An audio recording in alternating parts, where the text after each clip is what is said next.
Alright, so today we're going to show off a couple of things, and the ever-amazing Evo is going to assist in this matter. So, I'm going to close some stuff that I had going on in the background, because there's no need for it to be there. Yep.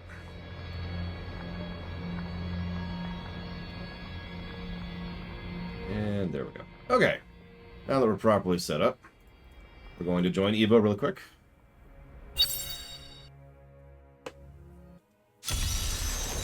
Now, there's two big ways to help a friend level in D3, and I want to show off both of these really quickly. So first, we're in Torment 6, a level 1 Torment 6 game. You can actually tell this because if you look in the upper right, you'll notice it says Torment 6, parentheses, 1, parentheses. So if I was to walk over here and start up a rift, and then wait for Evo, I'm going to surround her with turrets. There we go. Perfect. Now she knows that if she doesn't come over and into this rift, all those turrets will destroy her horribly. So, there is actually a best practices for this, but it also kind of depends on how you want to go with it. Because there's a couple of ways to do this. In fact, a couple of ways is wrong. There's more like 50 ways to do this. They're always permutations. Even places we once believed to be safe. So, embrace your power, and you will survive.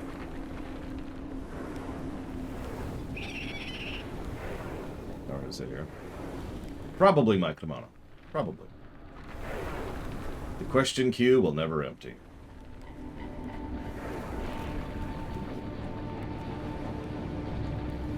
Now I'm just waiting for Evo for some reason.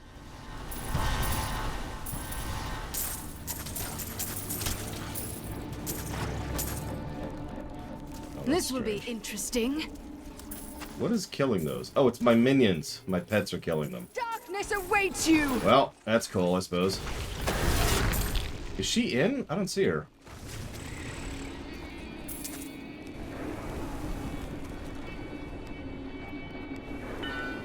Yeah, I saw like 3 this year, my kimono. An ally has left my party. Okay, and now she's left the game, so she probably just disconnected.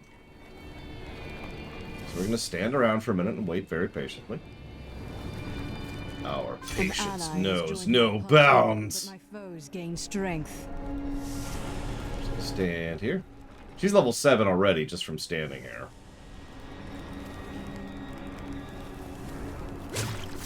Is Question Man not up? Did you just kill Question Man?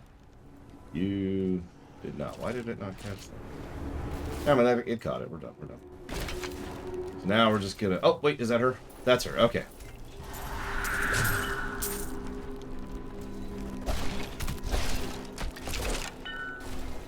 So now what we're going to do, she's going to run forward, and she's going to fall behind immediately. You won't survive that! Now, the goal here is for her to stay alive until I successfully have moved forward sufficient. You're probably wondering why I'm doing this on my Demon Hunter. Overall, it's probably my best high-end character, and, well, we need to show up something much harder than this in a minute. Okay.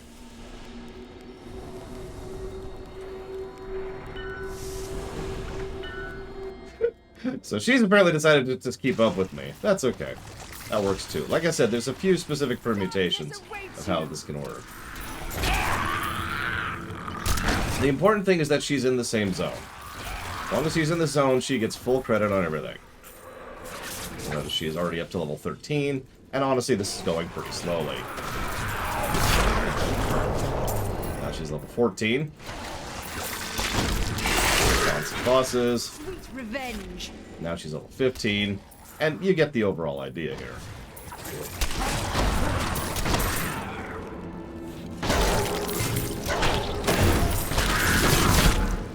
Now, in case you're not paying attention, one of the things I like about this, so she's the host, right? Which means she's level 15, which means the zone is level 15. So it may be Torment 6, but it's level 15 Torment 6 because Diablo 3 is actually really good at tracking that kind of thing.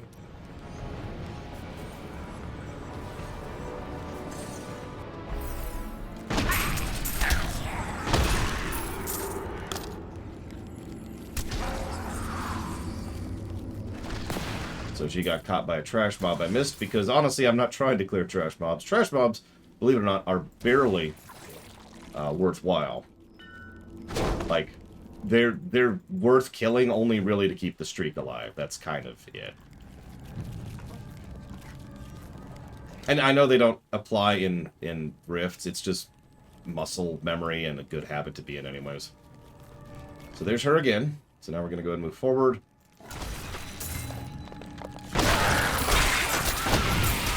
And just sort of abstractly destroy everything on our path. The big things we want in rifts are bosses. Not only are they going to speed up the movement of the rift itself, but they're also going to give full experience, pretty much in the same manner that Diablo 2 did.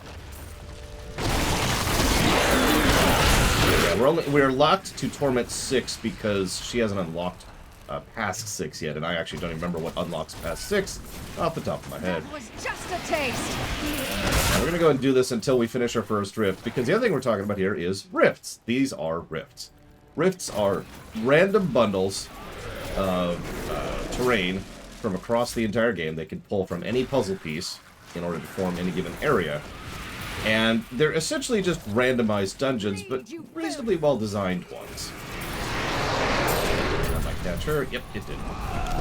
Okay, I was ready for it. Oop.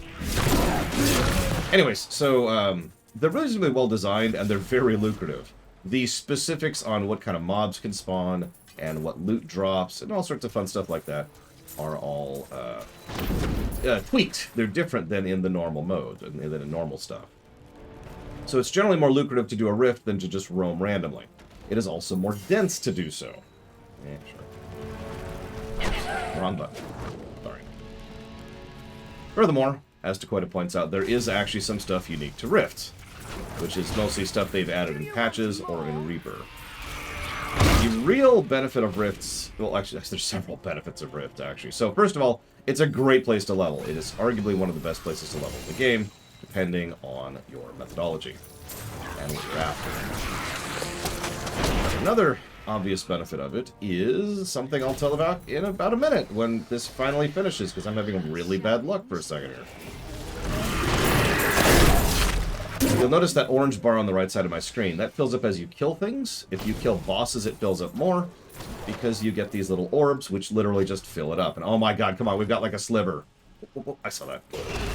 That should do it. The Rift Guardian has arrived. So when you finish that bar, the rift is concluded, and the Rift Guardian shows up. He's a big boss. He drops all kinds of stuff. Most importantly, he drops blood shards and rift keys. Rift keys are how you access rifts. And that's the rift done. And she's now level 18. Reasonably fast. But, you know, feel like we could do better. So let's go get rid of this stuff.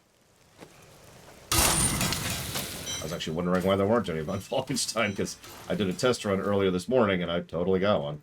Two, actually. Got some total junk. I'm going to give all of it to her. Where's she at? Where's she at?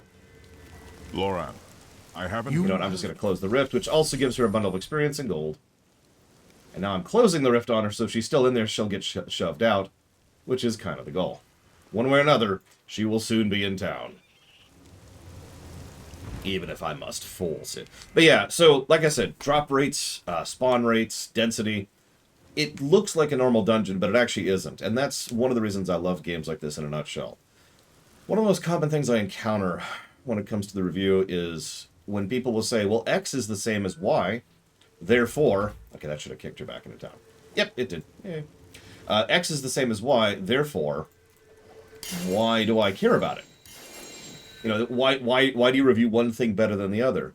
And the thing that an extraordinary quantity of people have never really figured out is how much of a difference the specific details make. Like, the individual... You should be able to pick that stuff up. Yeah, tradable to the following accounts, Evo and Lore. Well, whatever, doesn't matter. It's all junk anyways. The specific details matter, right? Let me use a really dumb example. Let's say you have a sandwich with lettuce, and it's good. But then you have a sandwich which is very similar, but instead of lettuce, it uses cabbage, raw cabbage. And you might look at that and see, well, it's the same thing, but the raw cabbage is going to fundamentally change the flavor profile of the sandwich, even though it's one relatively small change. That's a bad example, but you get the overall idea. Did you know that you can see that both on the list and on the block page? In fact, if you type an exclamation block into chat right now, Fringe Philosopher, you can get a link right to it. Anyways, so... No, I will not do that. Now I'm going to leave game, and so is Eva.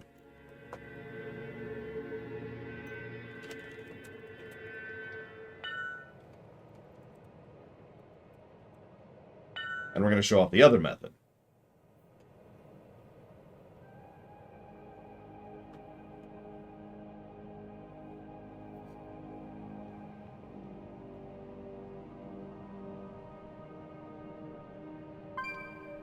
That's not...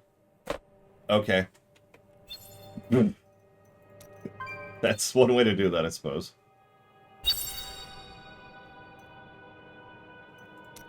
Okay, so how high can we go? Looks like we can only go up to 6. Because it just said we can't do 7. Yep, no, okay. That's okay, that's okay. We'll go back down to Torment 6. That's okay. I can handle 10 reasonably on this particular character. Start. Start.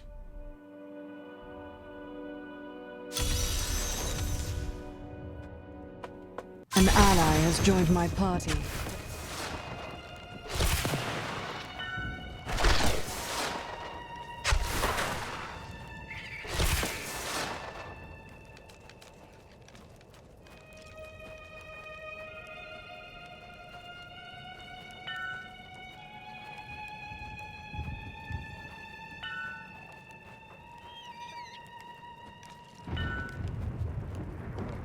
Giving Evo some basic instructions. Run in circles for a bit. It's very important. Gotta get all the RNG luck up there.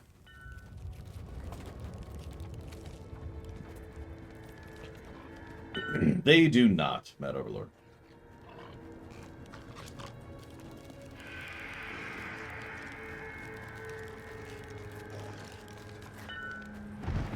Okay, so we're gonna do the same overall approach.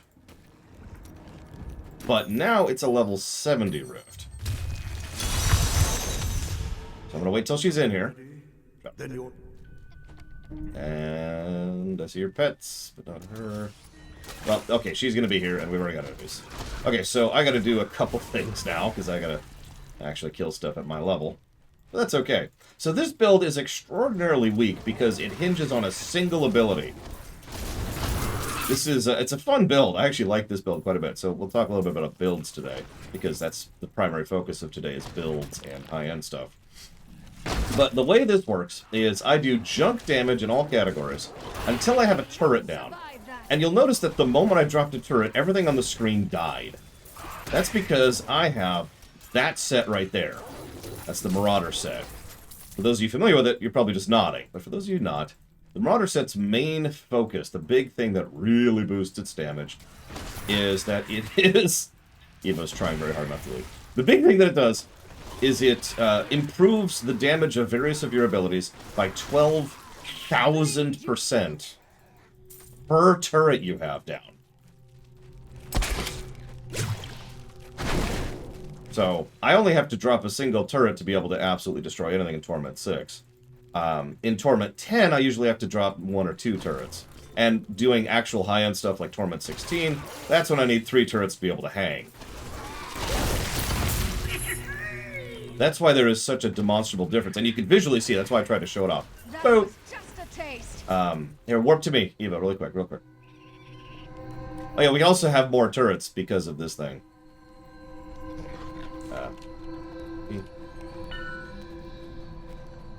Yeah, on this, we barely need a turret. It still speeds things up, so, you know. Grab all those wonderful crafting mats. Grab the turret. In case anyone spawns while I walk away. time for that. You'll notice that she has gained 15 levels on this one floor so far. So as you can see, it's sped up a little bit. This is probably the overall fastest method to level someone. Level 70, Torment 6 Rift, and the level 70 just curb stomps everything. And because, again, you get full credit as long as you're in the zone. So as long as she's here, even if she was still standing at the entrance being bored, she would be more than capable of getting tons and tons of benefit. And you're probably thinking, hang on, Lord, why are you showing off how to power level? Well, honestly, because as much as I enjoy playing through this game naturally, and in fact will do so again this year, twice, the fact of the matter is, every now and again, you just want a character that's at 70 so you can go hang out with your friends, or you can do some high-level stuff, or maybe because you want to check out a new event, or maybe there's a build you just want to try out. Maybe you're just curious how a different class plays. And as weird as this may sound, I kind of like the fact that D3 allows you, by design, I feel like adding, to level very, very, very quickly. If I really got efficient and pushed, I could effortlessly have her at 70 within the hour at the latest. Frankly, if it took me an hour, I'd probably be doing badly. You'll notice she's 38 now, by the way.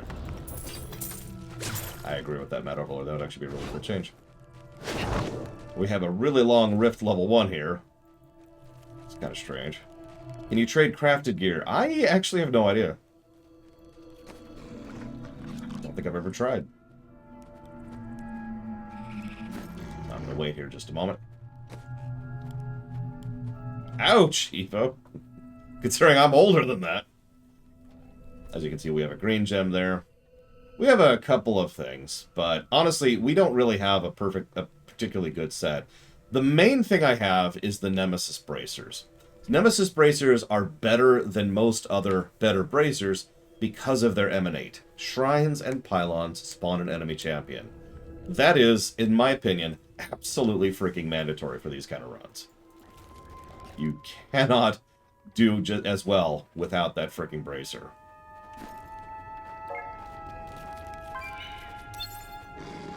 There's von Falkenstein, which I will accept. I'm just curious how you found my name. Whoa, oh, hang on, let's drop a thing. Meanwhile, Evo is desperately trying to die here. She has already forgotten the stay back instructions, which I already mentioned to her. That's okay.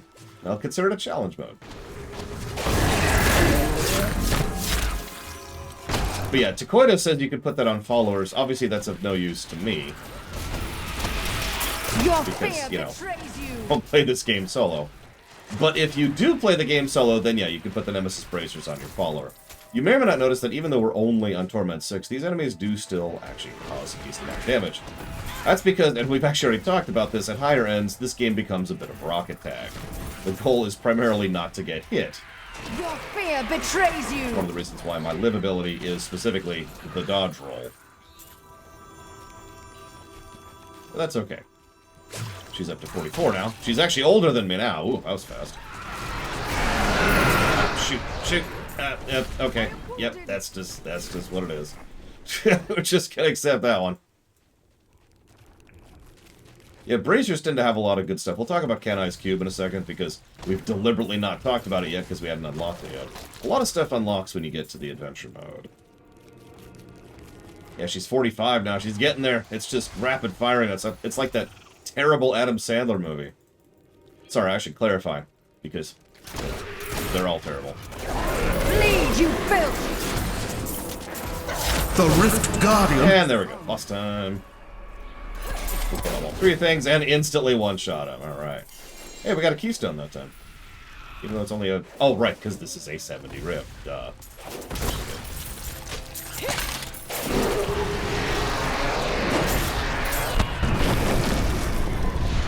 So now she's 48. So yeah, you can see... Oh, hang on. This is my favorite pylon. Conduit. You just have this turbo buff of lightning death. And I can't even show it off because there's nothing here. There, you see that? I'm just running. I'm just walking through these, and this turbo lightning death just kills them. It only lasts like 10 seconds. But it's great for clearing. You know, she has it too, so even she can kill right now. Look at it. Look at it. Behold its glory! I can bring that down. Yeah, on certain levels it stops being helpful, but again, even on a Torment 70 Tier 6 Rift, excuse me, Torment 6 Tier 70, whatever, you know what I mean. It's still useful, as it should be. Conduit's primarily good for just sweeping all the little crap up, because it automatically targets every freaking thing. Anyways, let's go ahead and dump all the junk we just picked up.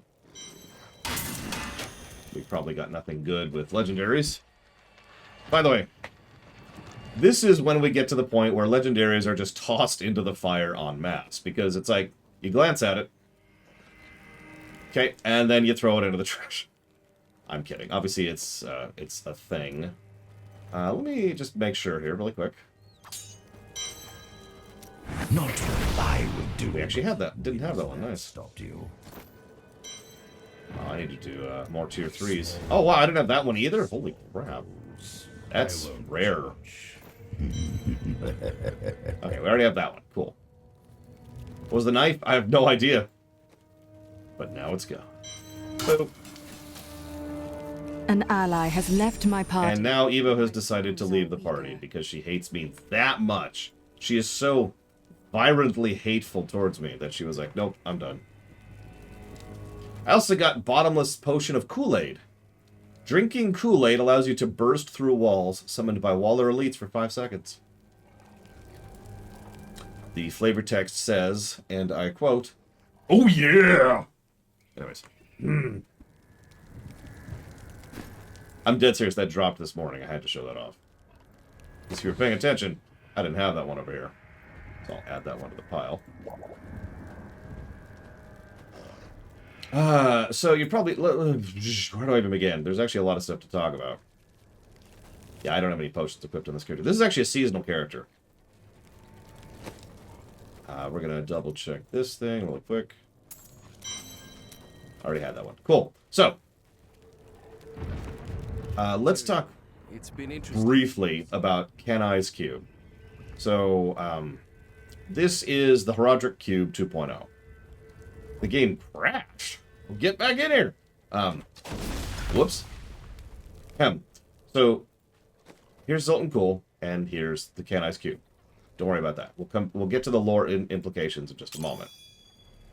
The way Kanai's Cube works is it has several recipes. It has several recipes, and check it out. They're actually in the goddamned game. You can actually see all the recipes right there. Was that so hard, D2? Granted, there's actually less recipes in this game than there are in D3. Yeah, I noticed this. This is new. I'll poke at that later. Anyway, so here's all the recipes. Now, several of these are very useful. For example, you could reforge a legendary. You can upgrade a rare item into a legendary or a set, which is extremely useful. It's expensive as crap. 25 Death's Breath to do that, which is not cheap. But it is very useful with regards to, like, for example, let's say I really, really want these boots, or maybe like this specific helmet or whatever. So I can drop in a helmet, and I can say, hey, helmet upgrade, and then the odds of getting that is very useful. And yeah, this is a great way to pick up a specific set, like the Litany, or a specific necklace, which of course I don't even have a good necklace on me, but you get the idea. The Skill of Nilfer.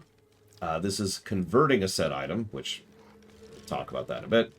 Then there's the ability to remove level requirement, which, shrug. That's... I don't really see the point of that, but whatever. Convert gems, which is obvious. It's exactly what it sounds like. You turn 9 of one gem into another gem via the essence. Convert reasonable parts, which, again, is exactly what it sounds like. Convert arcane dust, yeah, blah, blah, blah, blah. Augment ancient items. So this was one of the earlier endgame things they added. You needed 3 flawless of each of these damn things. Or, excuse me, one of these damn things. Excuse me. And then a ranked gem relative to the specific item you have. So you needed an ancient item, and it had to be ancient. And then you have to have a legendary gem of either 30 for weapons, 40 for accessories, or 50 for gear. And then a flawless of whatever. And that will actually augment your ancient item. And you can do that essentially infinitely, if I'm remembering correctly. That's, you know, end game. This is the new thing. Not sure how that works. But all of this, ultimately, is mostly neat stuff. The thing that I really want to put your attention to is the thing most people consider to be early endgame, but is also the best designed thing here in terms of gameplay. That would be the Archive of Tal Rasha. The Archive of Tal Rasha uses one each of the bounty act items, one from Act 1 through 5, and 5 Death's Breath, in order to take a legendary, that orange text you see at the bottom there, and put it into the archive. At which point you can see it here. There is a list of everything you can archive, because you can't archive every legendary. And as you can see, my list is smaller than it should be. I should have way more than this, but whatever. You can see the stuff you have, and you can see the stuff you don't.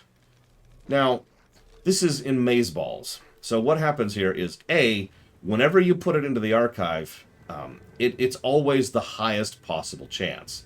What I mean by that, that's probably why, because I'm on a Demon Hunter Dakota. What I mean by that is, if I was to actually get the Death Watch Mantle just in loot drop, it wouldn't necessarily have a 35% chance to explode into Fountain Knives or whatever, right?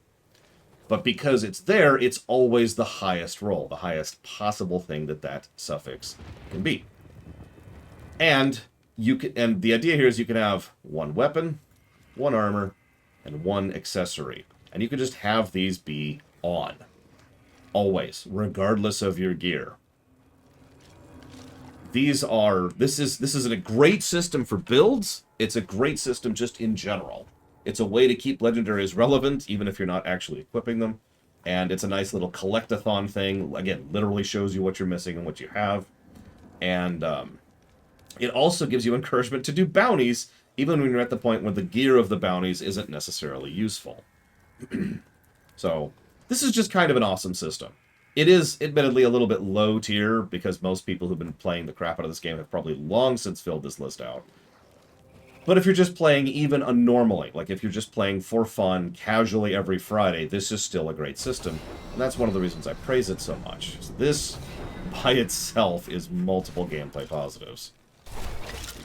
So hang on. So we've got...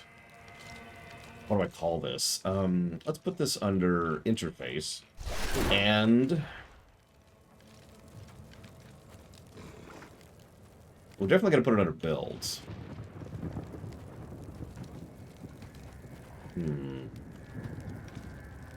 Alternate leveling. I like that. Anyways, thank you very, very much, Walker. Sorry. I was in the middle of a discussionation. Always appreciate the sub. If you know what you want to put it towards, do please let me know. Or else infinite destruction shall wait.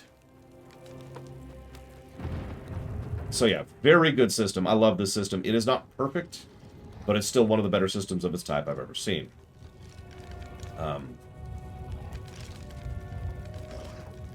Tips for living solo. I'm going to save that for the question queue, if that's okay, Fringe Philosopher, because that's a big topic. Oh, gotcha, Walker. Well then, screw that. I'm deleting that donation immediately. Alright, so.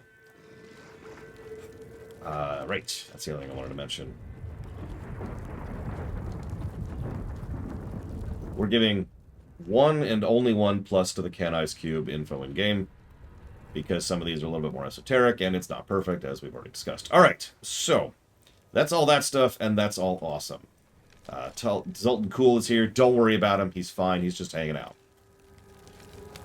Green sits. Yeah, we need to talk about... Let's close this while we're here.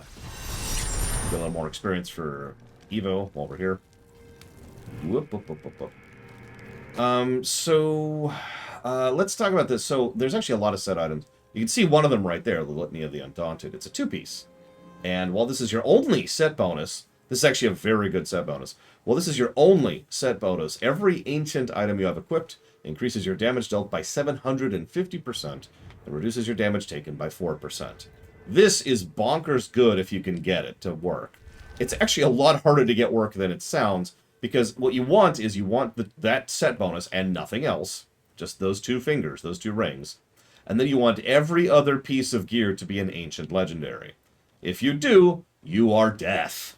And yeah, it's a perfect way to do non-cookie cutter stuff. What I mean by that is most of the set builds, I don't want to call them cookie cutter, but they're definitely inclined towards certain play styles, like the one I've already showed off on this very character. So, for example, I have all my companions out, and my sentries also do several different attacks, But, of course, and then I'd have the 12,000 increased damage. So I'm inclined to use certain specific abilities. In my case, I use that for my spender. And I'm inclined to use the sentry and the pets.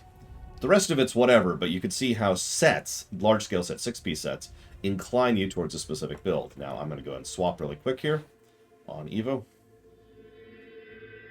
And we're going to switch over to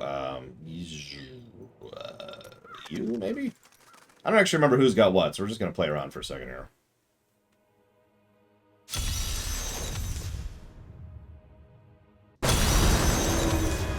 Okay, so so this is actually good on. So she's got Sun Wuko's Balance, which reduces her damage taken by a couple things, and Sweeping Wind is cool, but of course the big piece, the set piece, is Lashing Tail Kick, Tempest Rush, and Wave of Light have their damage increased by 1,500% for each stack of Sweeping Wind you have.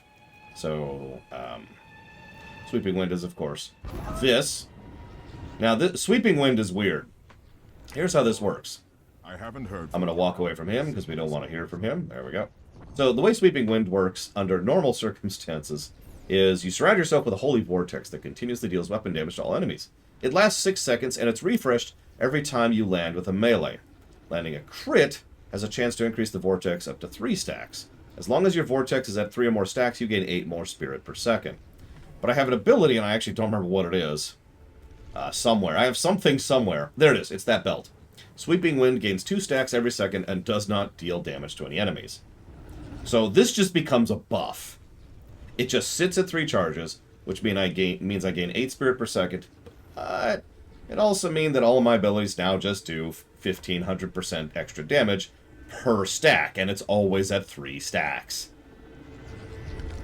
So this is what I mean by build gameplay. And this is also what Dakota was talking about. You can see how the game inclines you towards certain builds, because now I'm inclined towards having Sweeping Wind equipped, obviously, and using either or Lashing Tail Kick, Tempest Rush, or Wave of Light. I believe I'm using Wave of Light, yeah, which is the Bell ability thing. Yep. And that, of course. This is just for maneuverability, honestly. And so this is how this kind of works out. Now, I should be able to hang a little bit. So let's do another one here really quick. Let's just show off what Monk feels like, shall we? Monk is my second least favorite class. Ironically, both of the agility classes are my least favorite in this game, but that is coincidence, I swear. Now, Eva's about to die while I'm spending my Paragon points.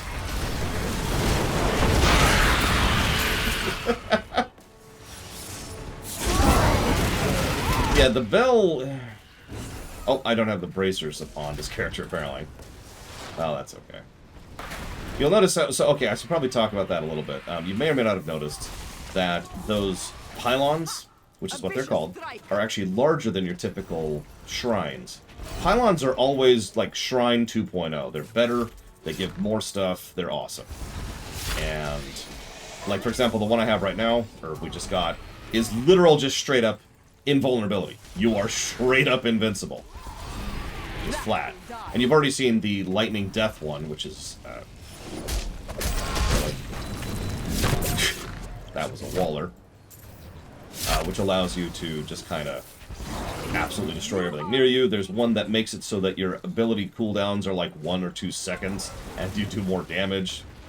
There's some fun stuff. There's some fun stuff. But as you can see, despite still being on Torment 670, we are having absolutely no problem hanging, just like the Demon Hunter was. In fact, it's actually a little bit easier overall than the Demon Hunter was, because we're not reliant on our...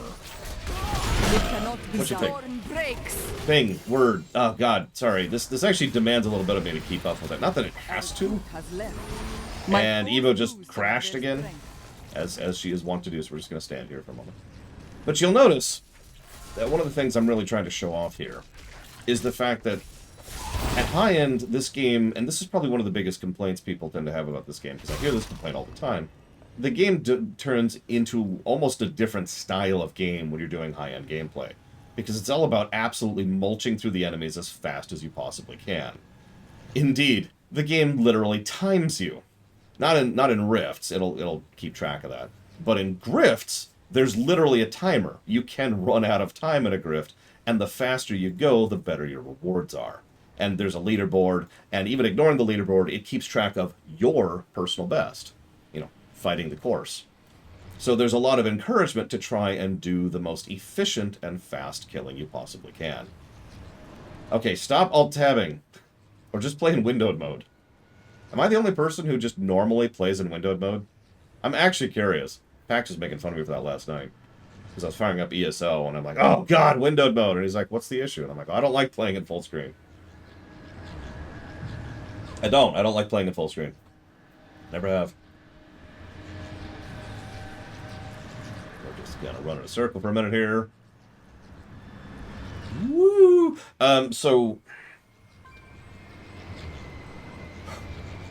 Okay, fair, Dakota. Not gonna argue that. You're absolutely right. Ooh, we got an gem. We got a crap mace. What do we have for a weapon right now? Oh, right. It reduces this cost of Spirit Wave. Which is, do we even have that on the bar? We do not. Why am I using this? I think this is just my best weapon. That's why I'm using that. Yeah, I have the Mystic Allies, obviously. Yep, I've got Convention of the Elements, which is not super useful. We'll talk about legendary gems in a minute, too. We got to talk about grifts before we get to those. Wave of Light is now cast at your enemy. Oh, yeah, that's actually a pretty good one. What are my Kanais? Oh, I'm sorry. I misread that. I read that as the Spirit of Light, because I read that too quickly. Reduces the spirit cost of Wave of Light. That makes more sense. And increases its damage. Okay, that makes more sense. That makes more sense. How do I join your game? There should be a button in the lower right. It should say you can super join them. You can also use the friends list. I can also invite you. Check it out. Boom! I love the convenience features of inviting people in this game. Just a button. Bam! They're there. Oh, wait. Hang on. Are you worried? Are you worried that they might be in the middle of a dungeon? All you have to do is right-click their name, and you can teleport to them instantly. And because she's teleporting from town, it should be immediate. And she's definitely playing in windowed mode right now, so she's not alt-tabbing anymore. See, I can see she's right there because her minions are there. So while she's loading in, she's technically here now. There she is. Where was I? Speed! Speed! Yeah, you also notice we've got the run buff because we're a monk. That lived for a minute. You also notice I'm getting to be a little bit loot snobby, but that's partially because I'm not really here for loot. This is merely a level 70 rift. The only thing this has for me is death spread. Really. No, I'm here to level her and show off game mechanics. Break beneath the endless tide. She's here for loot. Although, we're about to introduce an interesting point. I guess she's not going to see this, so I actually already talked about this. She's already out-leveled our highest level character for the review, by the way. I already kind of talked about this a little bit. There you are. Where's the other one? Where's the other two? This is actually a pretty bad area to get for a rip. This is a slow area to go through.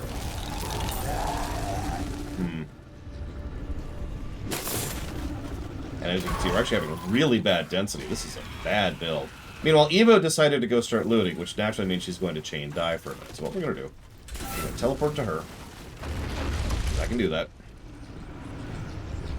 We're going to teleport. I'm going to kill these instantly. A vicious strike. Killing stuff. See, this is what rock climbing is going to be like, Evo, right here. I'm joking. I'm joking. Don't take that seriously.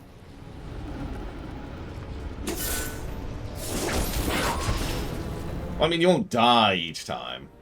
That's what the robots are for. Oh, wow. I was going the right way. Damn it.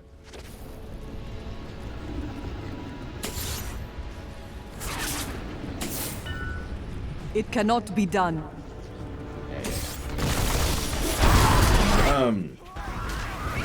I admit I just don't enjoy a lot of the damage, paints? Telegraphs? I'm trying to think of the right word here. For monk. Like, you may or may not notice, but the bell I'm using actually has a paint as well. It's not a true AoE. I mean, it's a true AoE with the bell hits, but then it's like 5, 7 blasts that hit around it. And there's a lot of abilities that just have unusual paints. Or attack patterns, or whatever the proper terminology is here. Okay, warp to me, Evo, when you get a minute. look at what we got here while I'm waiting.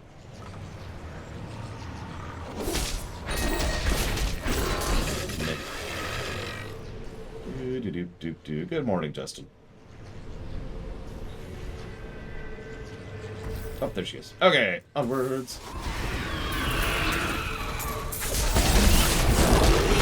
Your flaws are revealed. Yeah, Monk, it's harder for me to put a specific finger on why Monk just doesn't gel for me. It's not like it's a bad class. It's the same problem with Demon Hunter.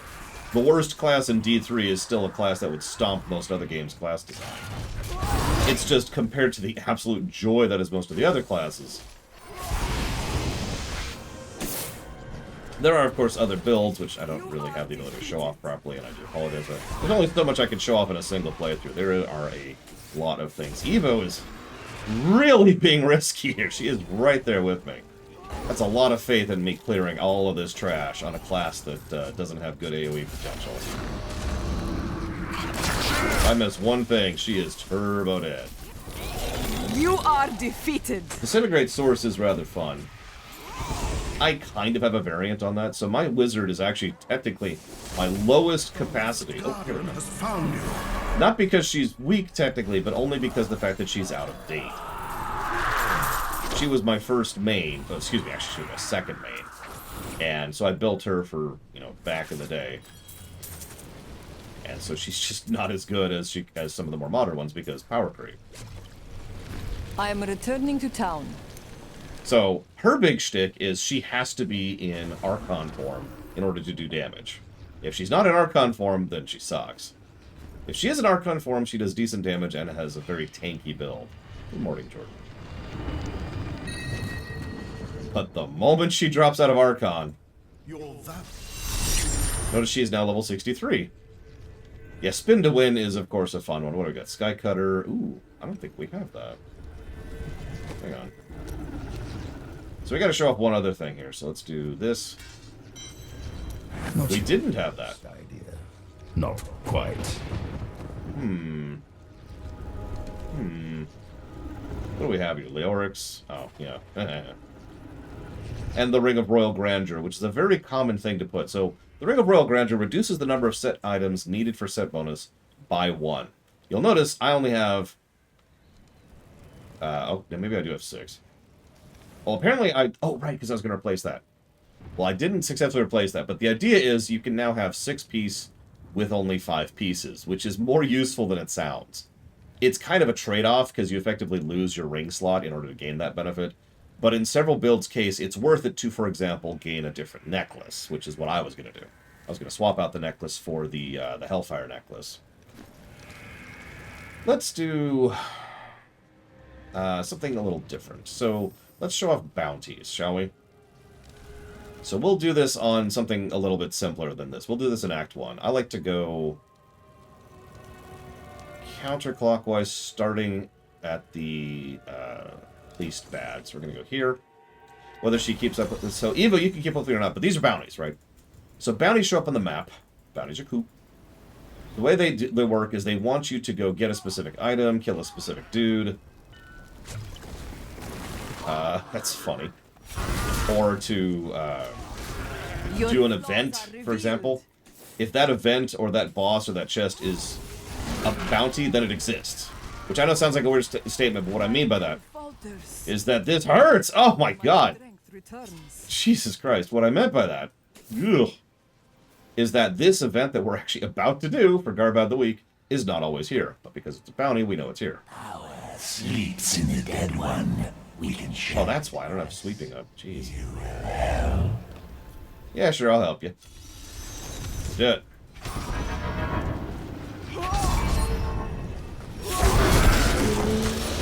Here, give me power. I get life. You get death. I shall. God lead you to your own. So, apparently, oh no, she got the. Oh yeah, by the way, notice there's actually a distinction. And she crashed because she alt-tabbed. Please stop alt-tabbing or go to windowed mode, Evo. So, now we're gonna go here. as I mentioned already with the waypoint system, you can just go from the map to waypoint. This is extremely useful for bountying. Showing off right now. I'll bring that down. A new recruit has joined my party. My foes gain strength. Oh, gem one. Okay. Bounties. So there's actually strategies when it comes to bounties. Indeed, there's entire bounty groups. Evo's about to die. Sorry, Evo. The storm I must leave you to your death. That's not what I'm doing. I'm coming back to save you. Must save Evo. Okay. Evo's saved. Onwards! So, there's a lot of ways to do this. I don't do bounties solo because I don't know anything in this game solo. So I'm not sure what the best solo strategy is for doing bounties. I'm sure there are some. Usually what we like to do is we like to do bounties per act. So what I mean by that is we'll like, alright, let's go do the Act 1 bounty. No problem. And so then, you know, I'll go do X bounty, and, you know, Pax will do Y bounty. And if he's there, Gary will do Z bounty, and you get the idea. Each of us hits a different bounty, we all get the quest rewards for them, and we all get the result of doing the bounty. It's a reasonable way to level. Not nearly as fast as the Rift method we already showed off. But far more importantly, it's a great way to finish the aforementioned bounties, which do get you gold and X, and of course, the most important thing, which is the bounty chests themselves, which I'll show off in just a moment. Hang on. Did they get rid of the preferred bounty mechanism? They did, didn't they? I remember that. Okay. I know, right, Jordan? It's fine, it's fine. Don't worry about it, don't worry about it. So there used to be a thing where it's like, you should do the bounties in this order, and they got rid of that. Probably for the best, honestly. So, you know, you'd always hit this bounty because that's the one that gives you the double chest. That thing. Your flaws are revealed.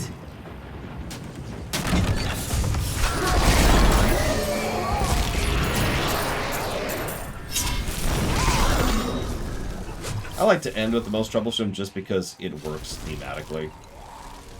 Although, there is one exception to that. That exception is Malthael. Because as we've already talked, Malthael kinda sucks to do as a bounty.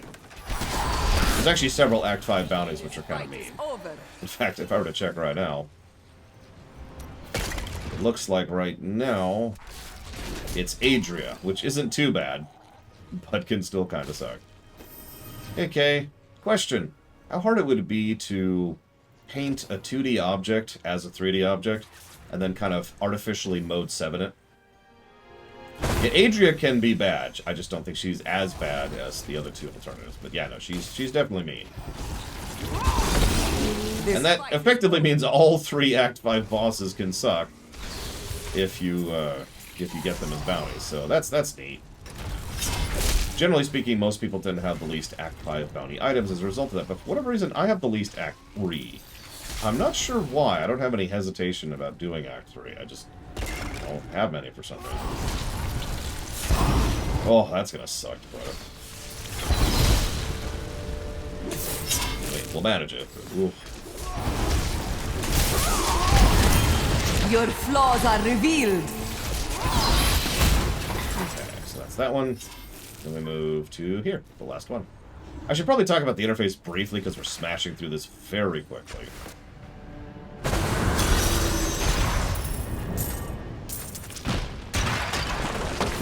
No, I don't want it to be photorealistic. I just want the 3D panning shot, as if it was Mode 7.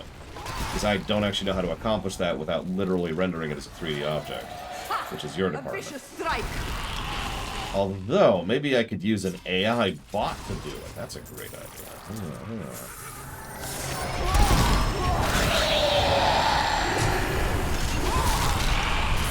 So, I'm just gonna do this. To bring the wand of life into mine. Bull crap. Bull crap.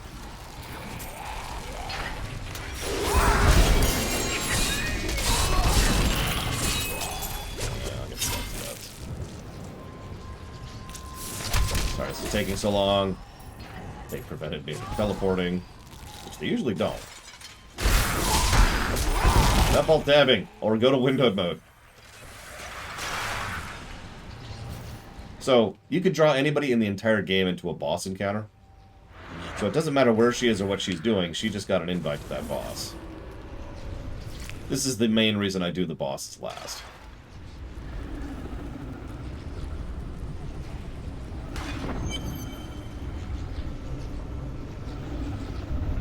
I mean, I could physically print out a poster of the thing and then just run a camera over it. Alright, how many seconds do you think this is going to cast?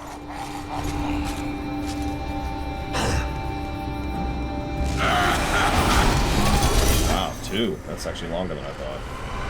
That was really slow there.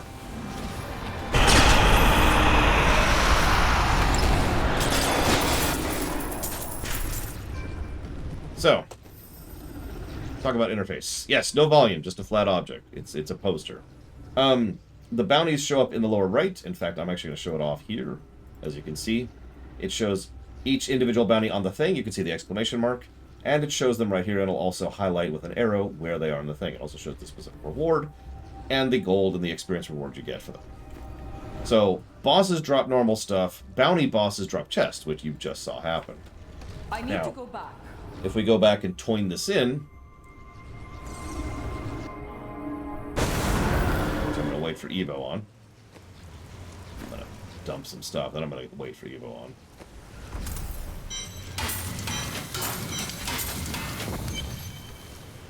So we turn in. You have been busy. Please take this. You have finished all the bounties. So then we get the bounty. We open. It contains some good stuff. It usually contains patterns. I'm pretty sure I have all the patterns at this point. I cannot carry more. Oh god, we're maxed out on blood shards. Okay, we'll talk about that in a second too. We got his frickin' mace. That's funny. It's a good mace. I like it, but no, I already have it. Your 7-sided strike applies 6 exploding power. That's another ancient. We keep getting ancient legendaries. Good lord. And she's... Oh, God. We're 1 level away. I'm sorry, Evo. I suck. So I'm pretty sure I have this, but we're just going to double check. Oh, hang on. Let's hit the... By the way, the fill button is another nice little convenience feature there. That's what I thought. So... That all sucks.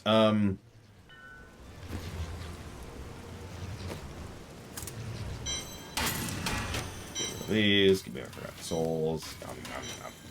There we go. And go ahead and... I must lessen my burden. So, blood shards. Let's talk about blood shards. We'll kind of rapid fire this. So, bounties. Let me go ahead and say I actually like the bounty system. Bounty system is probably the very first end game thing you're supposed to do. It's like you're a fresh 70, go do bounties is not an uncommon thing, especially if you don't know what you're doing, don't know your build, don't have Google, and aren't being dragged by someone like me. So bounties are a good system early, but they also continue to be beneficial later. I do agree with Takoida, bounties can be a little grindy. It's one of the reasons you saw me automatically, without even meaning to, smashing through them as quickly as possible. It's also why I did the Act 1 bounties, because the Act 1 bounties will always be faster than 2, which will be faster than 3, which will be faster than 4 usually, which will always be faster than 5. Act 5 bounties can take a while. Okay.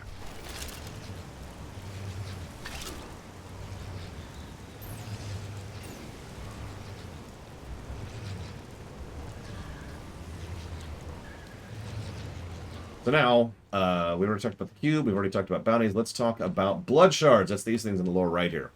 Blood shards are the next currency. They are the best of currencies. They kind of fill the same slot as gambling did back in D2. Such a brave soul. So this is Kadala. Everybody hates Kadala. I actually have a really good track record with Kadala, all things considered. But that's probably because she has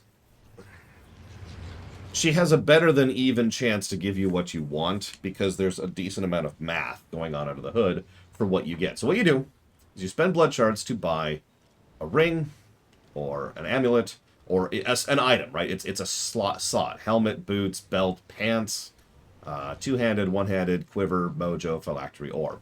Duh. So she can give you blue stuff. She rarely does. She can give you yellow stuff. That's the most normal. She also really likes to give you oranges that you don't want. But she can give you set items. And it's...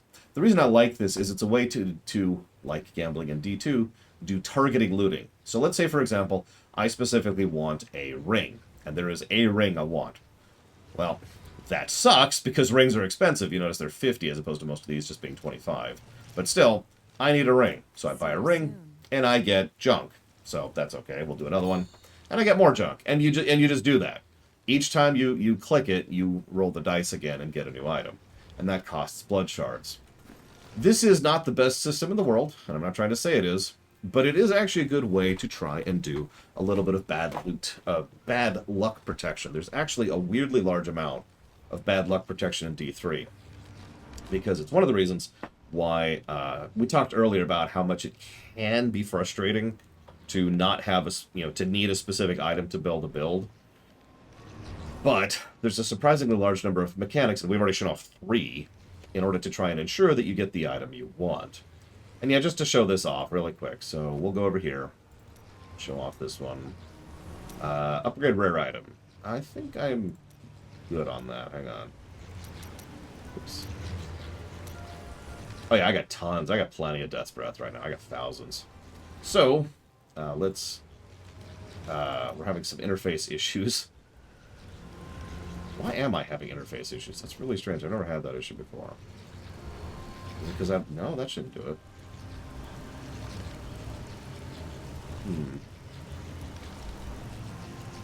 Weird. What if we do this? Hang on. Boy, that looks terrible. But it allows us to do this really quick, so whatever. I have no idea. I'll have to look in a minute. Alright, so let's just do this, just to show it off. So we hit fill, we dump in the item, it's a yellow, we transmute. You're imaginative, aren't you? And we get back a legendary ring, because we upgraded it from regular to legendary, or regular to set. Oh, excuse me. Now we're going to change back, because that looks terrible. Ugh, there we go, okay. Yeah, there are specific reasons and benefits to using some of these. It's whatever, like I said. Pet. What is my pet?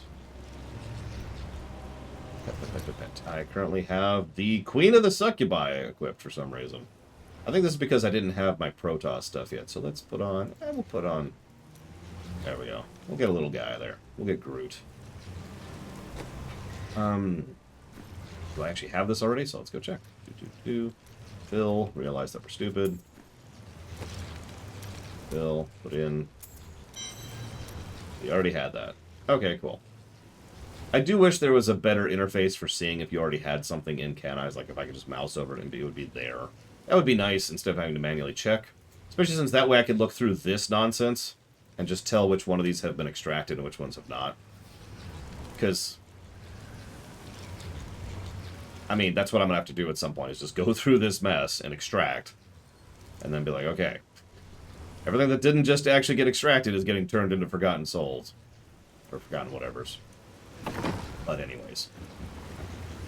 So, that's Rifts in brief, that's Bounties in brief, that's the Kanai's Cube, and that's Blood Shards. That's kind of a good starter pack for Endgame. Now let's go ahead and push Evo to level 70, just really quick. This should be super obvious. So let's do Act 3, because I actually need several of these. What do we got? What do we got? We got Siegebreaker, so again, we'll do that last. Oh, we also have to show off the Key Wardens. Don't worry, I'll show that off too.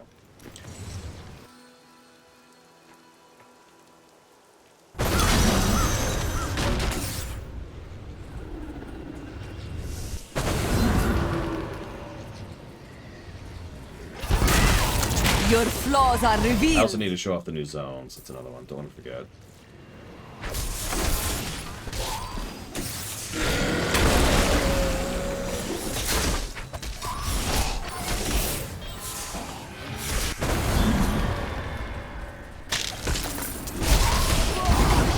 The storm breaks. Oh yeah, this is the Monk's voice actress, by the way. Canonically, Karazim is male, but I like this female voice actress better, so what do you want from me? I'll bring that down. She has better hair, too, so that's also relevant. It is a slightly fun game, Jordan. I have been enjoying myself more than I probably should be. It has been a treat to wake up the last week or so. What you ask is impossible.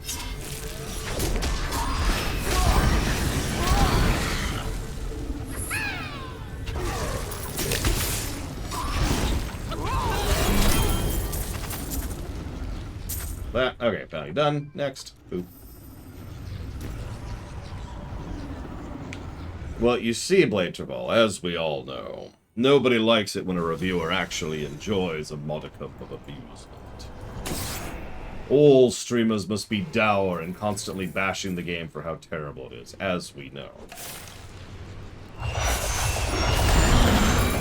The storm breaks! I mean, I'm kind of joking, but there is a lot of tangible evidence that people prefer... Oh, you hit 70. Woo. Okay, so now that you're 70, now we're going to immediately abandon the bounty, because I don't need bounty items that much. We're going to go do a rift really quick. Rift. Oop.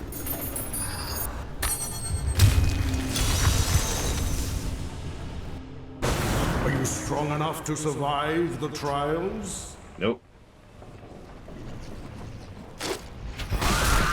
Anyways.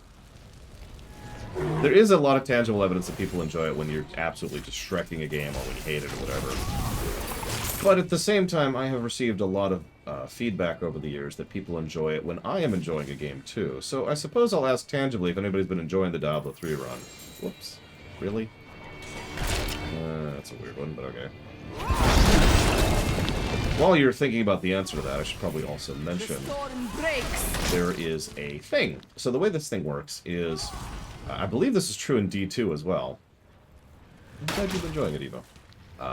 There are the graphic, the image of a unique is the same before and after you identify it. Now, you still have to identify it in order to actually get use out of it, just like in D2. But the point is, you can tell at a glance, even before you identify it, probably what you just picked up, right? It's a neat way to do a little at-a-glance for, you know, my God, I finally got it, or, that can wait until I get back to town.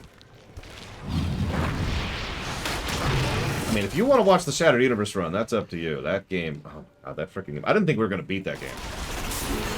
That was one of those uncertain if completable games. Yeah, that was fun. So that was a terrible first floor for an act. And of course we're still here. Some of these are just objectively better than the others. I guess that's the downside of having some randomization to rifts. You'll also notice we get patterns based on the names of the rifts. So this is the Turbulent Trail. I don't remember off the top of my head the exact formula for what determines what. I just know that the name has something to do with what you get as in terms of spawns, in terms of areas that you explore. Did I mention there's AoE looting in this game? I should write that down because that is a gameplay positive. In a game like this, AoE looting is good. AoE looting. Just jot that down really quick.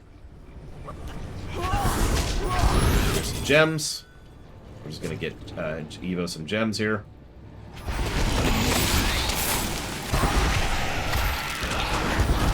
This fight is over.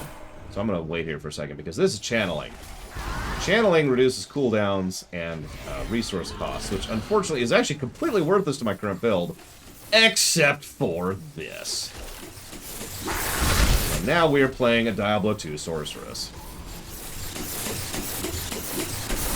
Sorry, Evo, I've got to show it off. It's mandatory.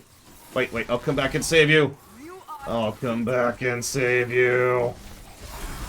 Oh, I'm running to a wall, Okay.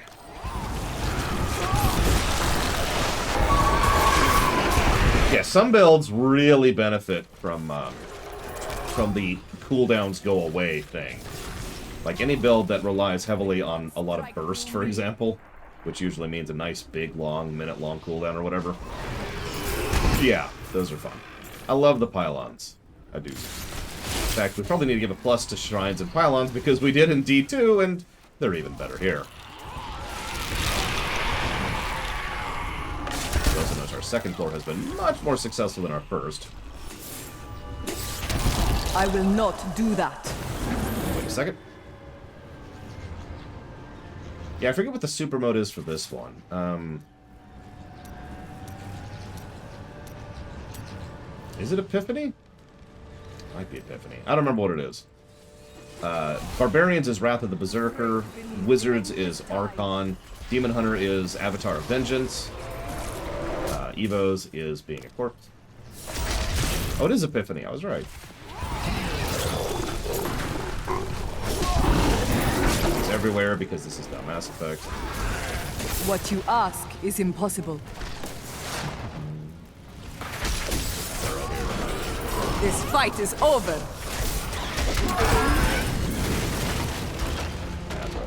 Here's a bunch of loot for you, Evo. Just for you.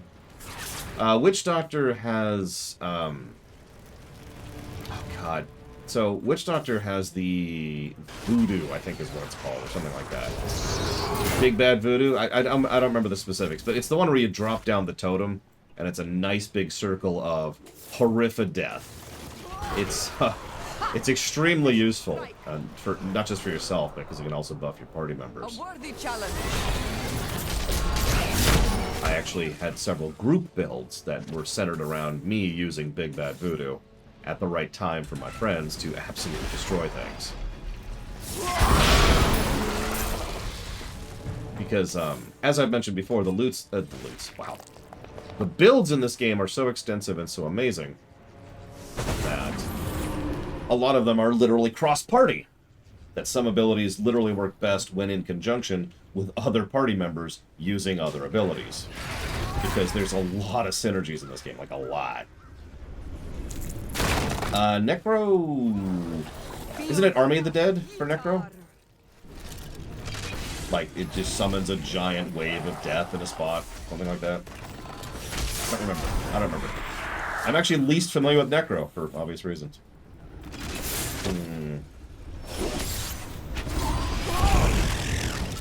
I don't know what it is, then. This fight is over. The Rift Guardian has found. Oh no, it's the Rift Guardian! Oh no, it's dead! I can't carry anymore. So as you can see, we are once again full on blood shards. Damn it. So we're gonna go spend some blood shards really quick here. Anyways, was it hard to record? No, I've got a little thing, a brace thing for the phone. And, I actually did like 3 or 4 takes. That was just the one I liked the most. What am I doing? Right. Don't be shy. I don't really need anything, so we'll just do an amulet. Amulets are always a good choice. And one more. See you soon. No, where'd you die? Oh, you're alive. Well, that's okay. I'm returning The point is, you're now Paragon level 22. Congrats. We already talked about Paragon levels. But you should also now have a Grift key. Impressive. Now let's do some quick cleanup, which will take us a few seconds. I'm sure Eva already has her entire build and gear set up in seconds, because of course she does. Now we have the use for the Kane's book. You notice we didn't really have any use for Kane's book this entire playthrough. When you come back with like 5 or 6 legendaries, that's where it's useful. That's... I mean, it's an ancient, but that's it. I think I have that. Pretty sure I have that. I know I have Thunder Fury. Yes, that Thunder Fury. Well, let's just double check really quick while we're here. So, fill, boop.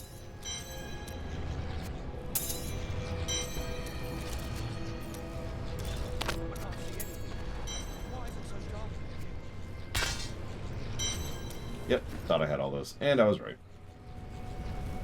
Yeah, we need to talk about gems and, of course, legendary gems, which is its own thing. Well, no, we talked about regular gems. We just didn't talk about legendary gems at all. Things here. Did I get another Sun Wuko's? I did. Wow. Well, what should be able to happen... Where's Evo? I'm going to be like, hey, Evo, check it out. Whoa! And she should, by all accounts, be able to pick up that set item. Dramatic pause.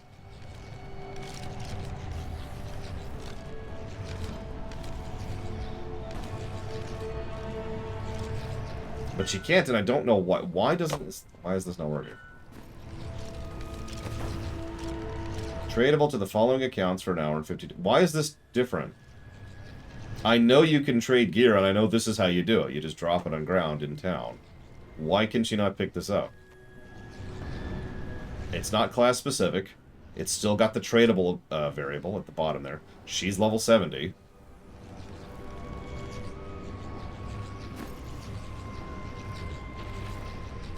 Like, what did they change to prevent that from happening? Because if you've got to mail items to another person, that actually sucks. Like, that might be negative territory. Because in the old version, sharing loot was simple. You just drop all the stuff on the ground, and whatever they like, they keep. And that's that. Huh.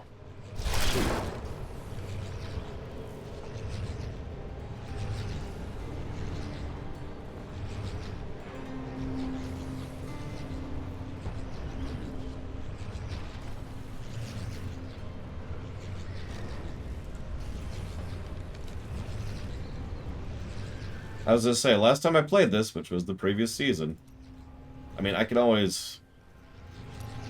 no, I can't trade. The player's busy and can't trade right now. Well, that's not it. I mean, I don't want to use the trade window. I want to drop it so she can pick it up. In fact, I can't trade. You have trades turned off, Evo. I'm almost positive you do. Hang on. Options, social. Maybe not social. Maybe it's gameplay. Let's see. If anybody knows where this option is, feel free to share, because this is new to me. Hey, Tim.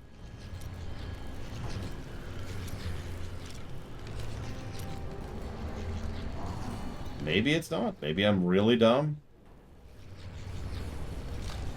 Make sure you turn elective mode back on if it's not off. Or if it's not on, by the way, Eva.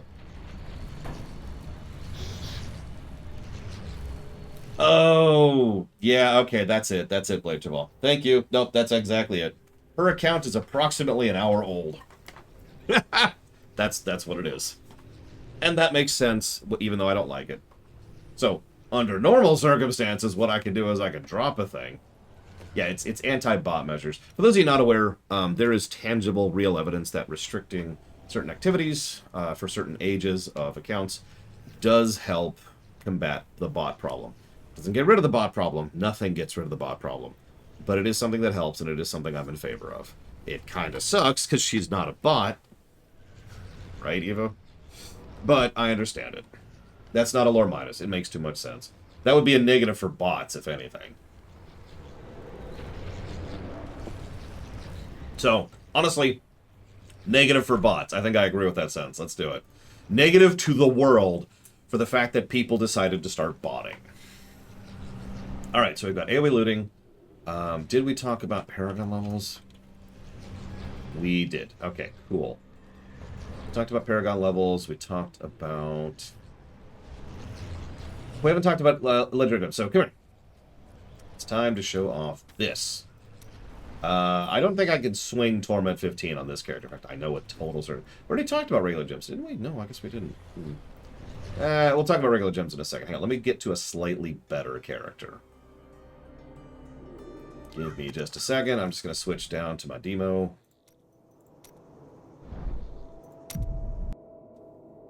Now, okay.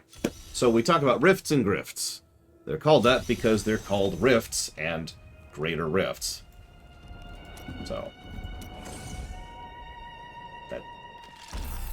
Acronyms. Alright, so grifts. Grifts require a rift keystone. You get keystones by doing level 70 regular rifts. So this is another way in which they kind of encourage you to do, you know, older content to make older content relevant. Take note, World of Warcraft. As you may or may not be able to see, because of things. Where are we? We've got 57 keystones. That's actually funny. That's way up. I remember when I first came back to this game, when I second came back to this game, and I had 0 Greater Rift keystones. So, Graders, yeah, okay. Now, as you can see, you can set a Grift to level 1, which is hard, aka extraordinarily easy, up to a certain level. I could go up to 77. 77 is just what I've unlocked. The higher you can do, the better. Do me a favor, Evo. Look at this screen and tell me what the highest level of Grift that it lets you set it at. It should be relatively low. Either way, you can see that it actually tells you the relative difficulty of what each Grift level is. Torment 5, Torment 6, yada, yada, yada, yada, yada, yada, and it goes up. Obviously, there's Torment 16, which we absolutely cannot hang in. We're probably going to turn it down to about Torment 10-ish for this character. Click this Nephilim obelisk that I'm standing right next to. Don't kill me! No, don't kill me! Why would you kill me? Why would you kill me? We can also empower, which costs money. In this case, 12 million gold. Empowering it, if you finish it before timer ends, you'll receive a 4th bonus opportunity to upgrade a legendary gem. So, money for gem upgrades. Another gold sink. Now, grifts operate WH. I agree. Grifts operate slightly differently than rifts, because rifts are tweaked dungeons, but in terms of the broad strokes, they're still just dungeon runs. Grifts are, you get nothing. You get no experience, and you get no loot until you conclude the grift. You have to beat the grift to get anything from it. You also, and I mentioned this earlier, have a timer. And that timer is always ticking down, and the faster you go, the better off you do. The general idea is you have to be killing faster than the timer is going. I'll show you what I mean by that, but there's literally a great visual aid to indicate that. Never mind, Evo. Never mind. We're done. We're done. Let's go. Let's just do it. Patience gone. Endless waiting. 27. Okay, cool. That's actually higher than I thought it would be. Are you strong enough to survive the trials? Yes, the timer does not stop when the boss appears, and the bosses have lots and lots of health. If you're paying any attention, you may or may not notice that every... Oh, Jesus Christ, hang on. Right, we're in Torment 10 now. I gotta be serious. Yep. Oh, Jesus, I wasn't ready. Hang on, okay. You need to be paying attention. I can't do that. Alright. We're playing Rocket Tag now. So. Challenge. You see that in the lower right. Oh my god. I've got a really bad enemy bundle for my character. Ooh. Okay, so we're gonna be a little more cautious. Kill me. I wish I could do that. Jesus Christ. Evo, this stuff can one-shot me, so be careful. One-shot me. I should emphasize that a little bit. Anyway, so you see the timer in the lower right. You can see how it's progressing. The skull on the top indicates where you are in terms of relative progress. No, Evo, no, there's no friendly fire. Why would there be friendly fire on D3? That would be 7,000 negatives to everything. No, that's what I meant. So every time you res at a corpse, you actually cost yourself time, which is fun. No, I will not do that. Do you want more? So that's neat. Diablo 3 is an ARPG. Pretty solidly. Why do you ask? Is it because XCOM 2 got pushed back again? Because that doesn't surprise me.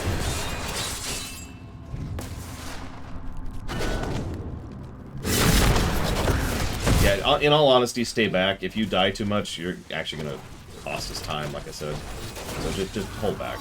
None of these give any experience. Oh my god! Any experience or loot anyways. So you can't loot here. This is actually a really bad grift pattern for this character. That was just a taste. This might actually be rough. We're gonna...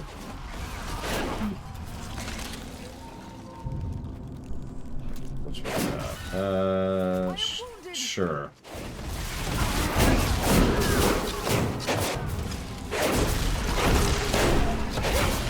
Where is he? Did I get him? I think I got him.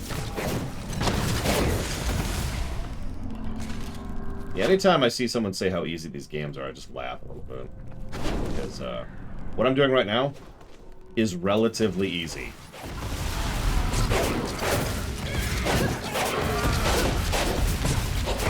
Apparently, Qualitas says that Evo cannot cost time. I don't believe you at all, because you're a horrific liar at Qualitas. I also don't understand. What do you mean? She just have to wait for the timer when doing a multiplayer. What? I don't understand that. But that's okay. My stupidity knows no bounds. Okay, next floor. We're doing okay. We're ahead of the timer, but that's not great. Need more hatred to do that. More ahead of the... What? Pestilence in West March. Oh, Jesus Christ. Come on! Oh, God, I'm getting shoved into the corner here. Jesus Christ. There we go. Okay. Into the plague tunnels. Now Shut up. Shut up, Tyrael.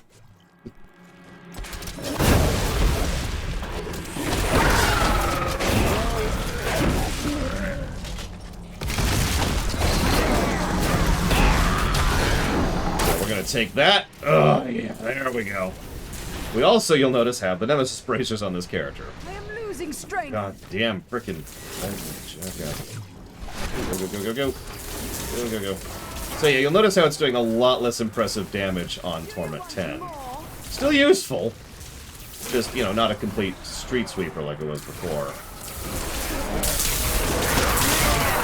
Now, you'll notice, however, that that bar is filling up slightly faster. No, Jordan, not at all. I apologize if it is distracting, however.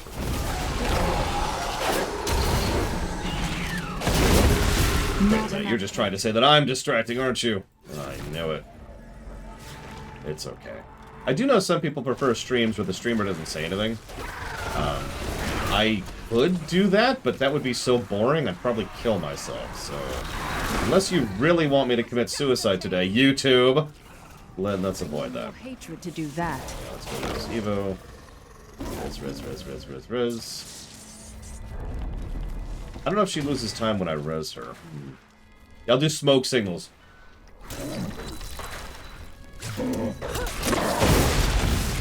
Okay, next floor. Yeah, it's one of the reasons why I think I mentioned this when we were starting off, like what class do you start with? Make sure to pick the gender and class that you enjoy hearing. It's why my monk is female, to go back to what I was talking about earlier. Pandemonium floors. This is an interesting grab, I tell you. That would not be wise. Oh yeah, you may or may not notice that I'm actually doing damage in the billions, as in B. And that may sound impressive, but earlier I fired it up at Torment 10. Oh, that could be fun. And earlier I fired it at Torment 10 Rift, and the random trash mobs had 600 billion health each. So, we did it. Now, first of all, the timer stopped, so all the rush is gone. We can take as much time as we want to. Second of all, they give very good loot. This is, to my knowledge, the best single source of loot in the game in terms of how the game generates loot. You can get some damned nice stuff out of grifts. Having said that, rifts are almost always going to be better for raw loot because you're going to get more of it. So, if you want to just get straight up loot, rifts are probably a better bang for your buck.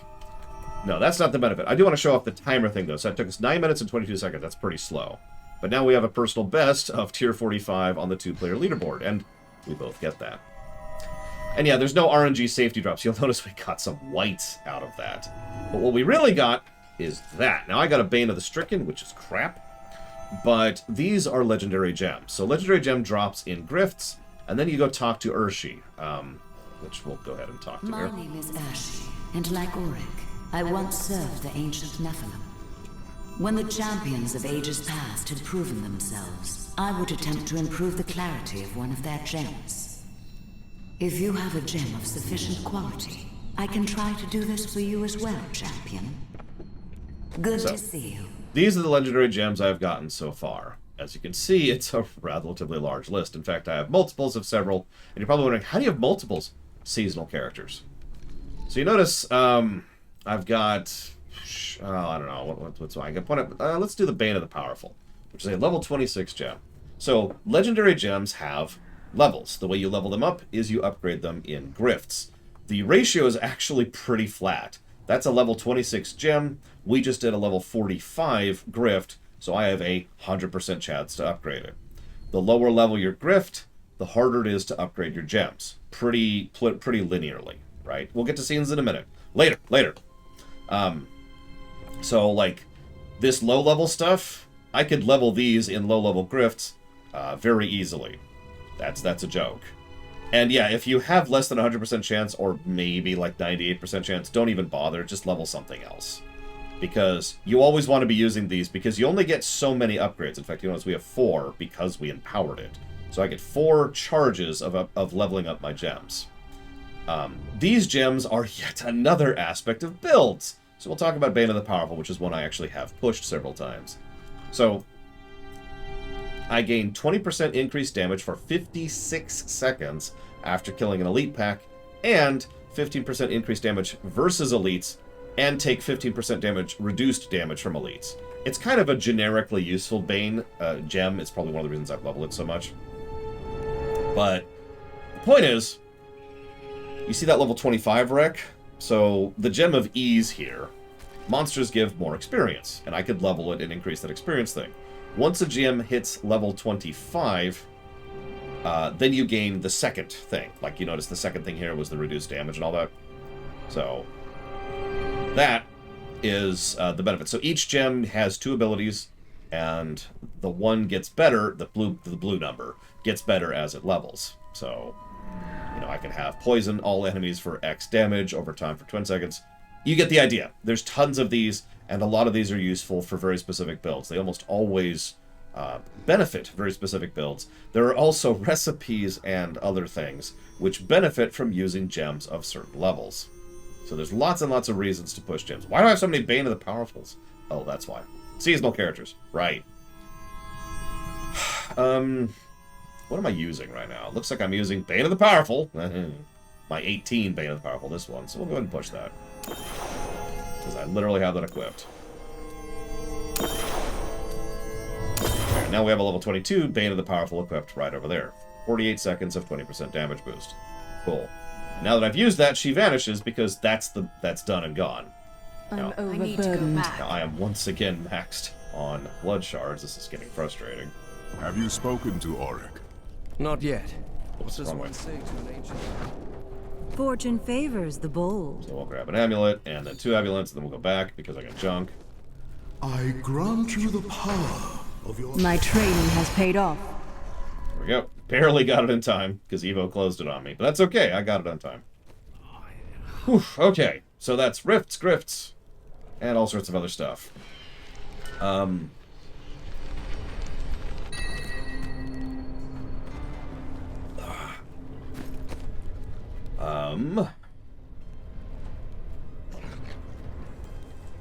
that is... Oh, I might not have that.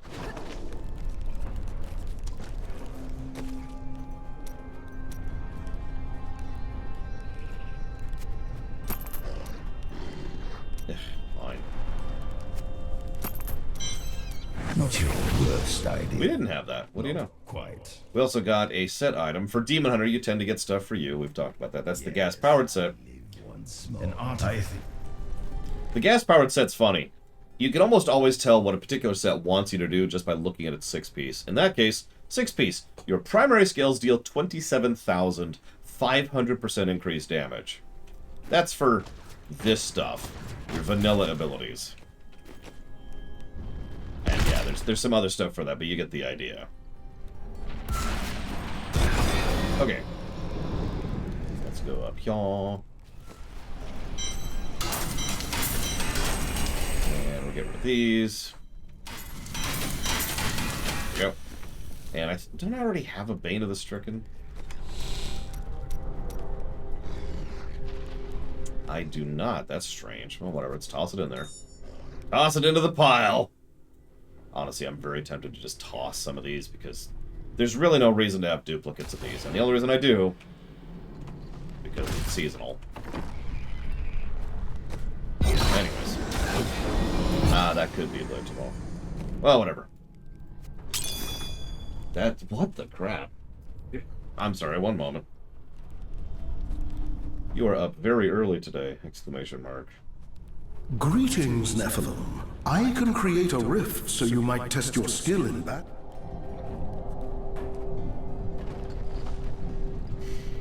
Jesus Christ, Mom. Alright, so. Words. Words About Books podcast. That's what we're doing right now. So I like grifts, if it's not obvious. I actually talked about this before. Diablo 3 doesn't have the best endgame in the universe. In fact, I hear from a lot of people that Path of Exile has a better overall endgame. But I enjoy the Diablo 3 endgame in bite-sized chunks. I think I've talked about that. It's fun to go do a couple rifts, do some bounties, and do some grifts. And, you know, do that for like a day or a week or whatever. And then put the game down again for a while. And the thing is, because I enjoy the gameplay of this game so much, I never really get bored with it in the long term. I've never stopped enjoying playing this game over the however many years it's been out at this point. So, that's a peek into Endgame in a nutshell.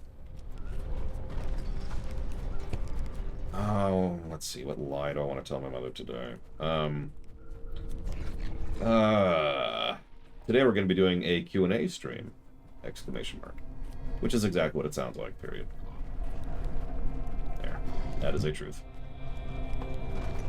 Last thing my mother needs to know is I'm streaming a game called Diablo. She would be like, oh my god, my boy! Anyways. My mother was one of those people, I've said this before, my mother's one of those people who thought that video games were all about demon worship and, you know, satanic stuff. I've told these stories before. The reason I was able to convince her to let me buy Earthbound was because I had to point out that it didn't have magic and monsters in it. Yes, I get the irony. The reason I got into SimCity and building games in general is because I was trying to prove to her that video games existed that weren't violent.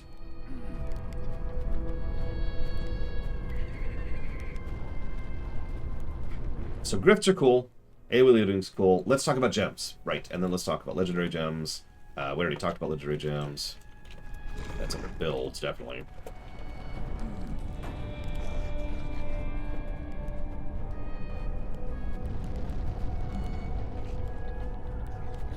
I did. I grew up in the 80s, the early 80s, and the whole of the 80s. You're welcome, Evo. What am I doing? What am I doing? Gems!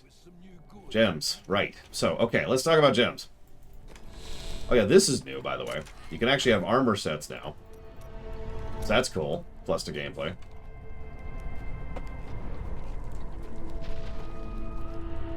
Sorry, I forgot to even show that off earlier. Alright, so, gems. As you can see, this is the gems territory. You're fine, Evo, you're fine. You just kept trying to keep up with me, and it's like it's an escort quest, right? It's just straight up escort quest. Oh yeah, sorry, I should be very clear. This is for builds. This is that. It's your Kanai's cube, your currently equipped potion, your skills, your runes, and your gear. That's what the set is. I should actually save over this. There we go. That's awesome.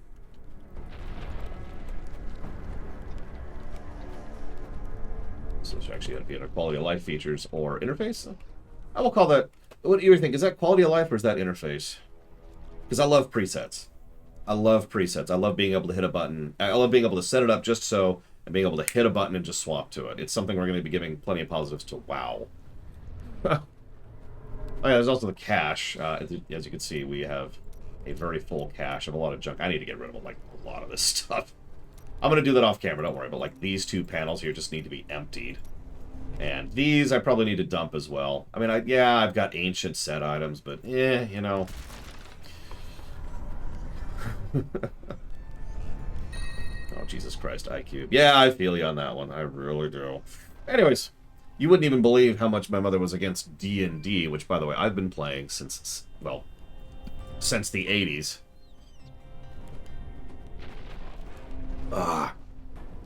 Gems. So, these are the gems that you'd get lots of, the Marquise gems. As you can see, I just got several just from roaming around today. These are the ones you're going to see drop a whole lot of. You can upgrade 3 into this, then 3 of those into this, 3 of those into this, and then 3 of those into this. I don't know if there's anything above Flawless Royal. I agree with 2 Base Master. Evo's art was fabulous. Is there anything above Flawless Royal? Hey, Eternus. I don't know. If there's something above Flawless Royal, I don't know about it. And it doesn't matter. The point being, you can upgrade gems quite a bit. Obviously, it's exactly what it sounds like. You've got, you know, increased stats, yada yada. All of these change based on whether they're in weapons, helmet, or anything else. Now, this is a weird way to do it because in many ways it's based off of how they did things in Diablo 2. But these boil down to the fact, functionally, that at the end of the day, you want emeralds. You really, really want emeralds. And you know why? It's because of crit hit damage increase right there. You'll notice I actually have a relatively crap gem in that bow. That's because it's not a good bow. But, whew, yeah. Nevertheless, even though... So here's... The downside of gems is that there are gems that are fundamentally better. When you're at endgame, emeralds are always what you should put in your weapon because they increase your crit hit damage. And everything else should have whatever your primary stat is. You'll notice I'm a dexterity person, so that would be emeralds again. And that's kind of it.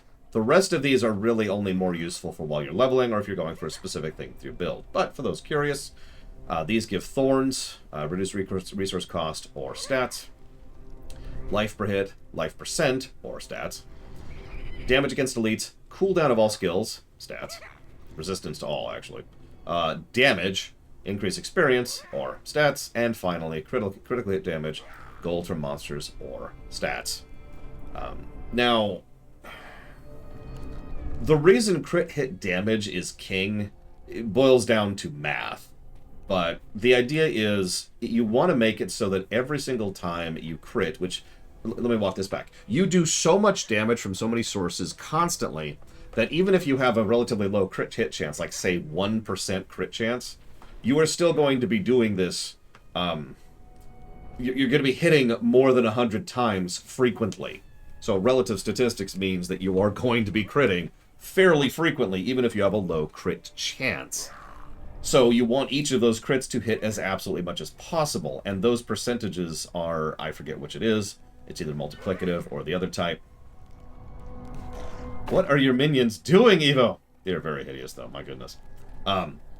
You want to make sure that those crits are huge, and those gems increase their crit damage a lot. As you can see, I actually have a crit hit chance of 100%. Yes, really. And my crit hit damage is 242%, which is on top of the damage I would already be doing with crits. So... And you saw how much damage I could do in a very short period of time, because that's my pets, my things, and that, which is actually 4 attacks in one. Never mind that, which is 3 attacks in one. So, yeah. Lots and lots and lots and lots of damage sources going out constantly and critting constantly. And of course, as we've already talked about, the ease of grabbing gems and upgrading them and removing gems from thing is incredible. You don't even need to go to the remove gems thing if you really don't want to. You can just get rid of the item and it'll pull the gem out automatically. And I did already jot that down as positive. I thought so. Just making sure. Okay. So now let's talk about the class design. Now we've kind of already shown off Monk and Demon Hunter. Let's go show off someone else here, shall we? So let's necro it up. Let's do that for a bit. Let's just have some fun here. I don't even know what our build, but we'll find out in a second.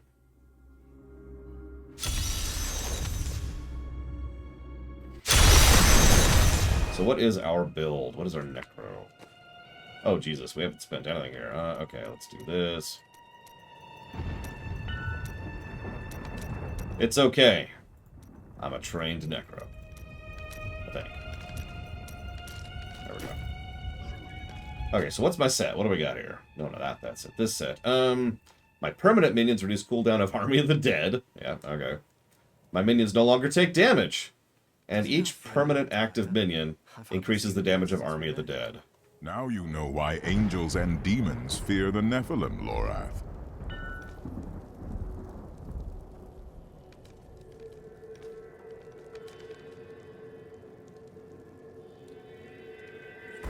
So yeah, I am built, you can see, I'm barely designed here, but you can see I am built to Army of the Dead.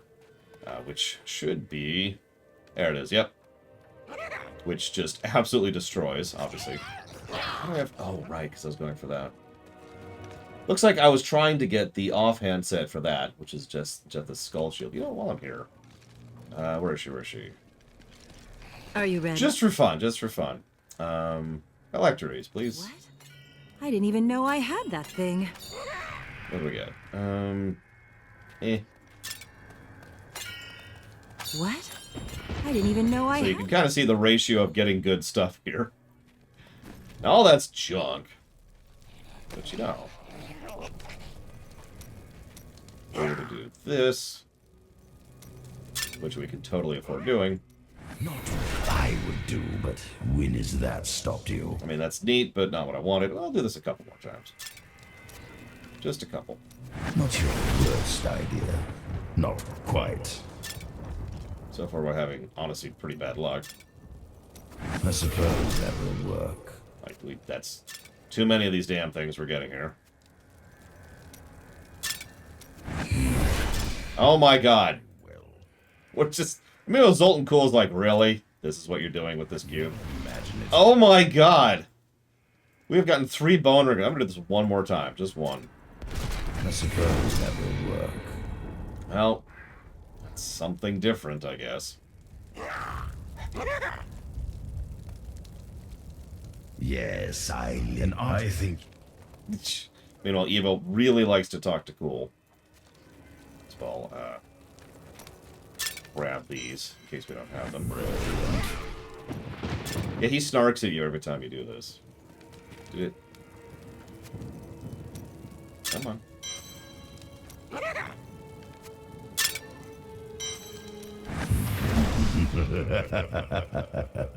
I like to think they were just like, alright, we need you to just snark at the mic for a few minutes. Okay.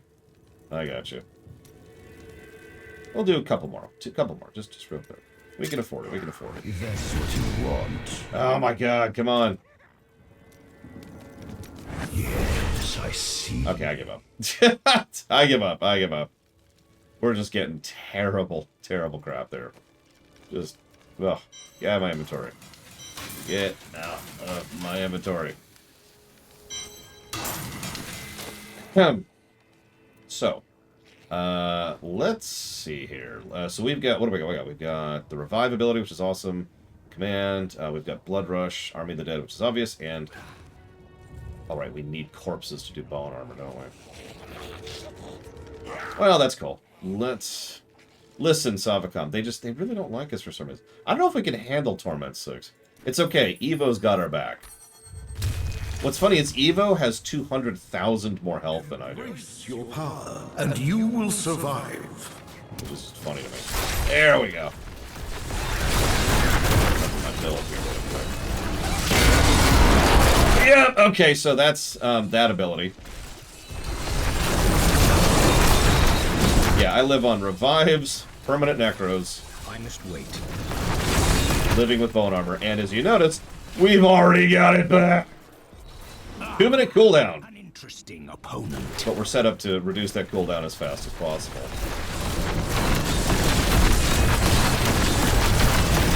The problem is now we're running into a problem. So, help, Evo! You're my only hope. Okay, let's kill some trash over here. There we go. Now we go up and kill these. All right. The cycle. Stop apologizing. Newspaper. Do I need to go out and buy a newspaper? Give it more time. Yeah, it's. You ever play the X-Men arcade game as Colossus? That's kind of the build I have. This world can abide you no longer.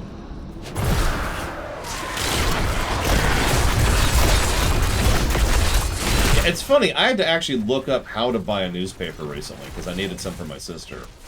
And it's like, where do you buy those anymore? Do you buy those? Is that a thing you could do? It is reducing it.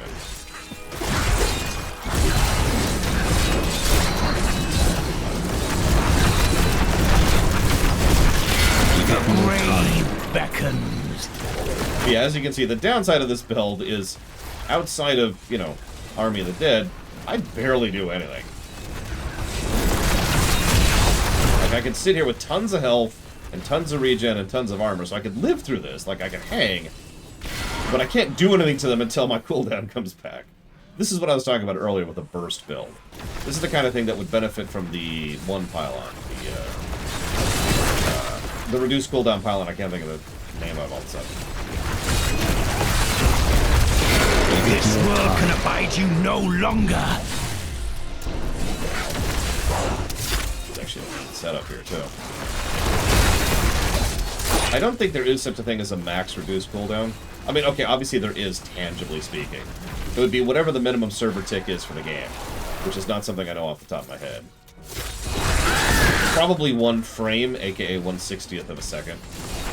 So that's probably the functional cap.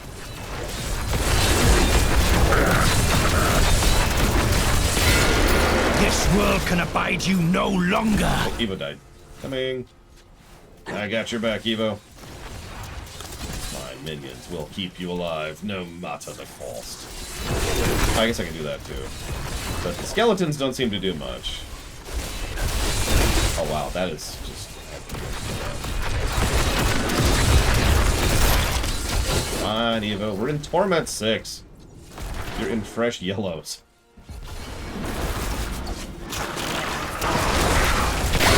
This world can abide you no longer. Probably Dream Whisperer.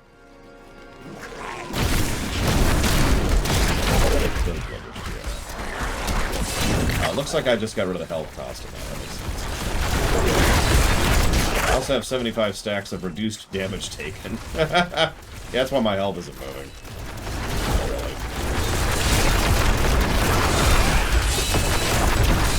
I must wait. And they're all dead. Hey, they snuck up on me. Okay, that's just foul play.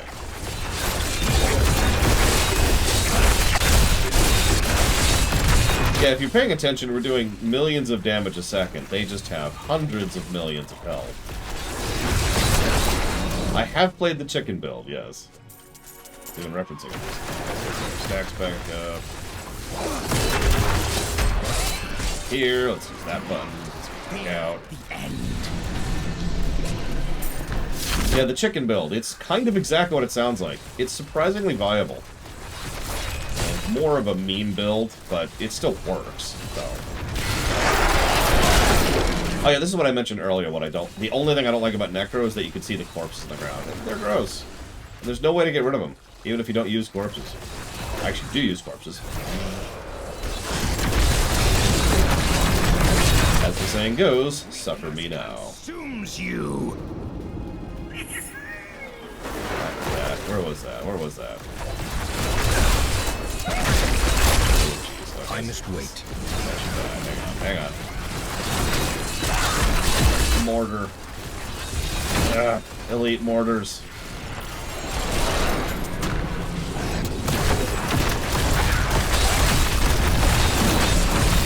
Yeah, I actually like how the bone armor looks. It's literally a visual upgrade in addition to just, you know, you take less damage.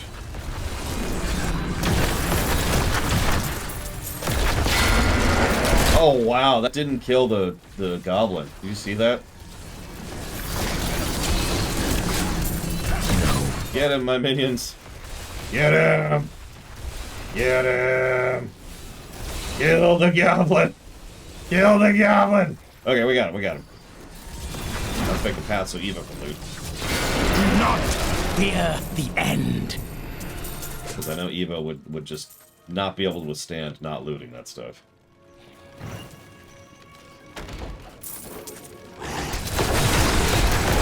Oh yeah, we don't have any cube parts. I don't even know what to set for cube parts. I have to look at it.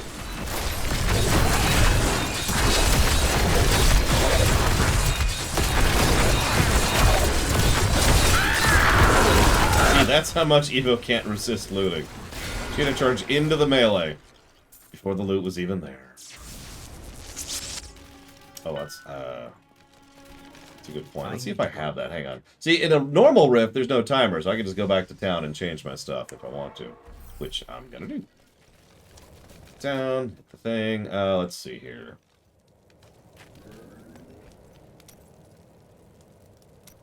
What do we got? What do we got?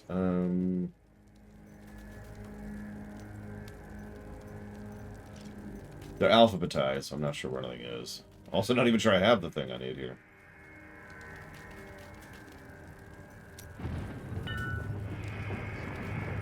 Aw. Nope, that's Frost. Oh, there it is. Yep, there it is. Thank you. And then for this, oh gosh, I don't know. I should get Unity and then make Evo have Unity just to be really mean. I would never do that. That would be so mean. I'm not sure what to do for an accessory for this build. Hmm.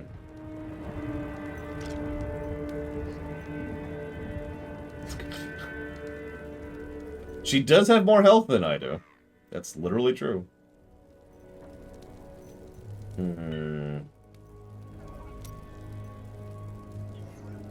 Oh, you know what? Let's just do flavor of time. That's a good generic thing. Double the length of pylon effects.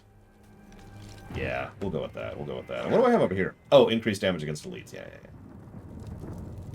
Do I have, where is it?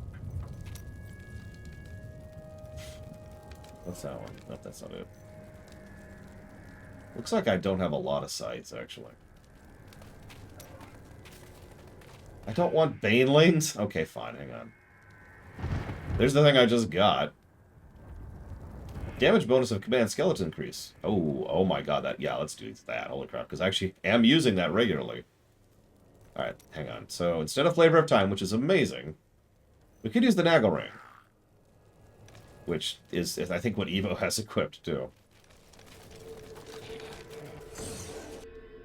Alright, let's see how we do. And you notice how I can just swap all this stuff pretty much on the fly. The only limiter, really, in swapping builds is what gear you currently have. And as I feel like I've pointed out a few times, that's the kind of thing that becomes less and less of a problem. Armor, I got that. All these things. Must serve the cycle. Yes, the cycle. Good, good. Got a little mini army following us around here, as you do. This creature will die. Let's see how this works. Not enough essence. Oh, whoops.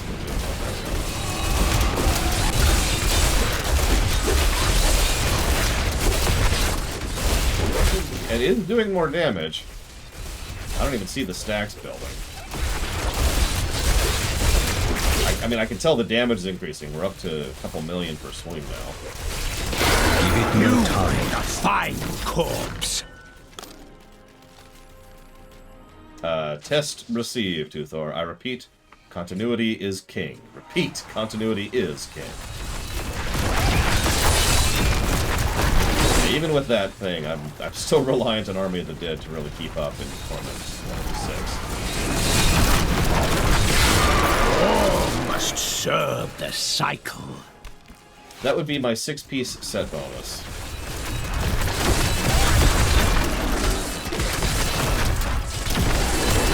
I'll tell you about it in just a second. Oh, Evo. Hang on. I'll save you. Bum, ba, bum.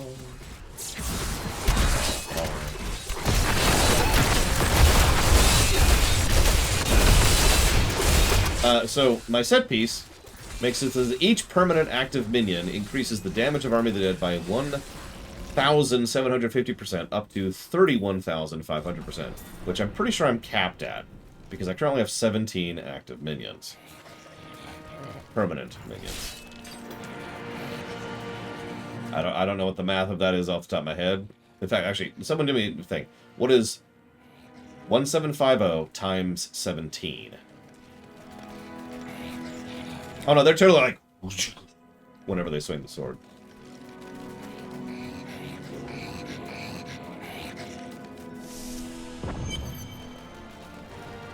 Yeah, I could have a golem instead of the blood rush. Oh! Hang on, let's get some bone armor going on here. Okay, so we're not actually at damage cap. We could actually have more permanent minions.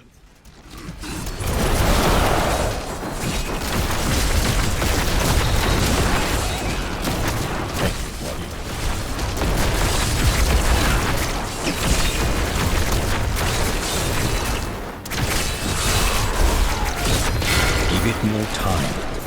Hold on. Oh, we're still in combat with something. Everything's trying to kill that one skeleton. It's got 90 million health. That is not possible. Okay, there we go. Alright, so let's sit here for a second. Let's swap out Blood Rush for the Golem. Let's see. Let's go with Ice Golem. looks less gross than the other ones. That's my reasoning. Now, we're doing slightly more damage. Weakness consumes you. I love builds in this game, I really do.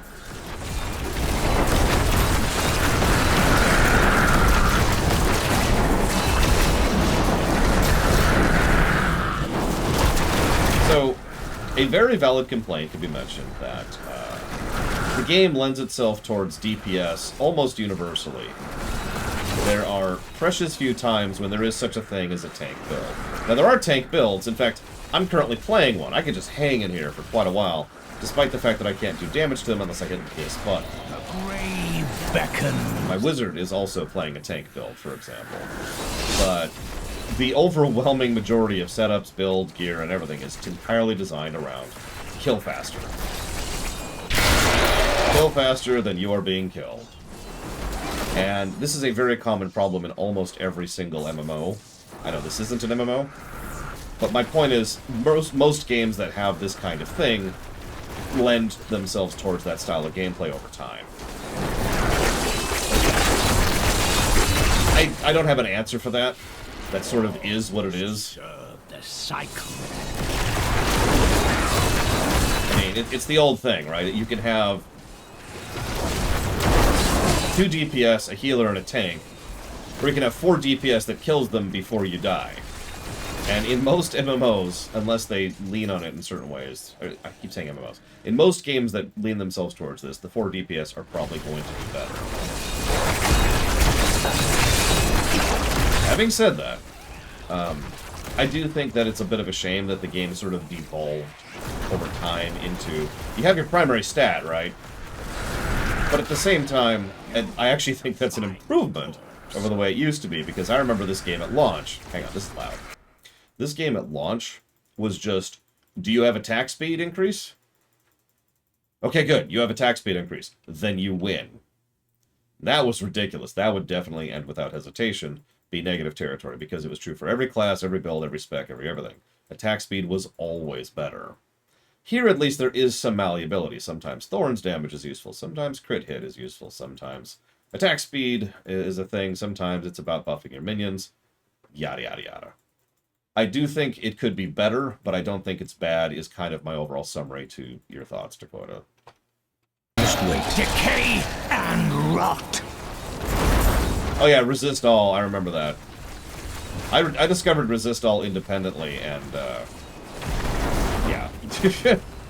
I very quickly built a build for my Barbarian, specifically, that was just nothing but resist all. And I would just sit there and live while, you know, everyone else would actually kill the enemy. It worked out surprisingly well, but it left me with very little to do because, as pointed out, there's no actual tanking mechanics. There's just surviving.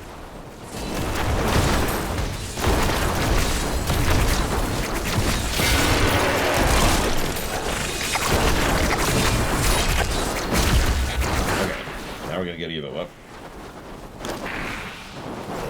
That's why I wasn't in a rush to res you, Evo. I knew you would get credit. But now you can get the loot, too! Your death nears!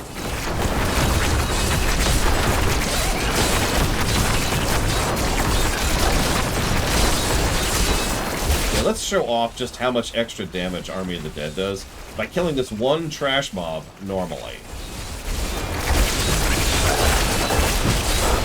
See how long that took? That's one random move. Or I can hit this button once and they instantly die. Night embraces you. Because I'm doing billions of damage with Army of the Dead right now.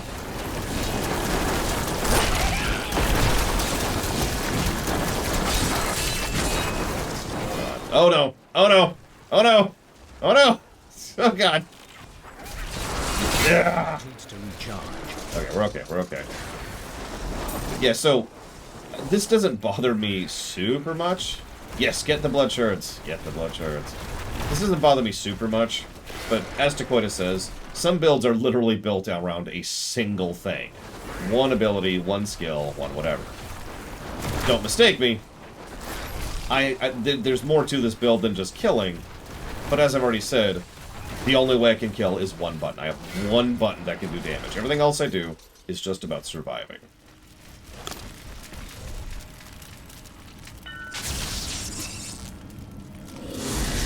If you look at your inventory in the lower right, you'll see there's a blood shard counter right there. I'm gonna bail before we just keep getting dragged into further combats here, so I'm out! Hopefully Evo will also acknowledge the need to not be here. Ah, you're capped on blood shards already. So do me a favor, come here, Evo. Follow the giant swarm of death.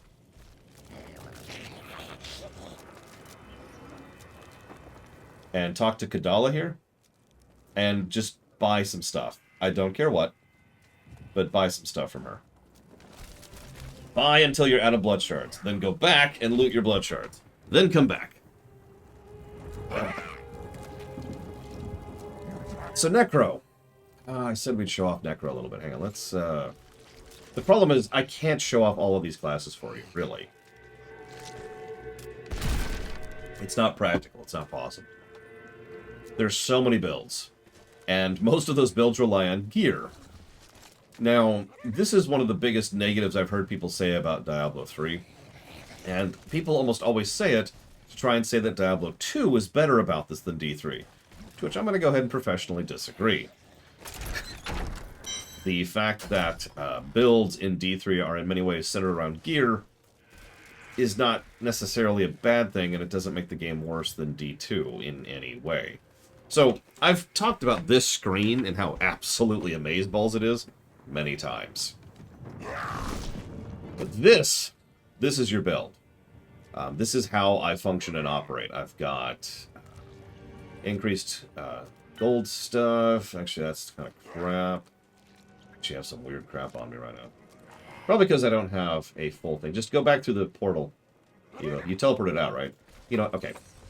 Warp to me. Just teleport to me. It's set bonuses and legendaries, and of course your Kanais. That's honestly really where your build potential is really going to come into its own. And that's the problem. I can't properly show off to you every build in the game. That would be insane. I can't even show off a fraction of the builds. I can only show off what I can show off. What I can tell you is Necro is a fairly well-designed class. I know it looks weird because it looks like I'm playing a minion build right now, but actually I'm totally not. The only reason for these minions to exist in the manner that they do is to buff the damage of this. Or, sorry, of the ability that I can't show off right now. I am returning to town. You can set yourself up as a nuker, as a true minion master. You can focus on doing lots of debuffs. Necros have all kinds of fun, wonderful abilities that range from visceral to doomy to ranged. Corpse explosion is, of course, exactly what it sounds like. There's Land of the Dead, which is just exactly what it sounds like. There's the curses, Decrepify, Leech, and Frailty, which is pretty much exactly what they sound like. There's our Reaper ability, Simulacrum, which allows you to basically double up on your spells for a few seconds. I mean, I've got that thing to coin. I just wanted the offhand for it. Although, honestly, that seems superfluous at the point I'm at. Not even a good version of that. It's just that scythe.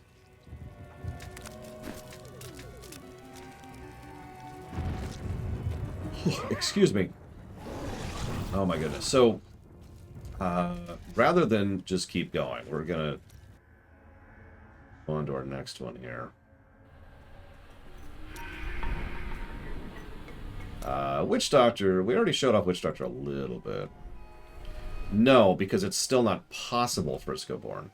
Doesn't matter how much you donate. It does, like, I can't do something that I can't do. It's like, if I donate $10,000, will you breathe through your elbows?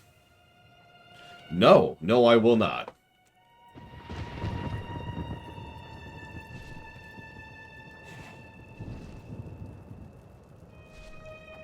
Isn't Solasta already on the list, Justin T?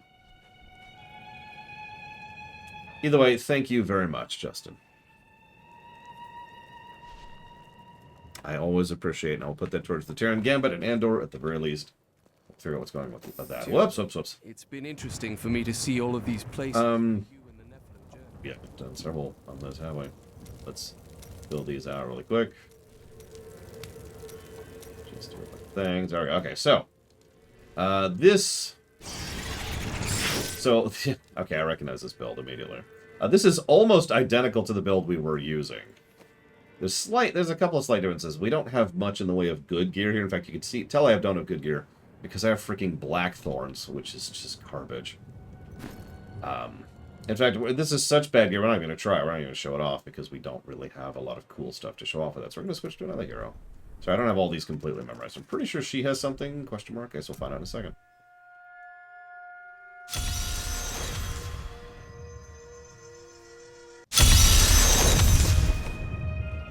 Nope. Okay. Wow. God, you were in terrible gear. Look at this. Oh, God. Oh, this is garbage. How old are you as a character? Yeah, I think these wings suit the Crusader. Yeah, so this class, as you can see, is a little bit centered around Go, as I like to call it. It's got the shield as its primary output.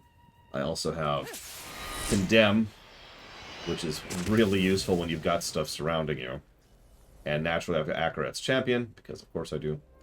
Laws of Valor, and just Iron Skin. This is actually a really basic build, but it's very fun to just run through things at Mach 50.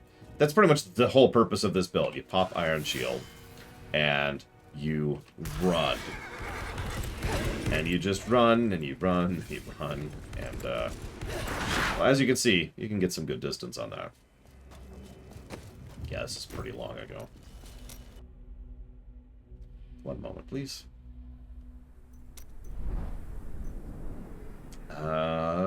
So this is the aforementioned tank build. This is also a cooldown build.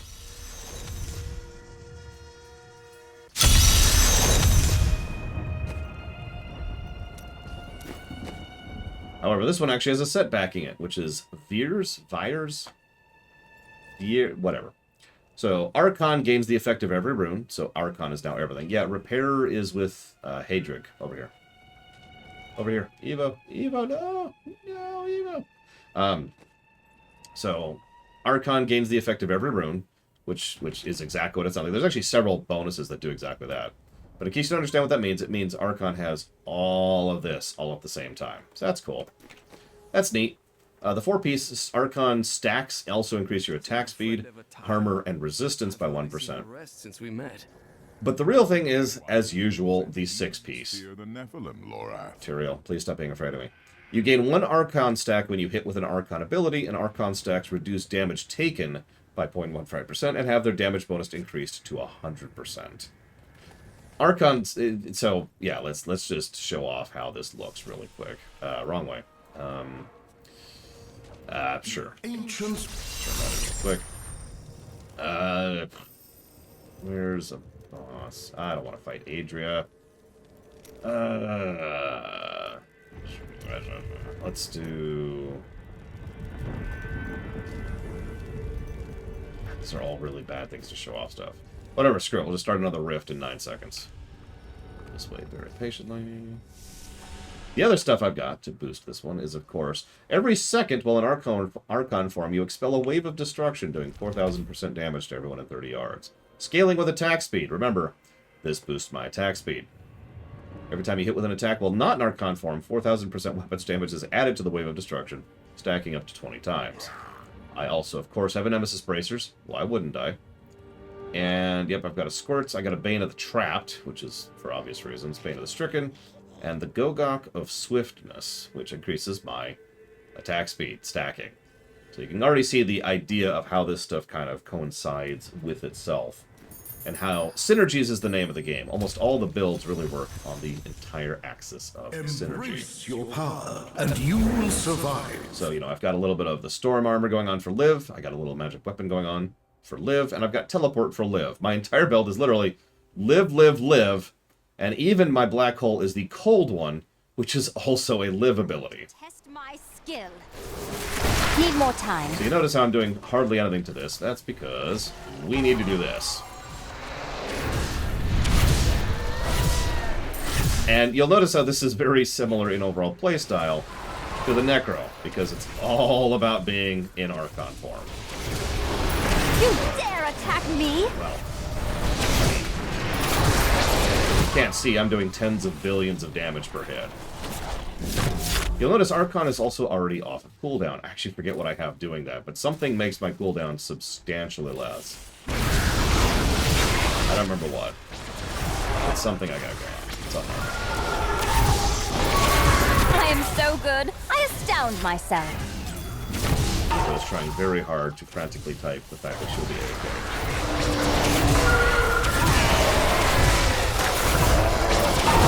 So this is my mage build.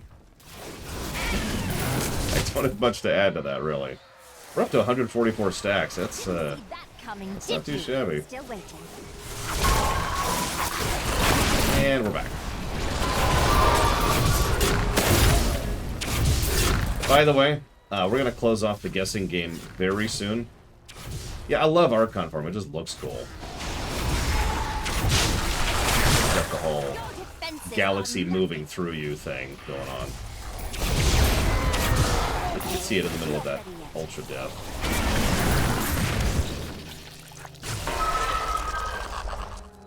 What do I have doing that? Is it something in Kanai's? Yeah, what do I have in my Kanai's right now? Skill cooldowns are reduced by 10 per second for 15 seconds. That's not it. Bonus from Archon now lasts after expires, and Ring of Grandeur. Oh, what is reducing that cooldown? Convection of the Elements is one of the generically good rings. The way it works is you gain an increased damage bonus to a single element for 4 seconds, and then it rotates to the next one.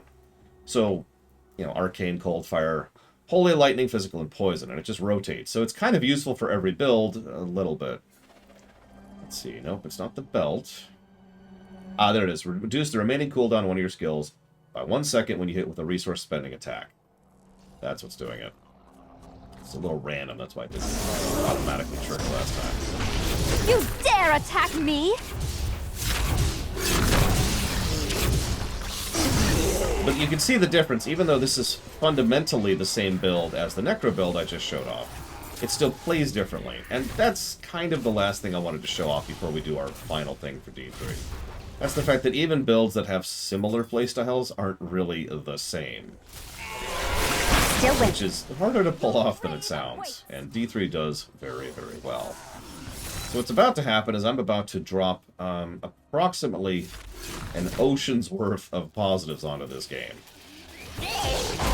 So if you haven't gotten your guess in for the golden number yet, maybe hold off a few seconds. Just for fun, we're going to go ahead and finish this rift first, because we can. So I'm going to say thank you to DirectD for being crazy. And we're done.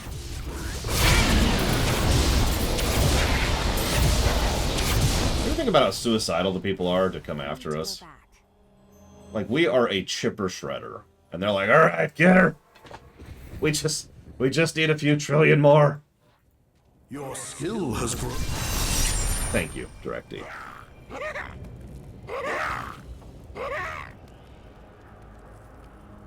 I do always appreciate. Thank you. Jot that down. We just did that in less than 5 minutes. Yeah, no self-preservation. Or compel. Yeah, that's a good point. I know it's not really in lore, but it's just funny to think about. Yeah! Just a few more thousand of us. We'll get her. Go!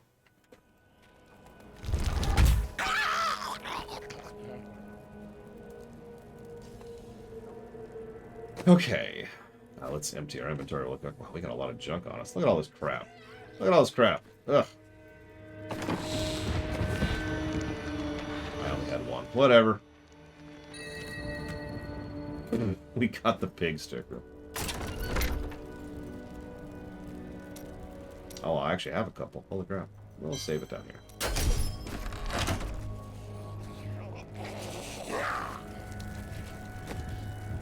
Yeah, I suppose it would be churlish to complain about the fact that some sets are only useful at lower level stuff. That's a good thing, right? Feels like a good thing. I do think it should be less pieces than it is, because Blackthorns is like a 5 or a... Is it a full 6-piece? Actually, I don't remember. It's too many pieces, is the point. It should be like a 2-piece. Because there's a lot of 2-piece sets in this game, like that one right there. Okay.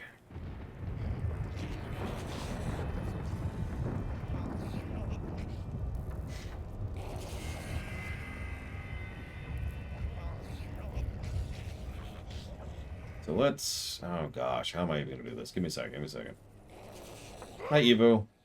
Now, this is not bragging, but in the time you were AFK, I was able to finish the Rift by myself. I love this build, I do.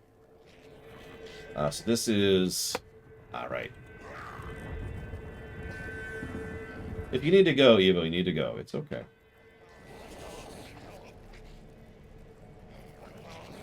Okay, so Kanai's Cube. The re-rolling mechanic.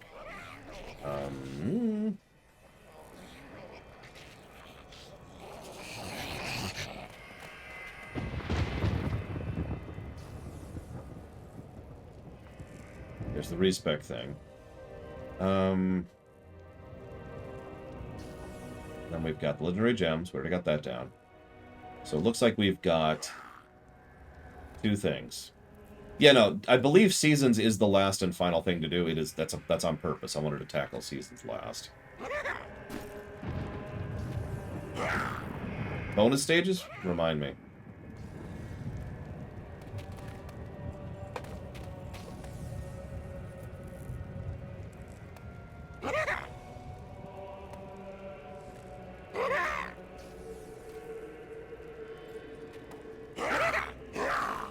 So we've got...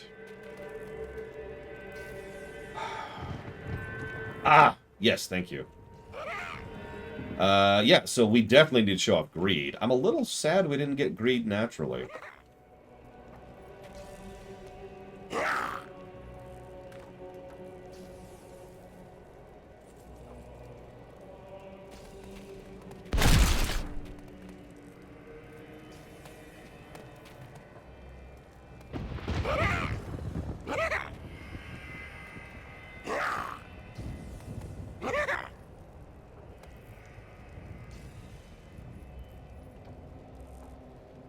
Okay.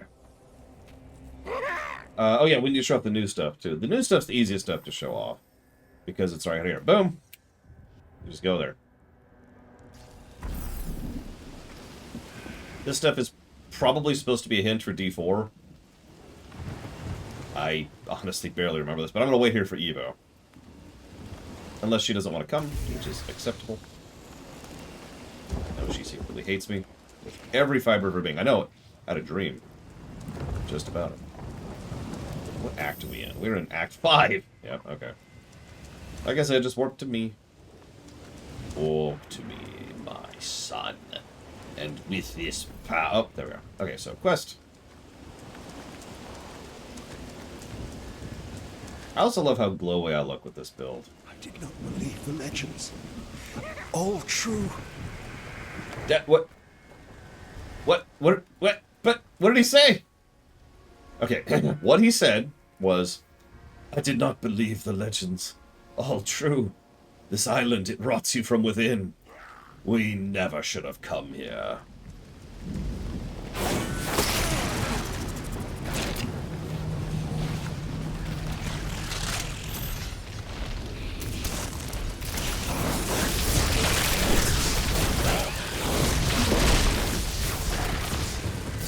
Honestly, let's just turn this down a bit. Can't do 7, so let's just hang at 1. I'll speed this up a little bit. Correct, Evo. If you skip, it skips for the party. That's how D3 work. It's okay, it's better than STO, which, if you skip, it might skip for the party, and it might not, and it might desync you, and it might overlap the dialogue.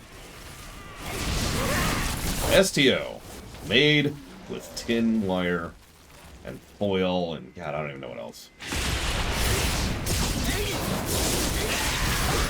Yeah, it also might be everything I just said simultaneously. Like, I love STO to death, and I kind of refuse to play it by myself, but it can be frustrating.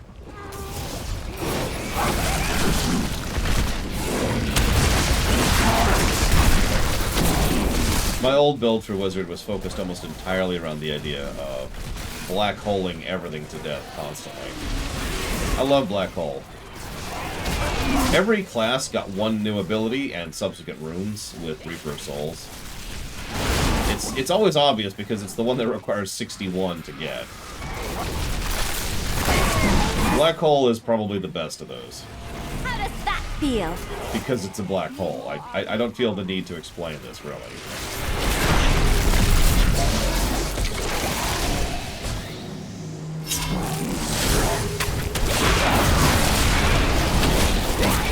I don't actually know why I got into Wizard so much originally. Probably just because of sheer viscerality. I love the arcane look. And then, of course, because it was the class I stuck with, it's the class I built. As I've mentioned a few times, this is my original tank.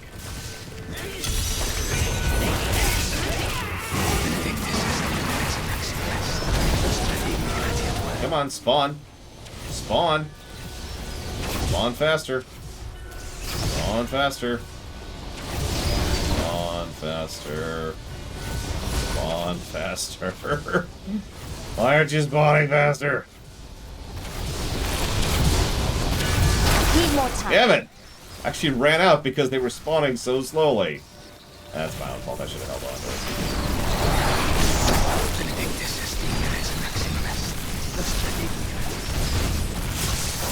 Not ready yet.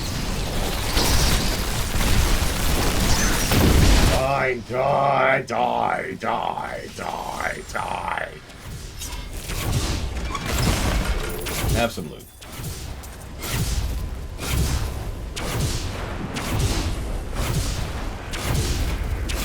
$350. How the hell? I can barely contain myself. After so many years of studying, my time has finally come. Tomorrow, I wield the sacrificial knife for the first time. I am certain the goddess Naraza will find me pure when she gazes into my soul and receives my offering. Well, that's not creepy. I'm so excited to sacrifice myself. Could you, like, not? Thanks. Like, I just did 100 and... What was it? Oh, it didn't say. 100 and something. Like 130 or so. Which I was actually pretty pleased with. 300 sounds like madness.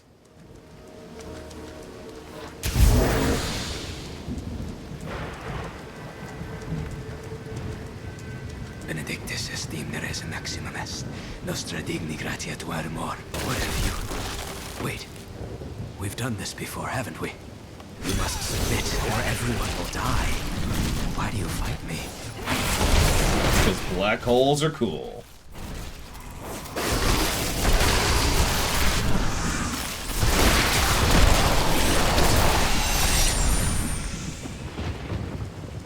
What I'm about to do will torment me forever. But I have no choice. It is my fault. Therefore, I must set it right and do whatever it takes to keep this evil from spreading and poisoning the whole world. I don't think it's that large scale, buddy, but okay.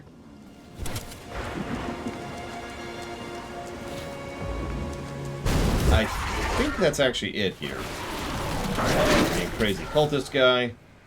Then we killed the crazy cultist guy. And he's a crazy cultist guy. I don't remember there being anything else here. Does anybody else... I'm sorry, I'm actually asking the question. Does anyone remember any other layers to this particular zone? So why couldn't he get it? What was this stuff?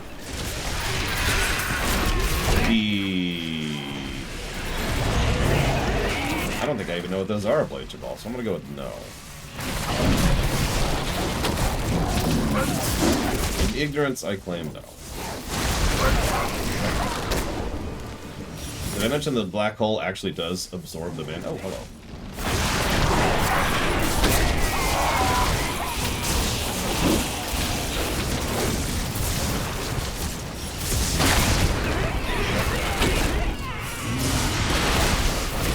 that sucks, Blues. No, I'm sorry.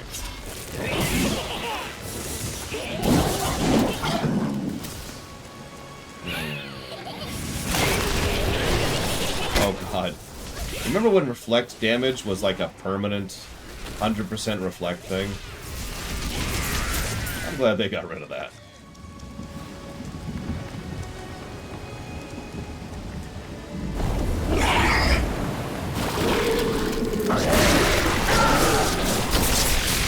How does that feel? No. Still waiting. Save you, brave Evo. Brave Sir Evo. Or, I guess that'd be brave Sir Ilyani. Which does roll off the tongue nicely, so I'll give you that.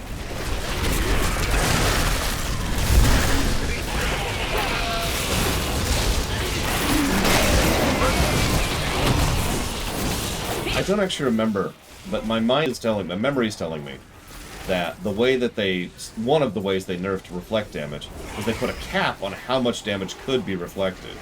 So, you know, you may do 3 billion damage to them, but they can only reflect a certain portion of that back to you. 10,000 or whatever. Not ready yet. Oh, excuse me, then I'll call you Mayor Ilyani.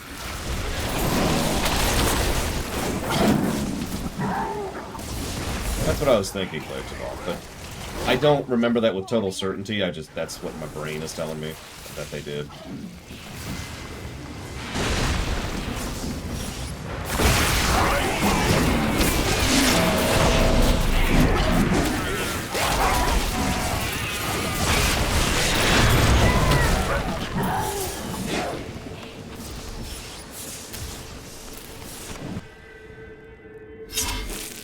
Hello?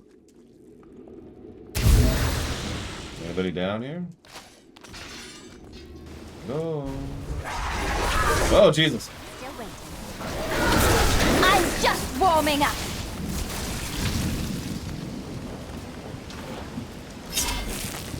Day 1. An inexplicable tide arose from nowhere, dashing our ship on the rocks, and now we are stranded. Could the old myths actually be true? Regardless, since our plan to study this infamous place was the talk of many, I am certain we'll be rescued before long. In the meantime, my research awaits. You dare attack me? No, that was a while ago, because he doesn't sound like an old man. Is that all that's down here? Interesting.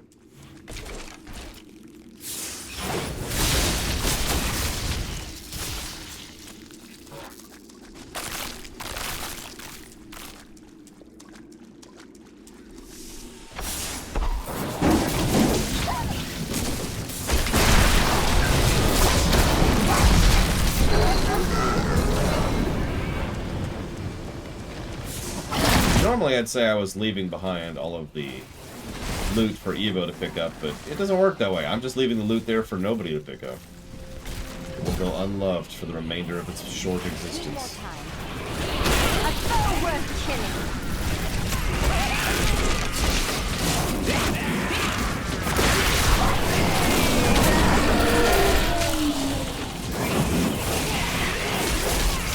I'm just warming up.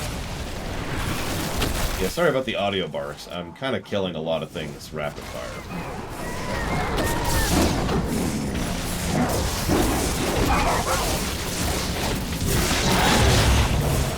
Not ready yet.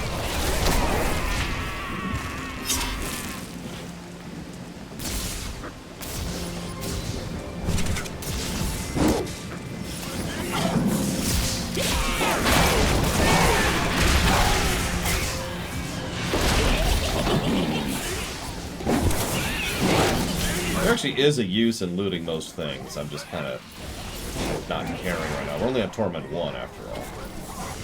Your defenses are nothing. That might be it. Unless there's a thing up here. Probably is. Because last time I said that should be it, I found something else. See what I mean?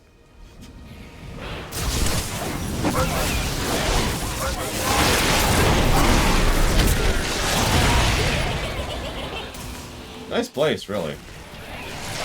Your grave awaits. character I would want to visit, but, you know.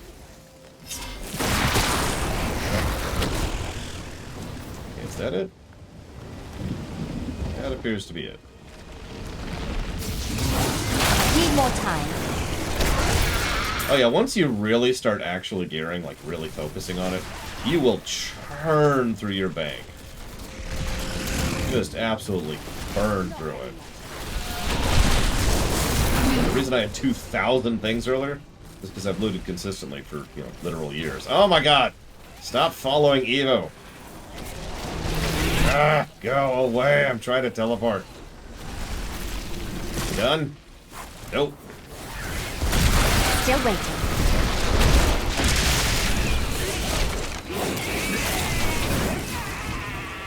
Are we done? Okay, so that was the Act 5 zone. I don't think Act 4... Oh, I'm totally wrong. Act 4 does get a zone. 4 of them. We'll do those last. Act 3 gets Secheron. Which we've technically already done. But we're still going to go there.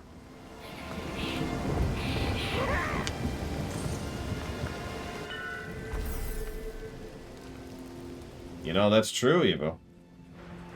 I know I would.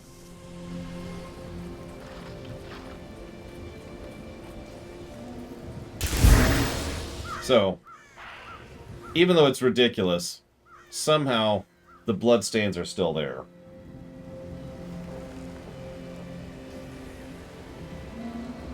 I like to think that Bale killed him in such a unique and specific way that his blood is still cursing there forever.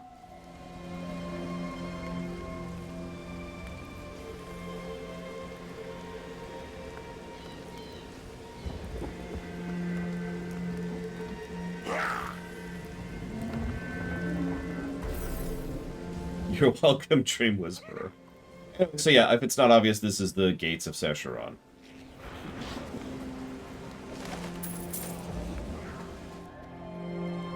This is actually where we get Kanai's cube.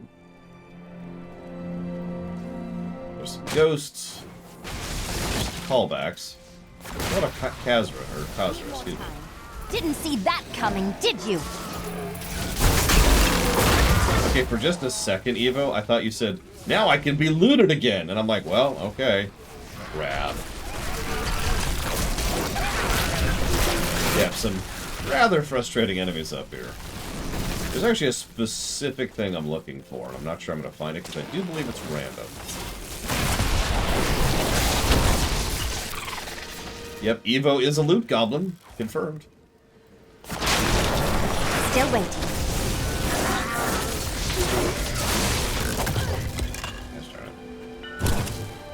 Gosh darn it.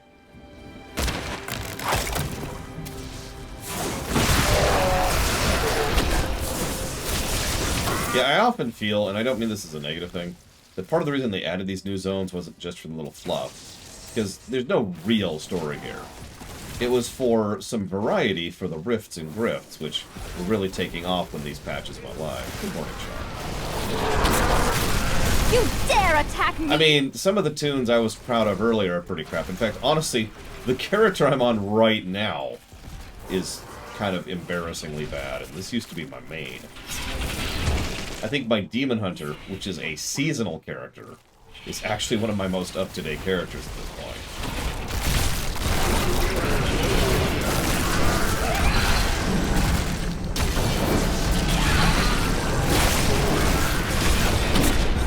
No, I actually checked the log thing earlier to put, and you're right, it's not there for me because I've already looted it on this character.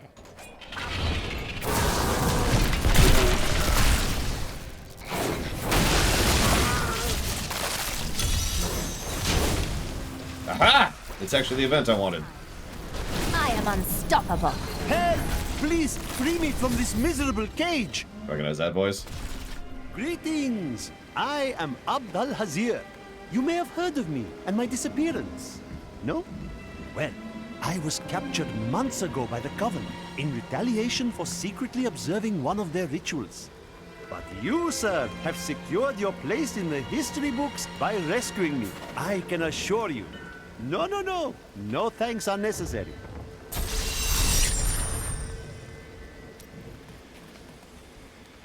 Greetings! There's for that.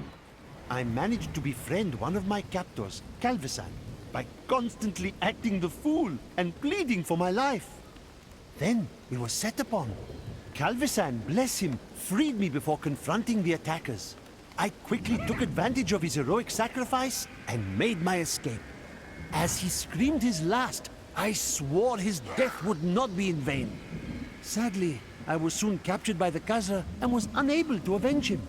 Well, we can't cry over the past forever.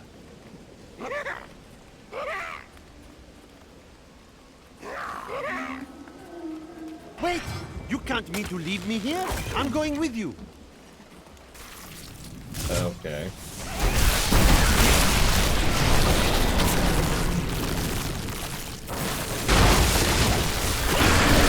For the record, he does not fight. Obviously.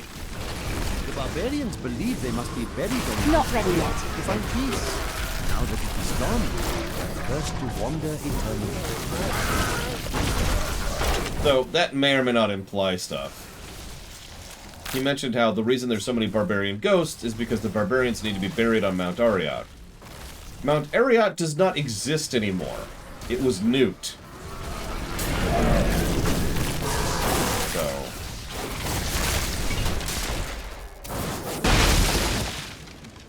Now, is it true, and therefore that's why they're cursed forever? Or do they think it's true, and that's why they're cursed forever? Both of those are possible. Still waiting.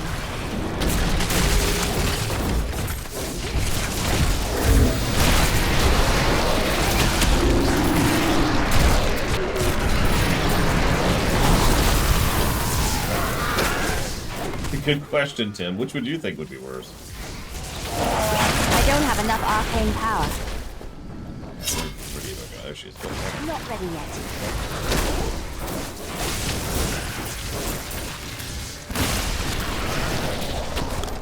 Oh my god, let me alone so I can res her. That's a good question, Reggie.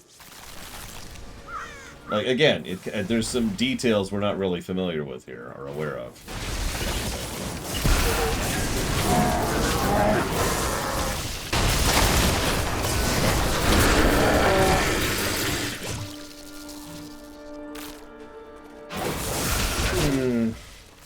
In that case, that would be the belief thing, Tim, because then all you have to do is convince them that they won't be cursed forever, and by convincing them, they won't be cursed forever.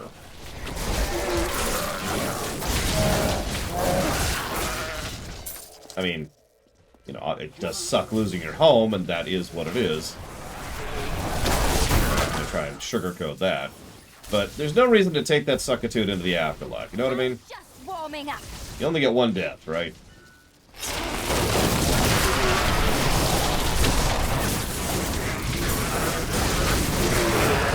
What am I planning? Oh, yeah.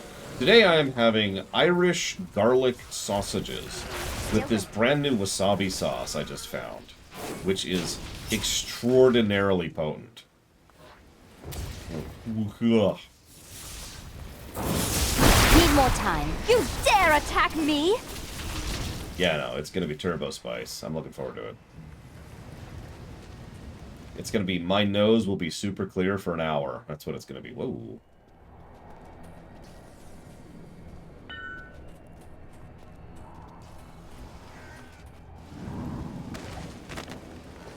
We showed Baal and his army what it meant to fight true warriors. But when Kanai was killed, it froze the spirits of our bloodied ranks. That was when the battle was lost, for he was truly our king. And in case you missed that, the cube we use is called Kanai's cube. How does that feel? This area came out with the patch that added the cube to the game. Also, that voice actor sounds extremely familiar, but then again, Blizzard reuses actors all the time, so whatever. Good battle.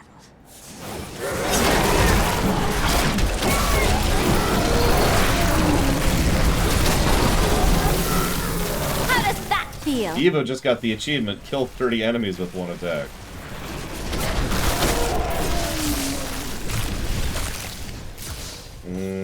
I know who that is. I don't remember the actor's name. He's actually a prolific actor. I tend to remember him most as Nazgrim over in WoW. But Blizzard's used him several times.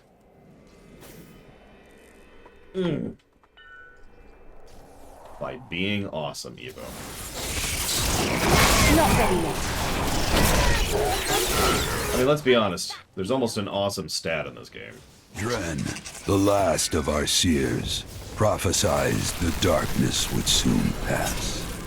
He was wrong. Mount Ariad exploded and took our souls with it. Many of our dwindling number were lost that day to madness and worse. They are the unclean. David Lodge. That's him. He's done a couple of animes, a couple of animations, a couple of films, and hundreds of video game roles. He literally has 156 individual roles just in WoW. He's also the voice of Louis Soir over in FF14, for those of you familiar with that.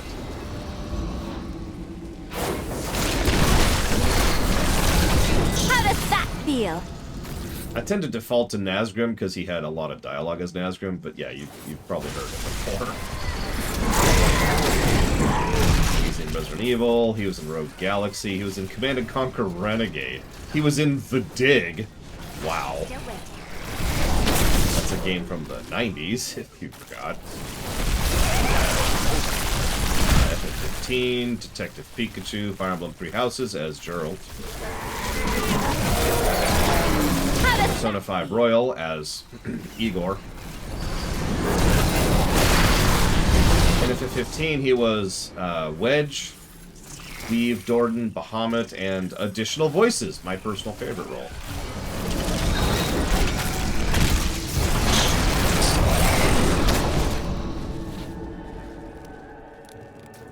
He's also in SMT3.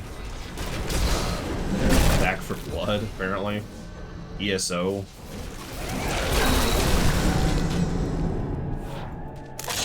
He's done a couple things.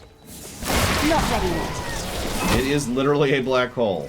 It is specifically a cold damage black hole, so it saps them in, and then saps them of their warmth, too.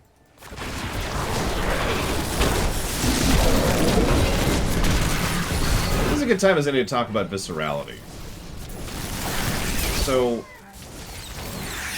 we, obviously this is a triple Viscerality per class kind of a situation. This is going to sound very strange, but the question really is, does this game get even more than 3 positives per class for Viscerality? Because, I mean, holy crap. The years wear on us all. Only a few still live. But we have made a good account of ourselves, killing all but the most vicious of the flesh eaters. To think they were once our kin. As long as even one of them still lives, we are all shamed.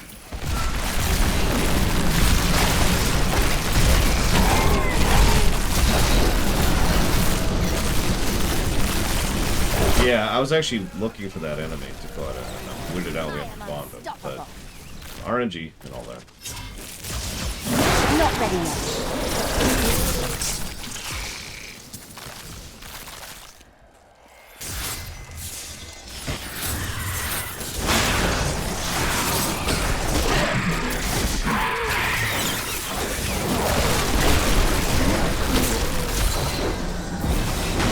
Viscerality boils down to 3 categories, which is, neatly ties into the 3 pluses concept.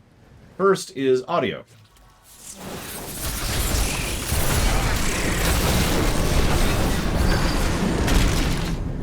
Self-explanatory. The second is visual.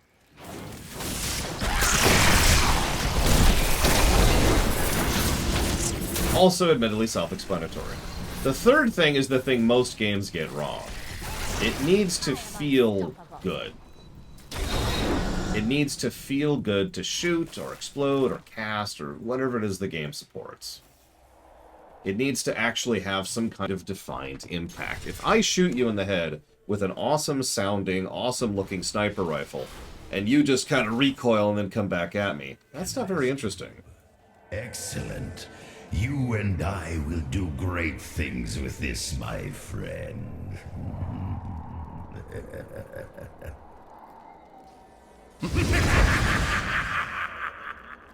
And so there's the Kanai's Cube, which if Evo didn't have, she does now. Yeah, exactly, Kira White Noise. And yes, Doom 4 is a great example of a high viscerality game. You know, it's awesome. But yeah, I actually missed Kanai earlier. Because I was focusing on that. Well, if you didn't have Kanai's Cube, you should now. And if you don't, well, then I'm terrible and worthless. Need more time. Oh gosh, I hope you don't have it in your inventory. Then you'd have to be VAC banned for, you know, hacking. Why would you hack the game, Evo? Look, the quad minigun is just the best gun in gaming. What do you want from me? It is strange they have placed Kanai's corpse on the immortal throne, as he died before he could be crowned king.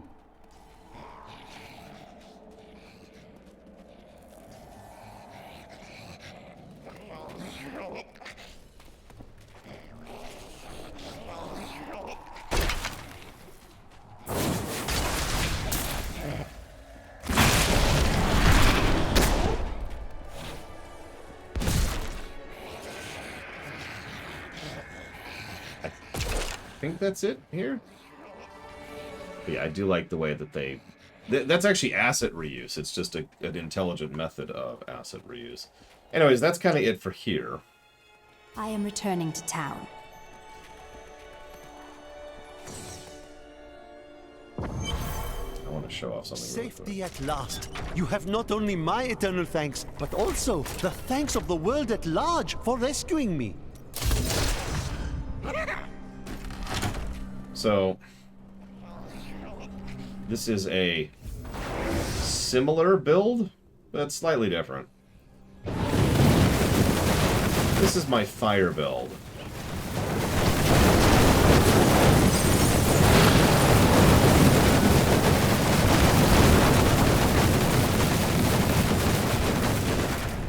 Bonus points if you can figure out why I call it that. Kanai's Cube is right here.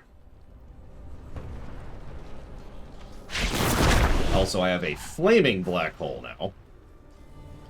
I think I use black hole on like every single one of my builds. Because black holes are just great. But, anyways. Yes, I believe this is Firebirds. So, Firebirds is okay. Disintegrate ignites enemies, causing them to take weapons damage until they die. That is literally a permanent dot. When you die, a meteor falls from the sky and revives you. This effect has a 60-second cooldown, so it also has the Phoenix ability built in.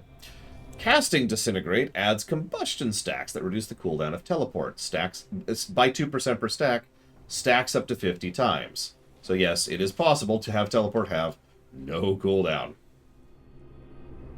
Then, most importantly of all, the 6-piece. You gain 5,000% increased damage while Ignite is applied to a target. Hitting an ignited enemy with a non-channeling fire spell, such as the Meteor or the Blizzard I just showed off earlier, deals Ignite damage multiplied by combustion stacks. Pets cannot trigger. So that's a little bit, that's a lot of words, but what that boils down to is...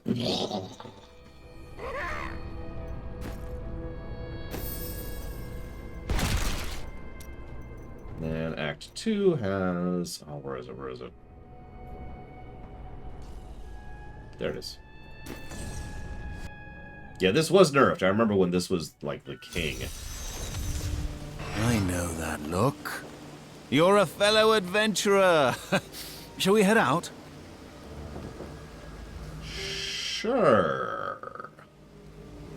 We'll wait for Eva, though, of course. Yeah, you probably need some mats first, Evo. Alright, now as soon as Evo shows up, we need to burn her so that she doesn't kill me, because she's going to betray me. I know Evo's going to betray me, so I need to betray her first before she can kill me.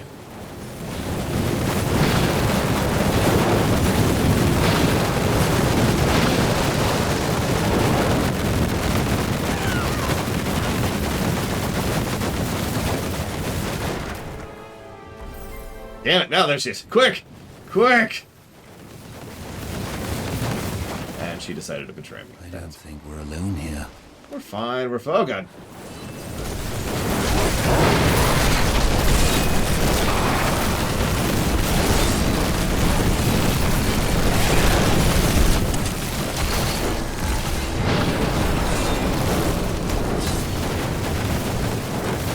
Yeah, sorry for bugging out the audio. That's actually on me.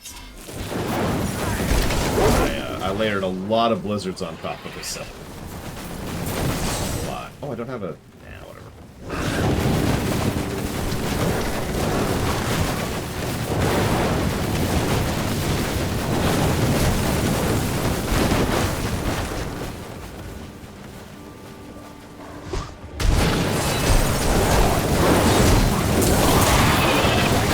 If only they could see me now.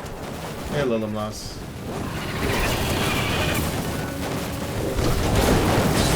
Why would I loot a chest, Eva? Such strangeness. Hello? You wanna, like, fight me? Okay, okay. It's just... They were just staring at me.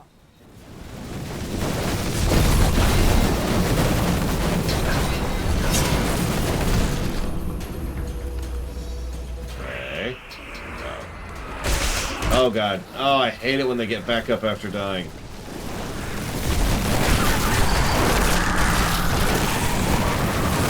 I am so good, I astound myself.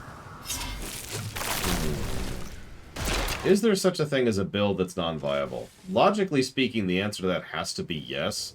But in a great game that is as gradient as this, it's hard for me to actually say that.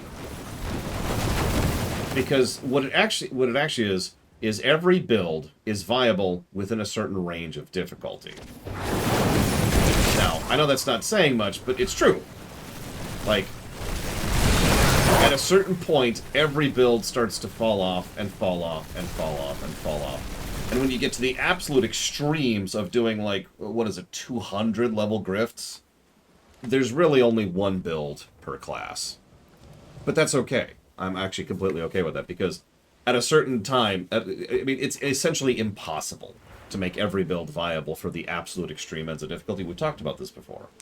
So what I care about more is how wide the range is.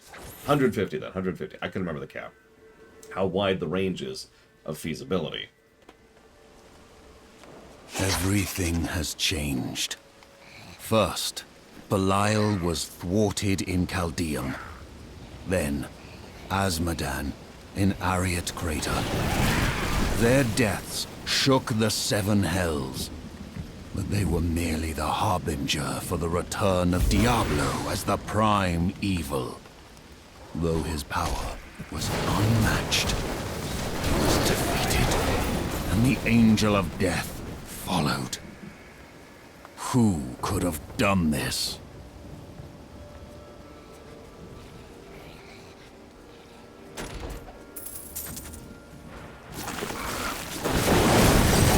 One of the other things I've heard as a complaint about this game, which, to be clear, I don't think will ever manifest as a negative for the game, is that the metas of the game, which I suppose ties into Tim's question, is that you look up the best build and then you do that. I astound myself. I don't agree with that. But even if I did agree with that, I'm not really sure that's a viable negative for something like that. Because, yeah, that's like every game, right, that has build gameplay. Someone somewhere has probably figured out the optimal build. And then you can just go look that up if you want to. A lot of alliances in your time.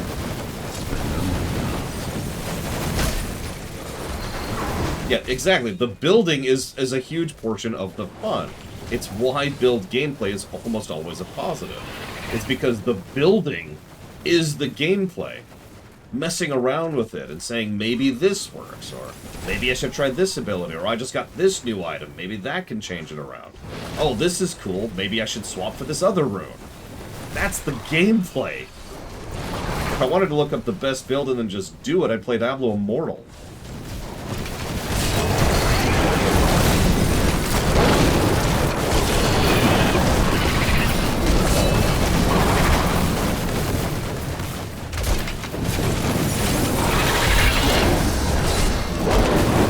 afford it. So I should probably explain that particular dig. Diablo Immortal, like almost every mobile game out there that has a competitive element to it, is designed around the idea that there is one particular method in which you should play, and for the most part, it's almost always better to let the game play itself, rather than to actually sit and play the game yourself. So, in the overwhelming majority of that mobage trash, it's better to just let the game play itself than to bother trying. And of course, it's, you know, you hand over a few $1,000s and you're good.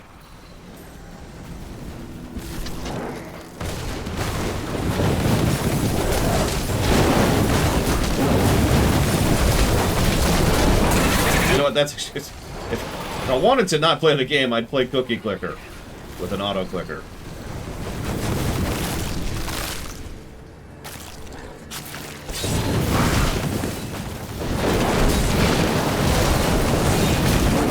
Yeah, the meteors are actually quite random, but for once I don't mind because they hit a hell of a spread.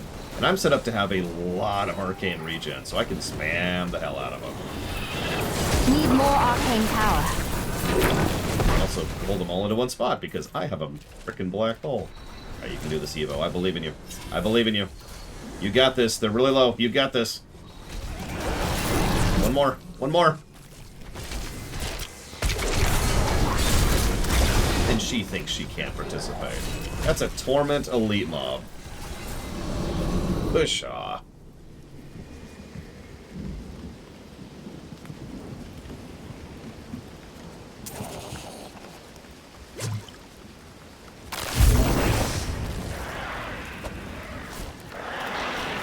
What's my opinion on Fortnite and their monetization? I have no idea because I don't know how Fortnite monetizes. If it's purely cosmetic, then I'm against that. If it's free to play, but they charge for microtransactions, then I am against that. If they have microtransactions, period, then I am against that. I can't believe our luck. There's got to be something good in this chest, eh? Oh, let's see what's inside. Look out! No, no.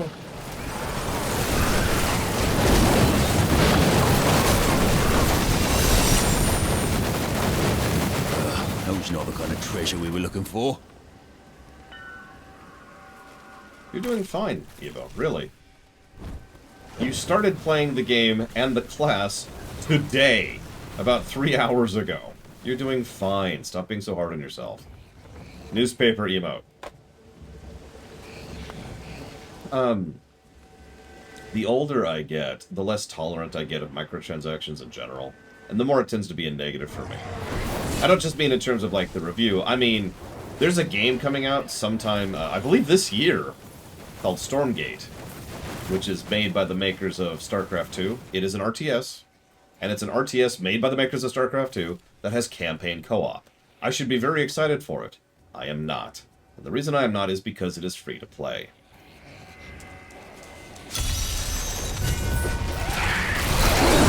Harsh reality is, at this point in my life, anything that is free to play is a that's a warning flag, right? Like, that is a negative. You know what I mean?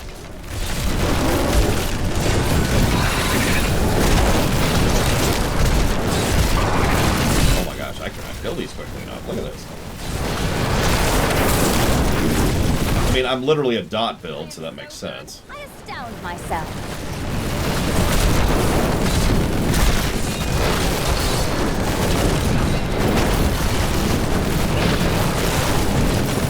We didn't even get 100. I need arcane power. Like, to use a random example, and by random I mean a specific example of what I'm talking about. My sister recently was looking into a couple of mobile games. Of them, one of them was like $8 and you just buy it. And the others were all free to play. Guess which one she went with? I'll give you a hint. It's the one that wasn't trash. Are you from Caldeum? Yes. Interesting. I'm just warming up.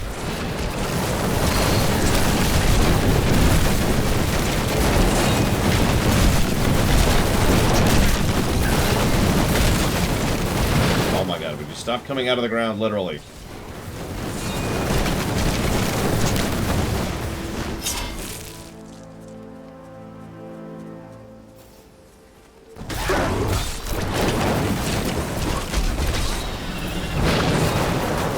One spot.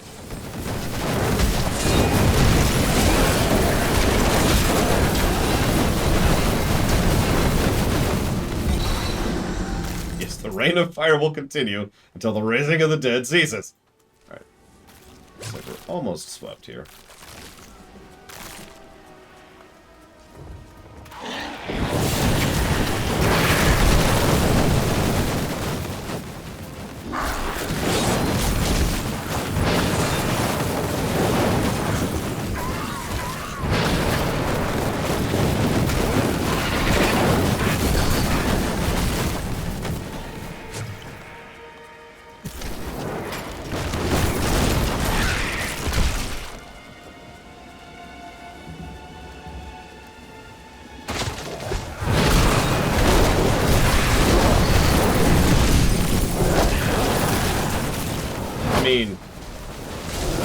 One of the most common questions we got during the WoW lore run, which, as a reminder, was like 5 years ago now, was, when do you think World of Warcraft will go free to play?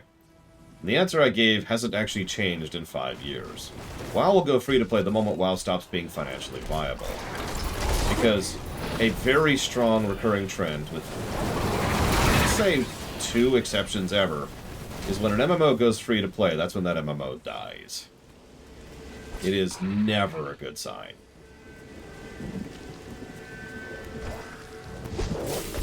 Actually, I'm going to take that back. I'm going to say only 1 exception.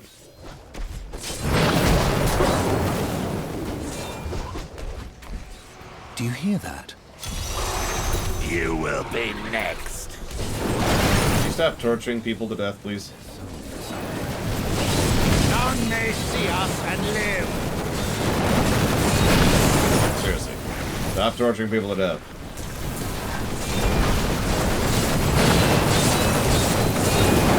STO is the 1 exception. And frankly, even STO has its problems. And, if I might be bold, has been getting worse. Before they got him. Clearly not as good as you, though.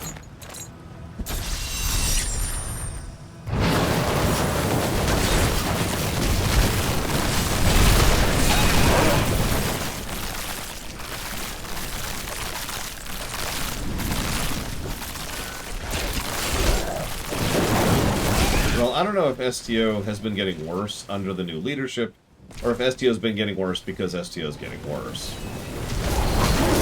One of the two. Like, I don't want to put a damper on anybody's excitabilities, but have you noticed how much more development time has been spent on making new ships in STO instead of new content in STO? Round 2 base master. Never apologize for looting, Evo. It is a sacred art.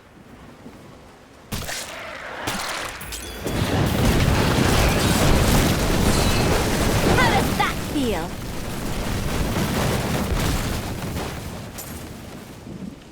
Yeah, exactly, Reggie. And that's what, 3 new ships, or ship bundles this year? Christ.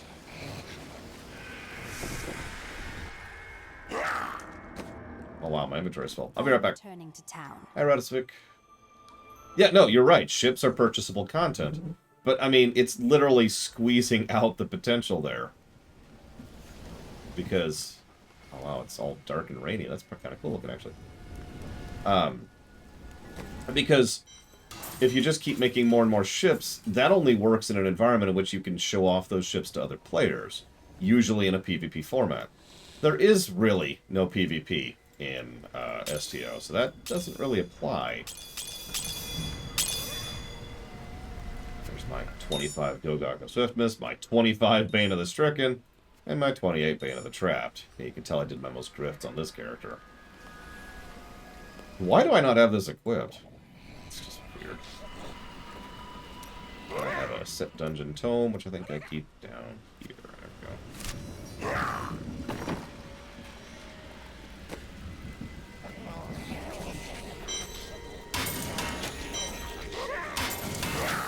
Yeah, I'm not trying to sound negative or down on STO, really.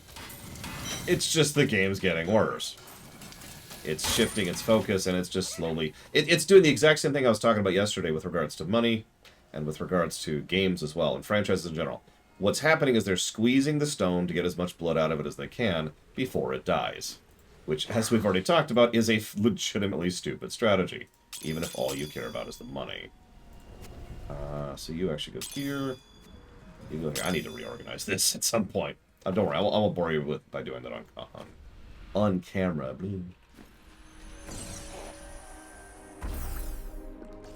I did notice that, Justin, so props for that. Apparently it's already gotten bad again, but at least it's better than it was.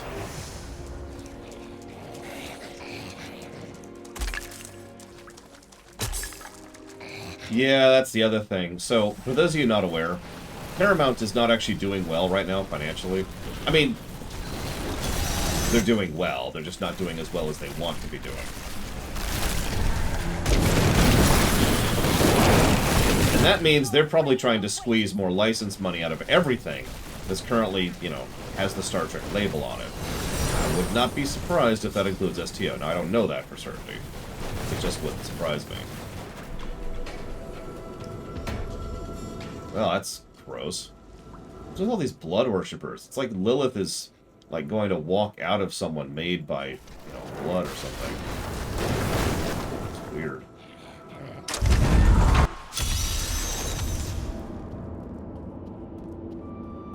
I don't remember when long. Now we start to see Cthulhu cultists.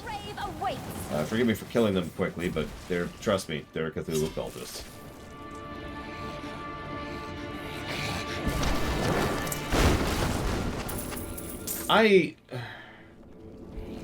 Yes, yeah, this is the Bloodborne area. That's not really a joke. This is the Bloodborne area. It's okay, I brought fire Evo. This is actually why I switched to the fire build. I mean, I wanted to show it off, too, but... Didn't see that coming, did you? So, why do I think Hollywood in its current format needs to die? You ever heard of the Hang on. You ever heard of the argument that, in some cases, you need to burn down the house and build a new one because it's so infested with termites? Or, you need to try and get rid of the termites and then rebuild the house anew, refurbish it. And for some reason, most people, when they think about that particular dichotomy, think of it as a binary one or the other kind of a thing without really thinking about how gradient it tends to be. Didn't kill 100 again. Good God, I cannot mass kill on this build at all.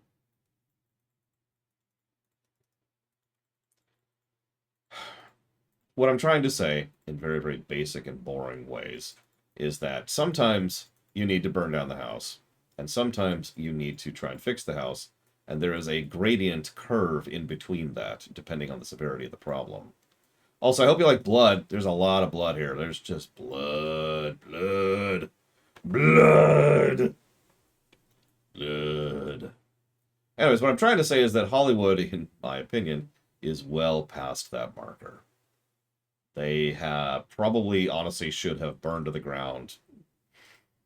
During COVID, I think, really was the... No, really, we now have absolute proof that they are a giant money pit of doom. Kill a couple of things before I read this.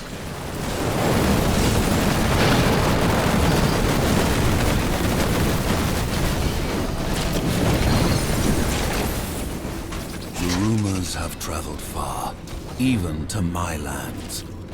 Humanity is regaining its power, and the Nephilim are reborn. People say they have defeated Diablo and Malthael, and secured peace on Sanctuary.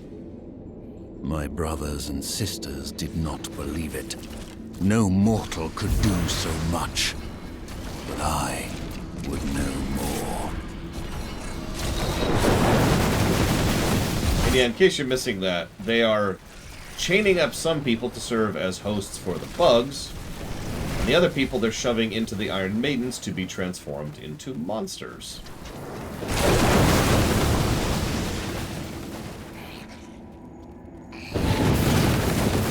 And yeah, whether or not this will lead into D4 is something that's honestly a bit of a question mark here.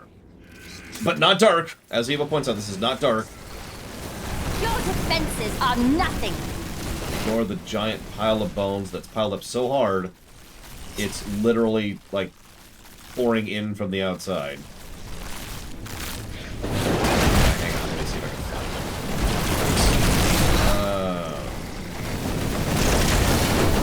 That should be one. There is no end to the number of rituals these cultists will use to twist mortal flesh. Some call the process ascension, a lie that no doubt buys them obedience. But mark my words, these abominations have not ascended. They live only to suffer and hate until they meet their final death.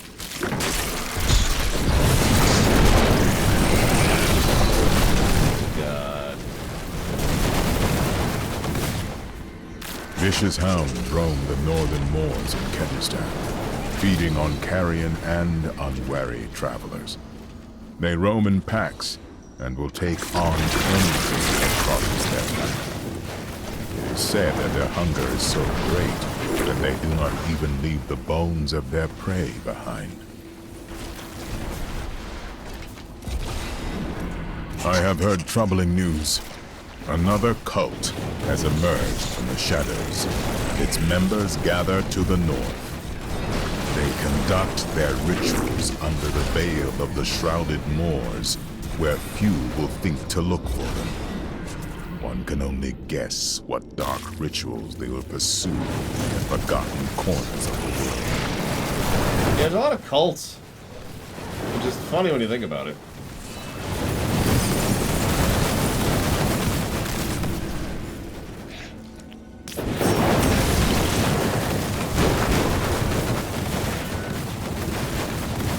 I think you could have handled it, Eva.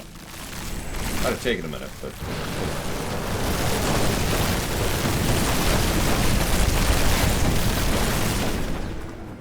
Mysterious beasts have been sighted in the lands bordering Skarsglen. Some say they are part man and part wolf, but I have not been able to confirm it with my own eyes. Whatever their origin, the destruction they leave in their wake suggests that we are right to fear the worst.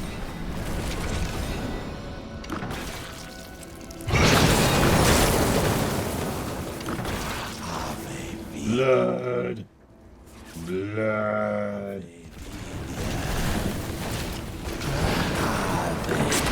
Blood.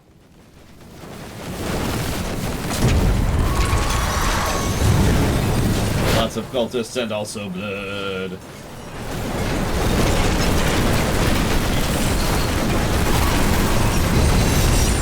Okay, we filled the room with blood. We can progress.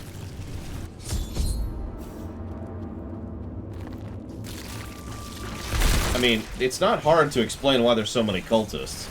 Demons and angels are a regular known factor in this setting. Of course there's a lot of cultists. What I would probably do is make it so that not all of them are stupid evil.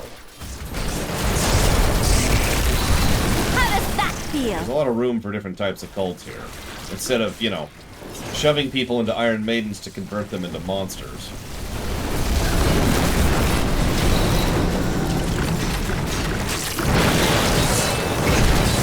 Yeah, Irena was literally the product of a cult.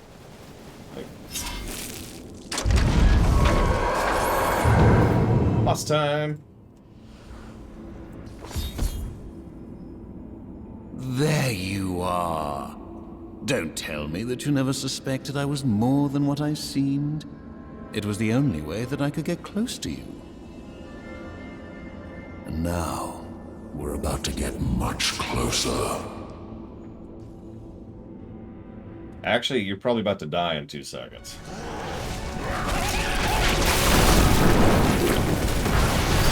Wow, you lived. I'm actually shocked by that.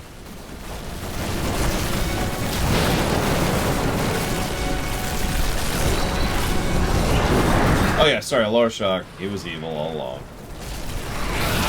The guy who was like, you should join me, but you've never had an alliance like me. Mwahaha. Turned out to be evil. He's got some help.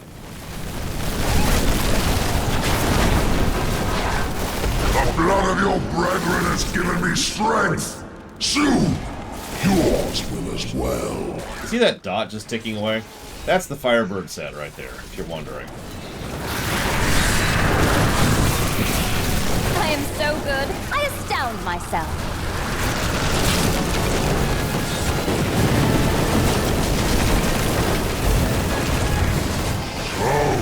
Much power!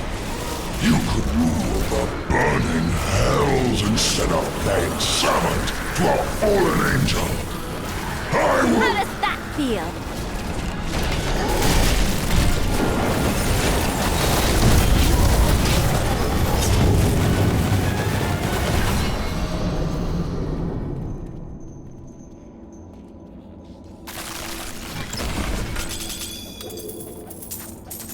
Appropriate that a minion of envy is specifically what, or excuse me, a demon of envy is specifically who came after us because he wanted our power. Also, just to point this out, yes, that statue looks a lot like Lilith. That is almost assuredly on purpose. Let's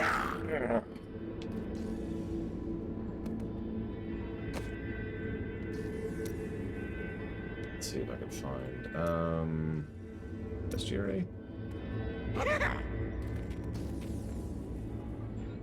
Nope. Okay. Yep, pouring blood out. Like you do. Not that I'm aware of, Tim.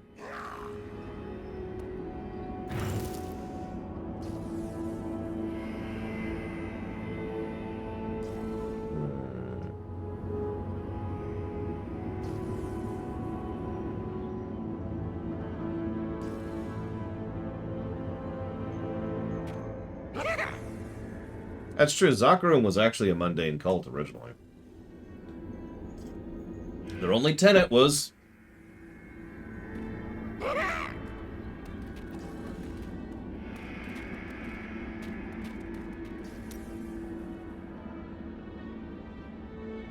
So this is one we got earlier when we got Kanai's cube. They never listen. The small minds that surround me ignore my greatness, and then kill me. First the Horadrim, those plodding fools. Then the Nephilim. Imagine if that one had listened. We would have angels and demons for servants. We'd be riding them like horses. Perhaps I'm being unkind. It's not that their minds are so small. It's just that mine is so large. There it is. Gideon was always an unusual demon.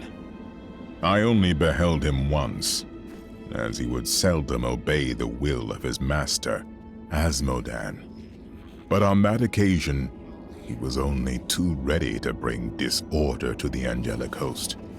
When he first appeared, we did not know of his insidious threat and focused our attacks on his mightier brethren.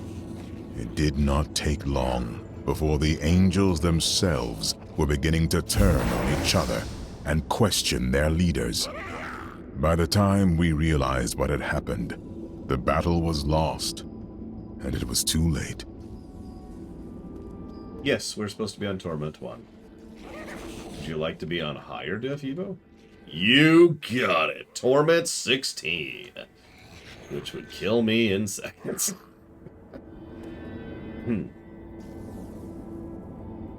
Torment a billion trillion. How many levels has she gained playing with me? 70. That's a lie. It's probably closer to 68.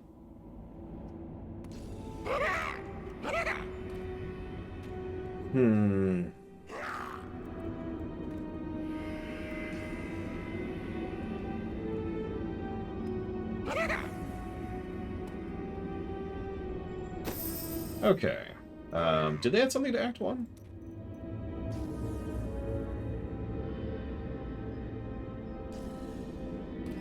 I don't remember them adding something to Act 1. Yeah, so, in that case, over to the big one. Is it top to bottom or bottom to top? I actually don't remember.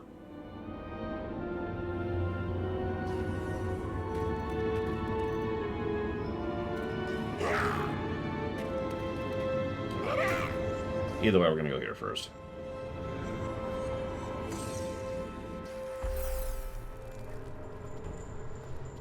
Empty out our inventory a little bit. There we go.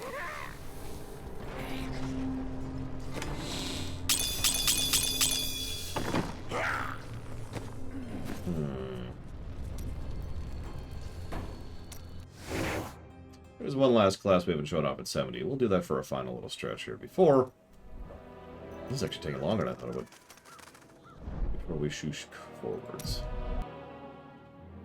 Hey, we're wearing samesies. Evo and I are now brothers.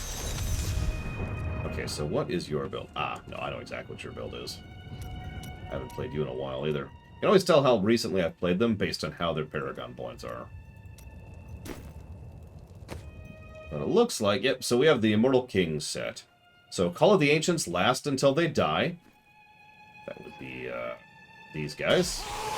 So I just have these as pets. Like forever. Reduce the cooldown on Wrath of the Berserker and Call the Ancients by 3 seconds for every 10 prayer you spend with an attack, which is fairly basic. And while both Wrath of the Berserker... Feels strange. Did you forget to eat again? No. In fact, I decided to get the day's eating out of the way all at once. I kept at it until I couldn't take another bite. Oh, it sounds like you ate too much then. Being a mortal is very complicated. You have no idea. Alright, so. Six about it. Well, both Wrath of the Berserker, which is our, nuke mode, we actually mentioned that earlier, and Ancients are active, you do 4,000% increased damage. Not too shabby. We also, of course, have Nemesis Bracers. I also have a Hellfire Amulet on this one, which I said I'd talk about. We also have Call of the Ancients gains the effect of the Ancient's Fury Rune, because, yeah. And damage of Hammer of the Ancients is increased by 100% and returns 24 Fury if it hits 3 or fewer enemies. So this is probably the weirdest build I've ever built. It's a Barbarian build that is single target focused instead of being a spin to win thing. I set this up mostly as like on a dare to myself because all my friends were doing Barbarian. And Barbarian is plenty fun. I wanted to try something out. I wanted to try something different, see if I could do it. So, here it is. Just make sure I do that really quick. So let's go have fun with it, shall we? Let's see. So we're going to that floor up here. Boom.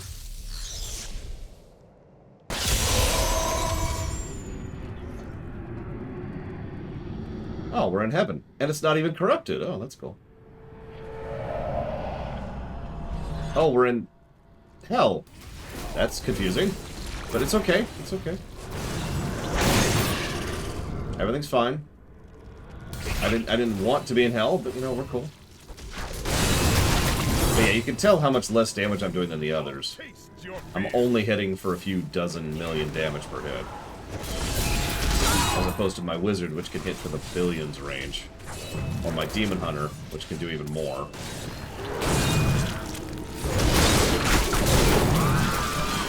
So what do we got? Let's see. I think I have, yep, I have shout and shout.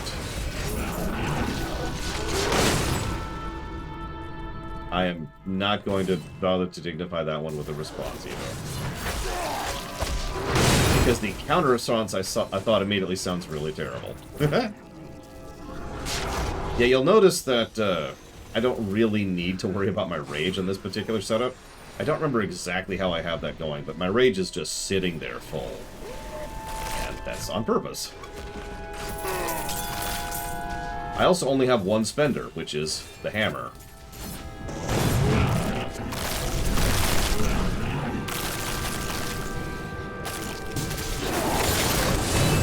Kathos guides my hand.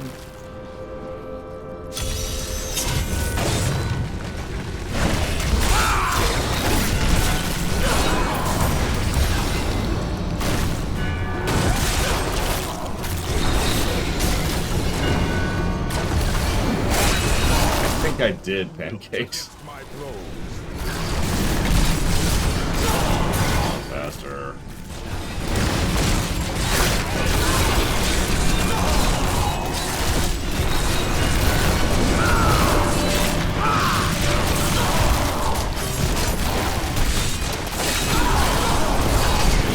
not stand before me.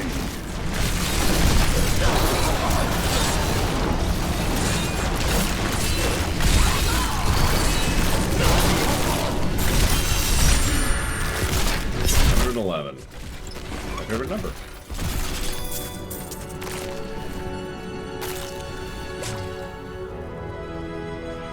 Oh well, now that we're in hell.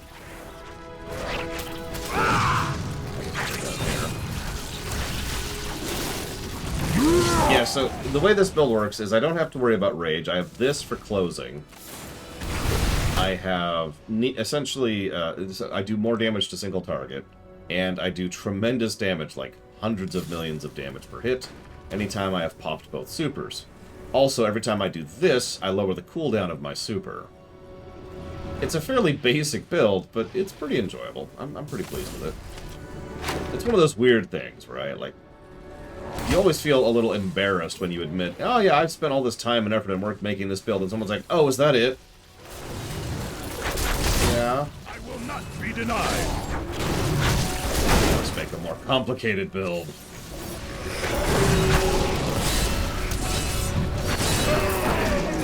I mean, at this point, I think the most complicated build I ever built was the Crusader Barrel Flinger.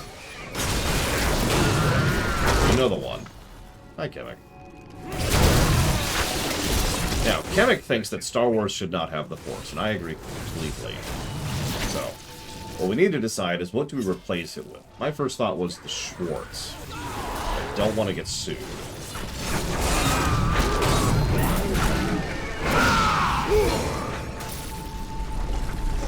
Yes, Utho, you were still there. You know, I feel like we've talked about this, Evo. You keep calling them your friends. I don't think that's how that word is used.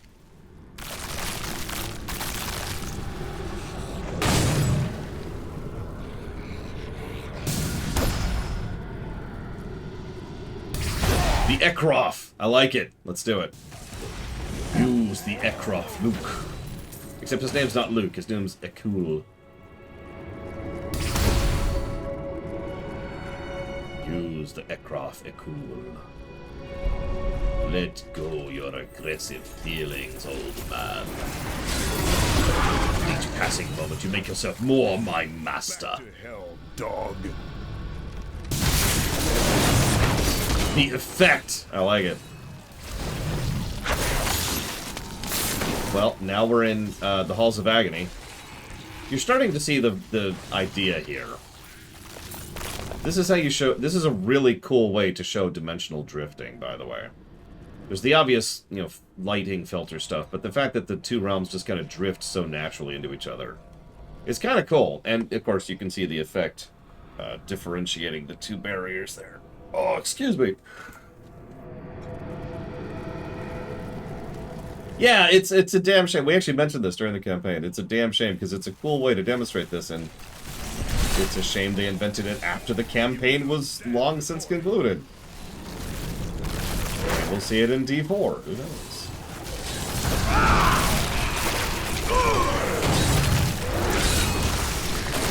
Well, you see, Justin, Huthor hates the Force and absence of continuity.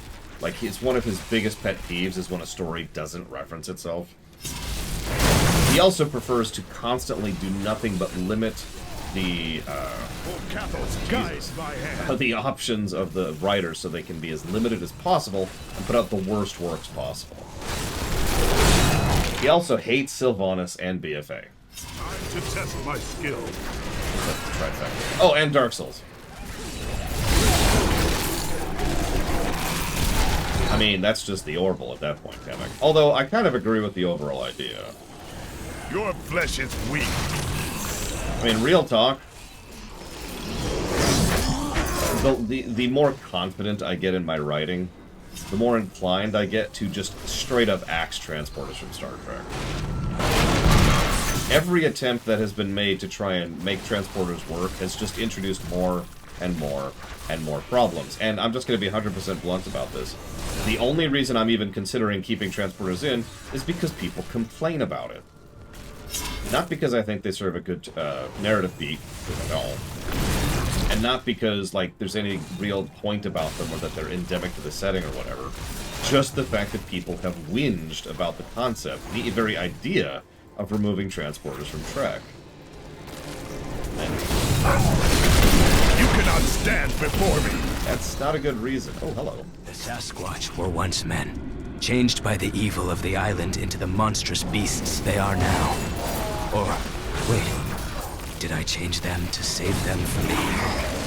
Or to combat the evil for me?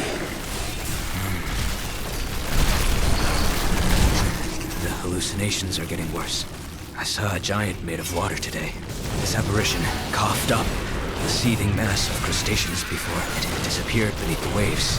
I watched these things dismember and consume everything they encountered. I have named them amputators, even though I am not sure they are real. Is it right that I bent the will of these juvenile wood wraiths to my ends?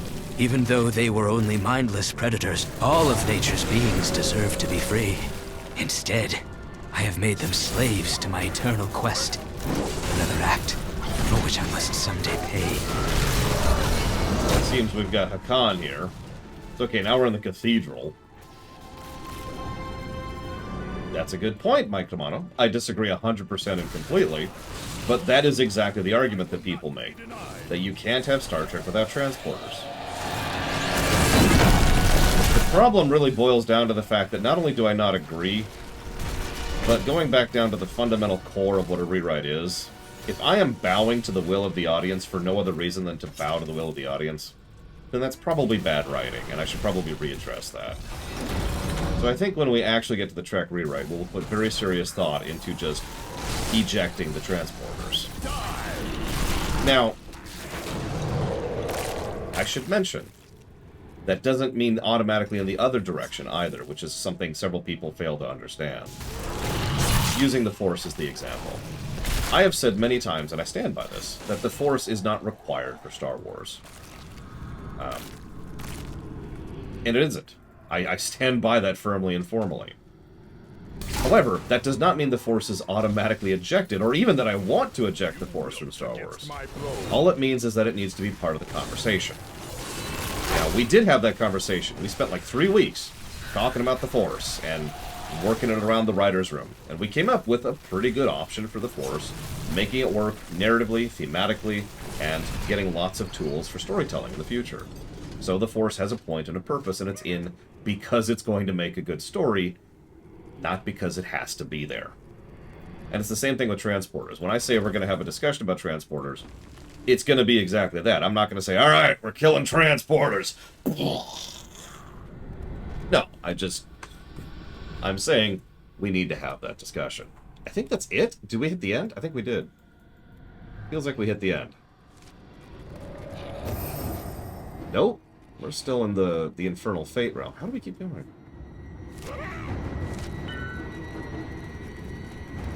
Yes, we've killed everyone. You've killed everyone, Evo. How could you? Yeah, as I say, I guess I'm gonna check one thing real quick, but I'm pretty sure that we have to warp to the other ones.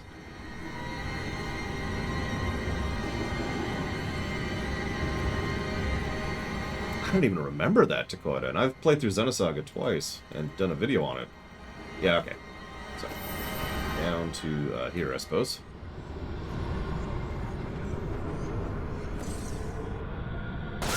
You know, absolutely, Kemek. Sorry, that's a very good point. Star Trek Enterprise shouldn't have transporters, and would have worked perfectly well without them. The fact... So it's not to keep making my point over and over again, but Star Trek Enterprise is a perfect example of a show that shouldn't have had transporters, and was working quite well until they introduced them. Now, granted, they introduced them very early in Season 1, against my but it was something that they were going without until they ran into that one particular episode. And then they just used the transporters like any other Trek show, which was one of the biggest problems Enterprise had. But it was cool for a brief period of time there.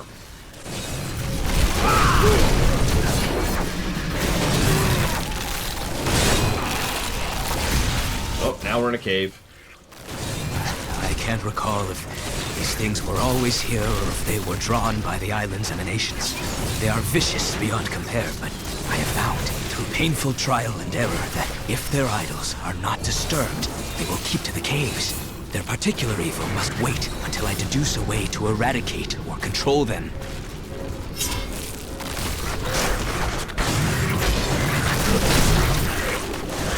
Did they use them in the pilot? I believe you, Caroline Noise. I stand by my statement. Enterprise would have worked without transporters. I'm just going to tell you this right now. Our Trek, our Enterprise, is not going to have transporters, period. Whether the other Trek does, that's more of a debate, but our Enterprise is a little more locked in because I've already started scripting our Enterprise. Stand before me. No, this guy's logs are kind of messed up, aren't they?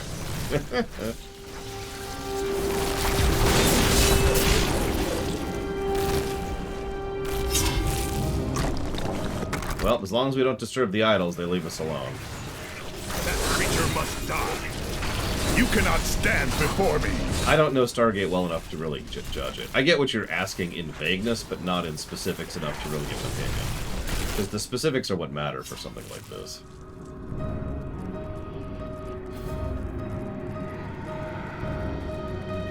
Oh, and if you want to be part of the writer's room, you need to be part of the writer's room. It's a Discord. And it has the whole thing for keeping organized on that.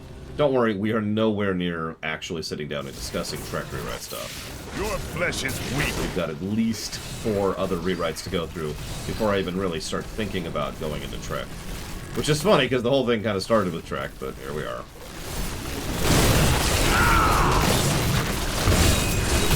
Well, bug me on...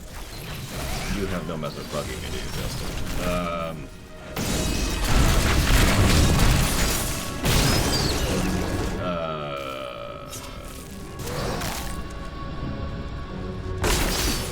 No, I do not, Kakashi. Oh, you're on my Discord? Okay, bug me on my Discord, and I'll send you an invite through there. That'll be easiest. I hope Evo's enjoying this loot that I'm shotgunning into her inventory.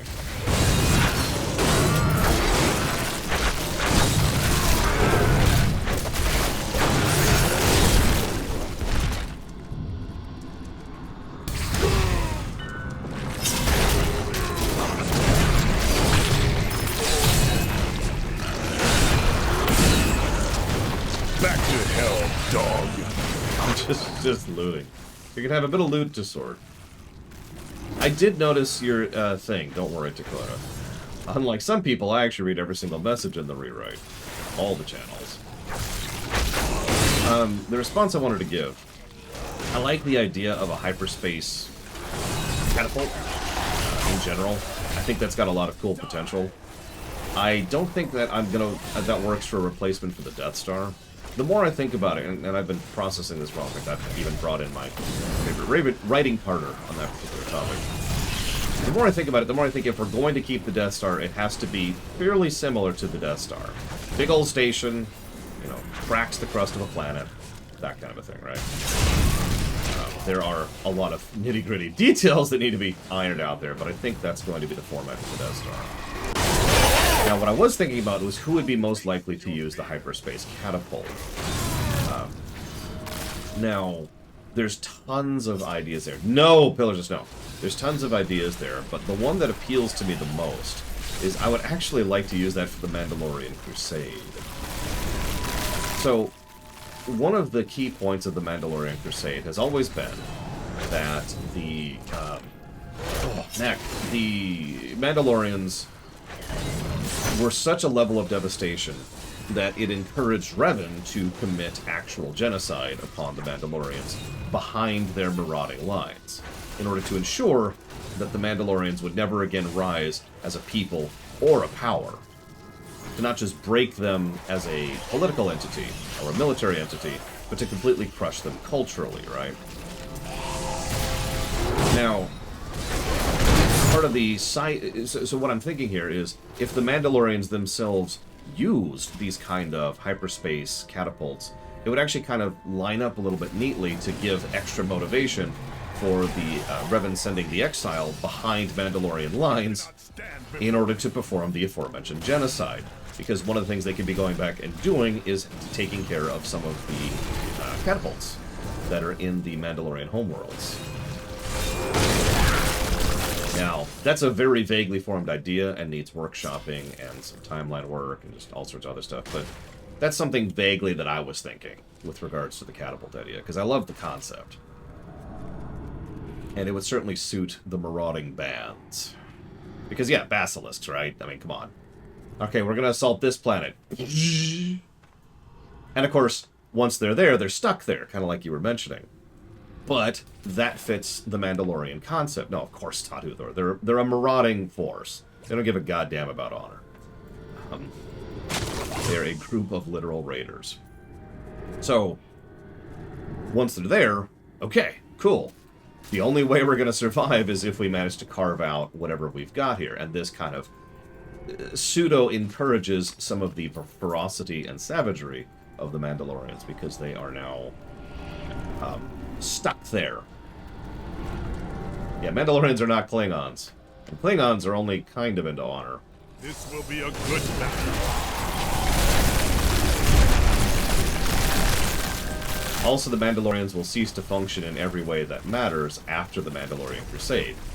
That's actually a narrative point as well. So, there will be no Mandalorian in our wars. Now, there might be people who try to use some of their stuff, but at that point, that's just like someone in modern times running around in a Legionnaire outfit calling himself a, Roman. He's not actually a Roman. Be free from this torment, Angel.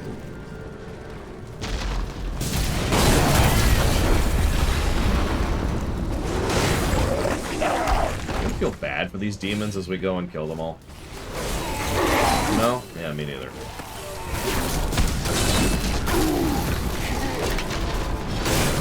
That's a weird place for that barrier to be. I release your spirits from Diablo's foul corruption, Angel.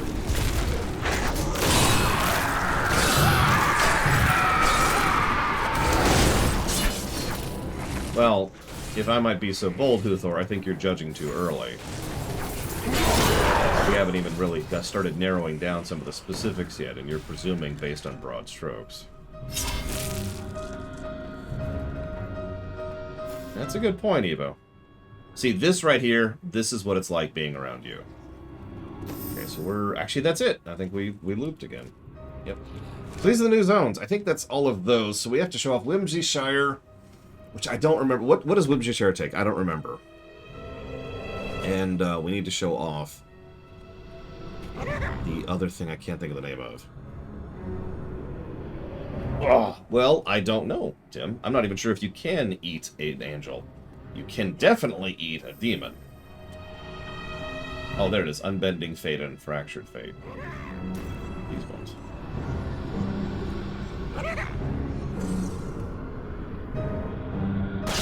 Yeah, this is taking substantially longer than I thought. I figured we'd be done like 2 months ago.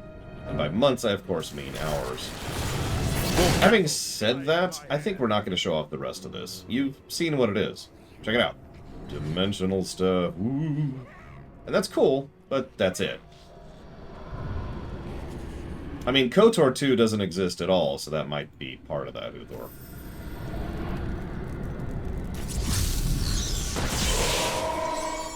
Mutawings.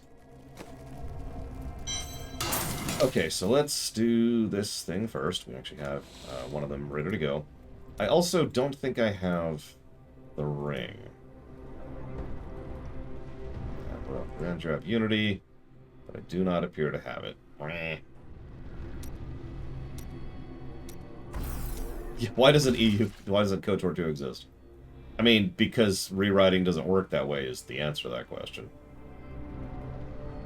I mean, there will be no Jedi Civil War either. And there are functionally no Sith in the Mandalorian era either. We can't really have a Darth Malak if there are no Sith. Among other things.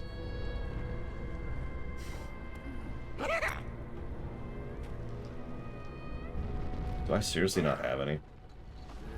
I mean, I have to, Eternus. Although, again, we are running behind. Like, way, way behind. Wow, I really don't have one. I mean, KOTOR 2 functionally can't exist because there's no Sith Lords at this point in time. There's no Sith at this point in time. I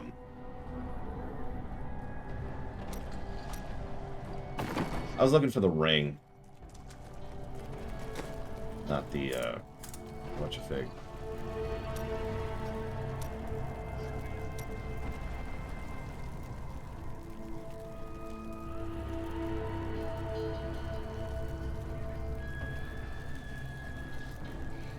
There it is. I think? Wait.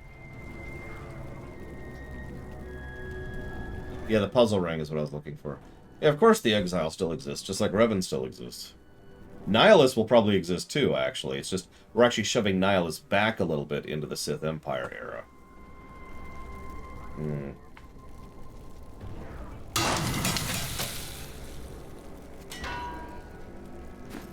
Okay, I have the staff.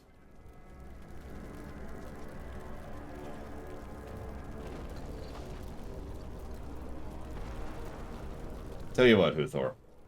The moment I take over the world, I'll consider actually making KOTOR 1, remaking KOTOR 1 and KOTOR 2. But as is, that's functionally not possible. The holiday special. Hang on, I need to kill Kemek really quick here. Don't mind me. I mean, Malak may or may not exist. It honestly isn't something we've discussed yet because he's not really important. Ah, that's why I have that on. Okay, what am I doing? Let's go ahead and equip that, for the hell of it. And let's go to, right. All the way over, I guess here. Yeah, this is probably going to be the closest spot. The room has fallen to disgrace. Malak does have a cool Cyberjaw. That is true. But really, what Malak has going for him is a voice actor.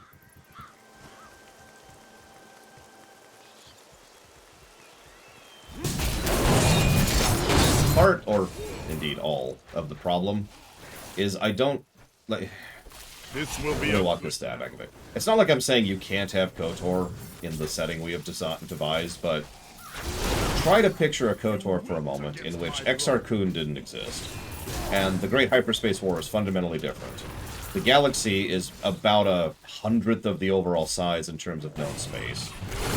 FTL is different. The Force operates differently, while we're on the subject. There is no light side. There is no dark side. Yeah, it should be right here. Right? This is the spot. This looks like the spot. Okay, fine. Oh, hey, there he is. Evo. Join me, Evo.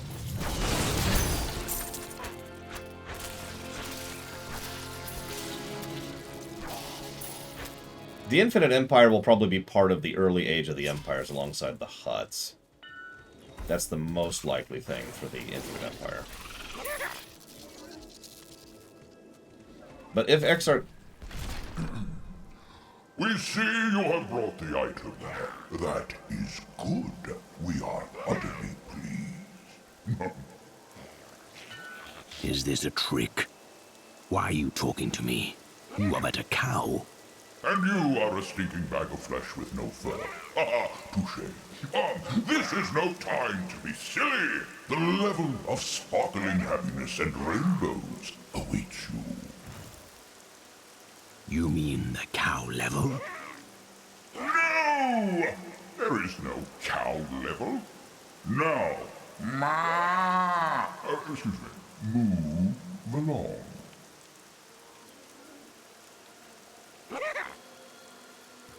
Oh, that looks nice. So welcome to Whimsyshire.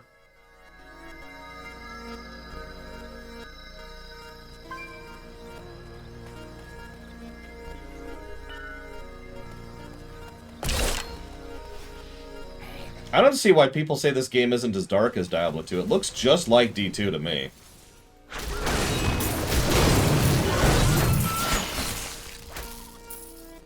What did the mini-map in the upper right.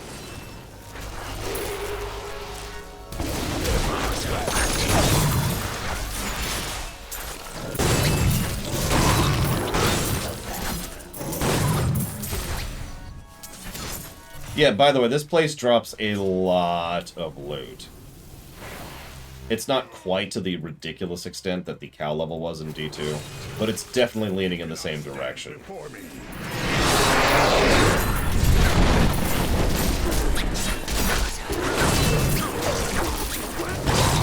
Hang on, let me... So watch the cloud, see? Watch the cloud.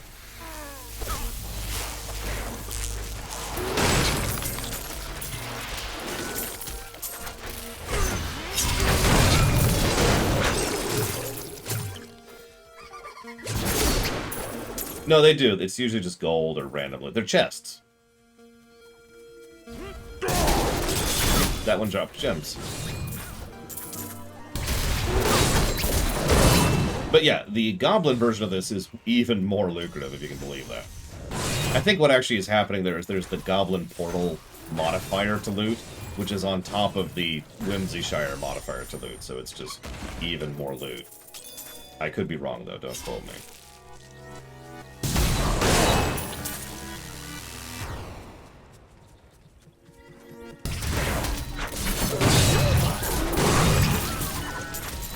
Anyway, sorry. So... See, it's actually funny you say that, Uthor, because the form and function is all that really matters to me. As I proved with our Diablo. But, so KOTOR 2 thematically... so rather than tell you what I think KOTOR 2 is thematically, because I've said that a few thousand times, what is KOTOR 2 thematically to you? Also, who or what is Campbell with regards to Star Wars? That isn't triggering anything. Don't do it, TSB. Don't do it, TSB. Scion?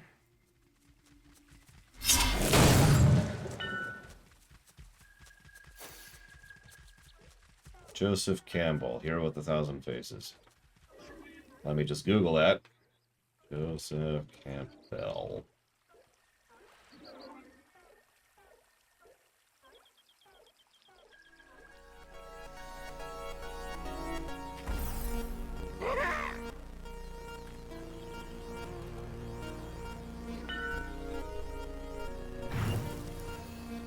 Okay, so, rather than embarrass myself even further, I'm just going to say who and move on from that. Your flesh is weak. God, just spit a horse in half with a hammer. Anyways, again, any Sith is probably being pushed back into the Sith Empire era, where the Sith actually exist.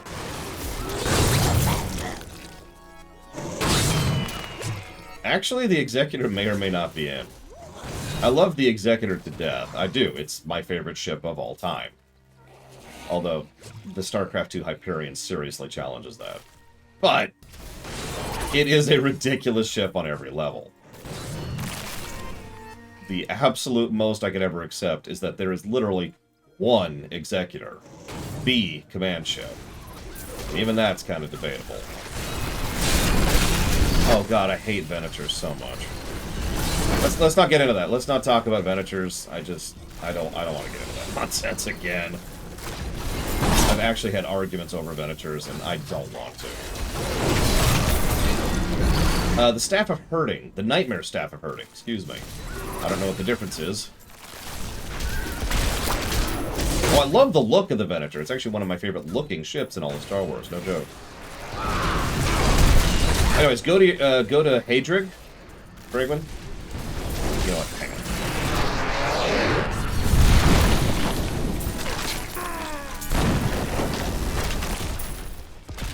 Yeah, the Death Star problem is another problem we're still staring at.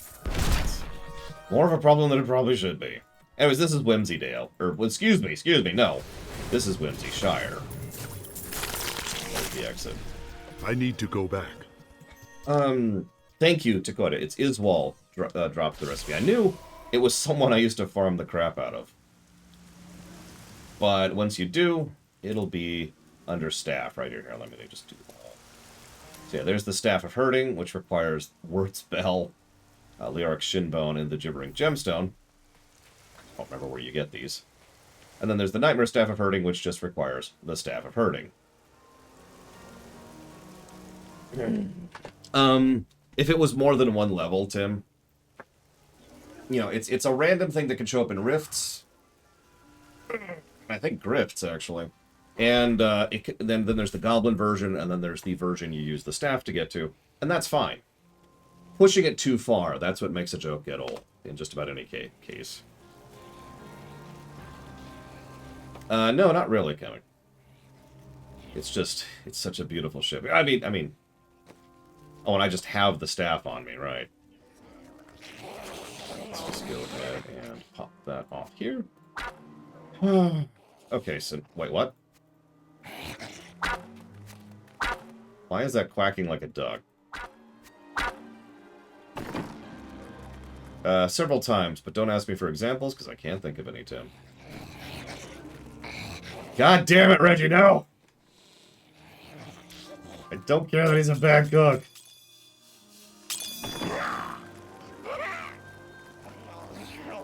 What am I doing? I am going this way. You look like you could use a new item of, indeterminate usefulness. Yeah, we're at lunchtime. I'm debating. No, we haven't shown off Ubers and we haven't shown off Reed.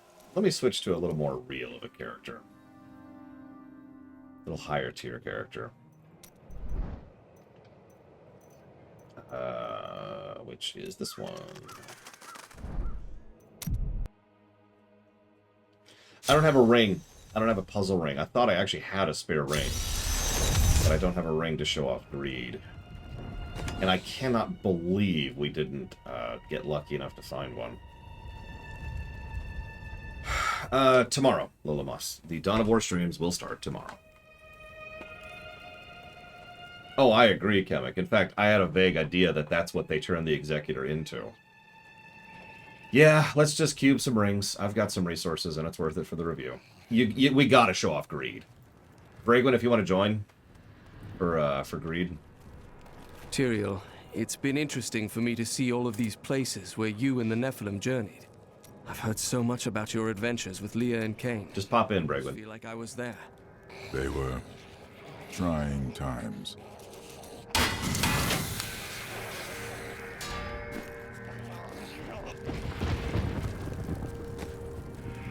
Okay, so I need... hang on.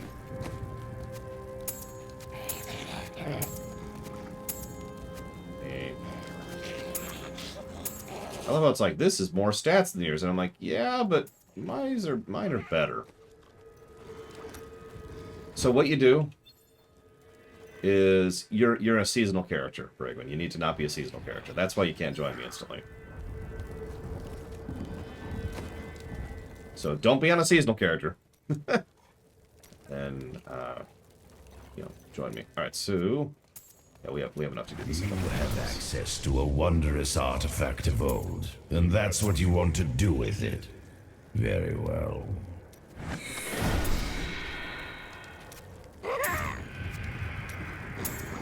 Not your worst idea. Not quite. Getting some interesting ones here. Not what I would do, but when has that stopped you? Brilliant. We're actually getting freaking repeats. Not what I would do, but when has that stopped you? I suppose that will work. Hey! Puzzle ring. Okay.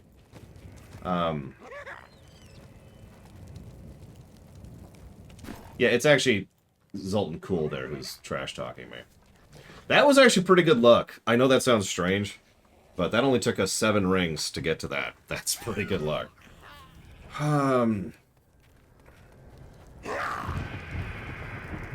Eva, what's your availability?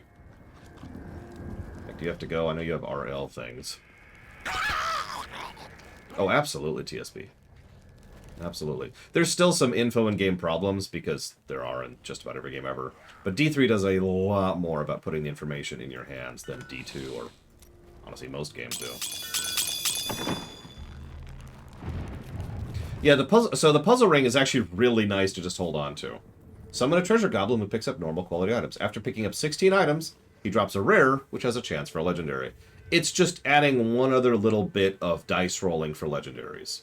And you might think, why do I care about legendaries? Because, again, one of the ways that you make builds happen is just by a sheer shotgunning of loot, that you have a higher chance by getting... You get 50 legendaries, and so you have a higher chance of getting the one you actually want, right? That's how the system operates. And, of course, the ones you don't get, you turn into mulch in order to try and get more. It works weirdly well when it comes to keeping the loot coming. Because you just push through gear in this game. But in a way I actually rather enjoy. It does... Whoops. No. Wrong button. Here, we'll do it this way. Oop. In a way that I actually enjoy, because rather than just being too much loot that just turns into trash, Borderlands, instead it's part of what I can only refer to as a non-stop economy. And yeah, it's satisfying, and it also increases the chance you get something you actually freaking want, which I keep emphasizing that point, because I've played so many games where loot is this random or this prolific, and you just get junk. To use a quick example, and then I swear I'll pop off for lunch, because Evo apparently can join us for the second shift. To use a quick example, The Division 2. I've said this before, but to repeat my example here, I got this one really nice gun in The Division 2, and then I never replaced it in, like, months of playing the game after that. I just got trash upon trash upon trash. I was getting tons of loot. If you played The Division 2, you know how much loot that game shoots at you. But I just kept getting nothing. And yeah, in Borderlands, trash turns into gold, which isn't really useful, right? You get the problem. You get the overall problem. So in D3, they do a lot of little things to interlock the various systems in order to make sure that everything you're getting is useful to some extent or another, and is always helping you to get where you want to go. It's that ever-important feeling of progress. And all of that still would fail if not for the build system. If there wasn't satisfying gameplay and satisfying builds and lots of feasible combinations, even all of the work they've done on the loot simply wouldn't work. It's the interlocking system thing all over again. Okay, so polearm. Any polearm? We'll just do that really quick while I'm thinking about it. Actually, polearm. Give me a polearm.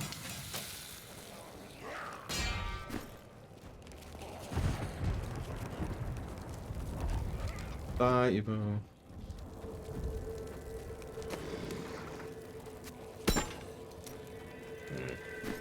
I remember how to do the bomb, I think. I thought I actually had some spares. An ally has left my Did party. I not hold on to some spares? Of course, I thought I had some spares the other ones, too. I kept Rakanishi's weapons. Oh, there they are. There they are. There's the bovine. Okay, never mind. I got it. I got the bovine. Okay, so I'm going to chop off for a lunch. I'm going to try to get some paperwork done during my lunch.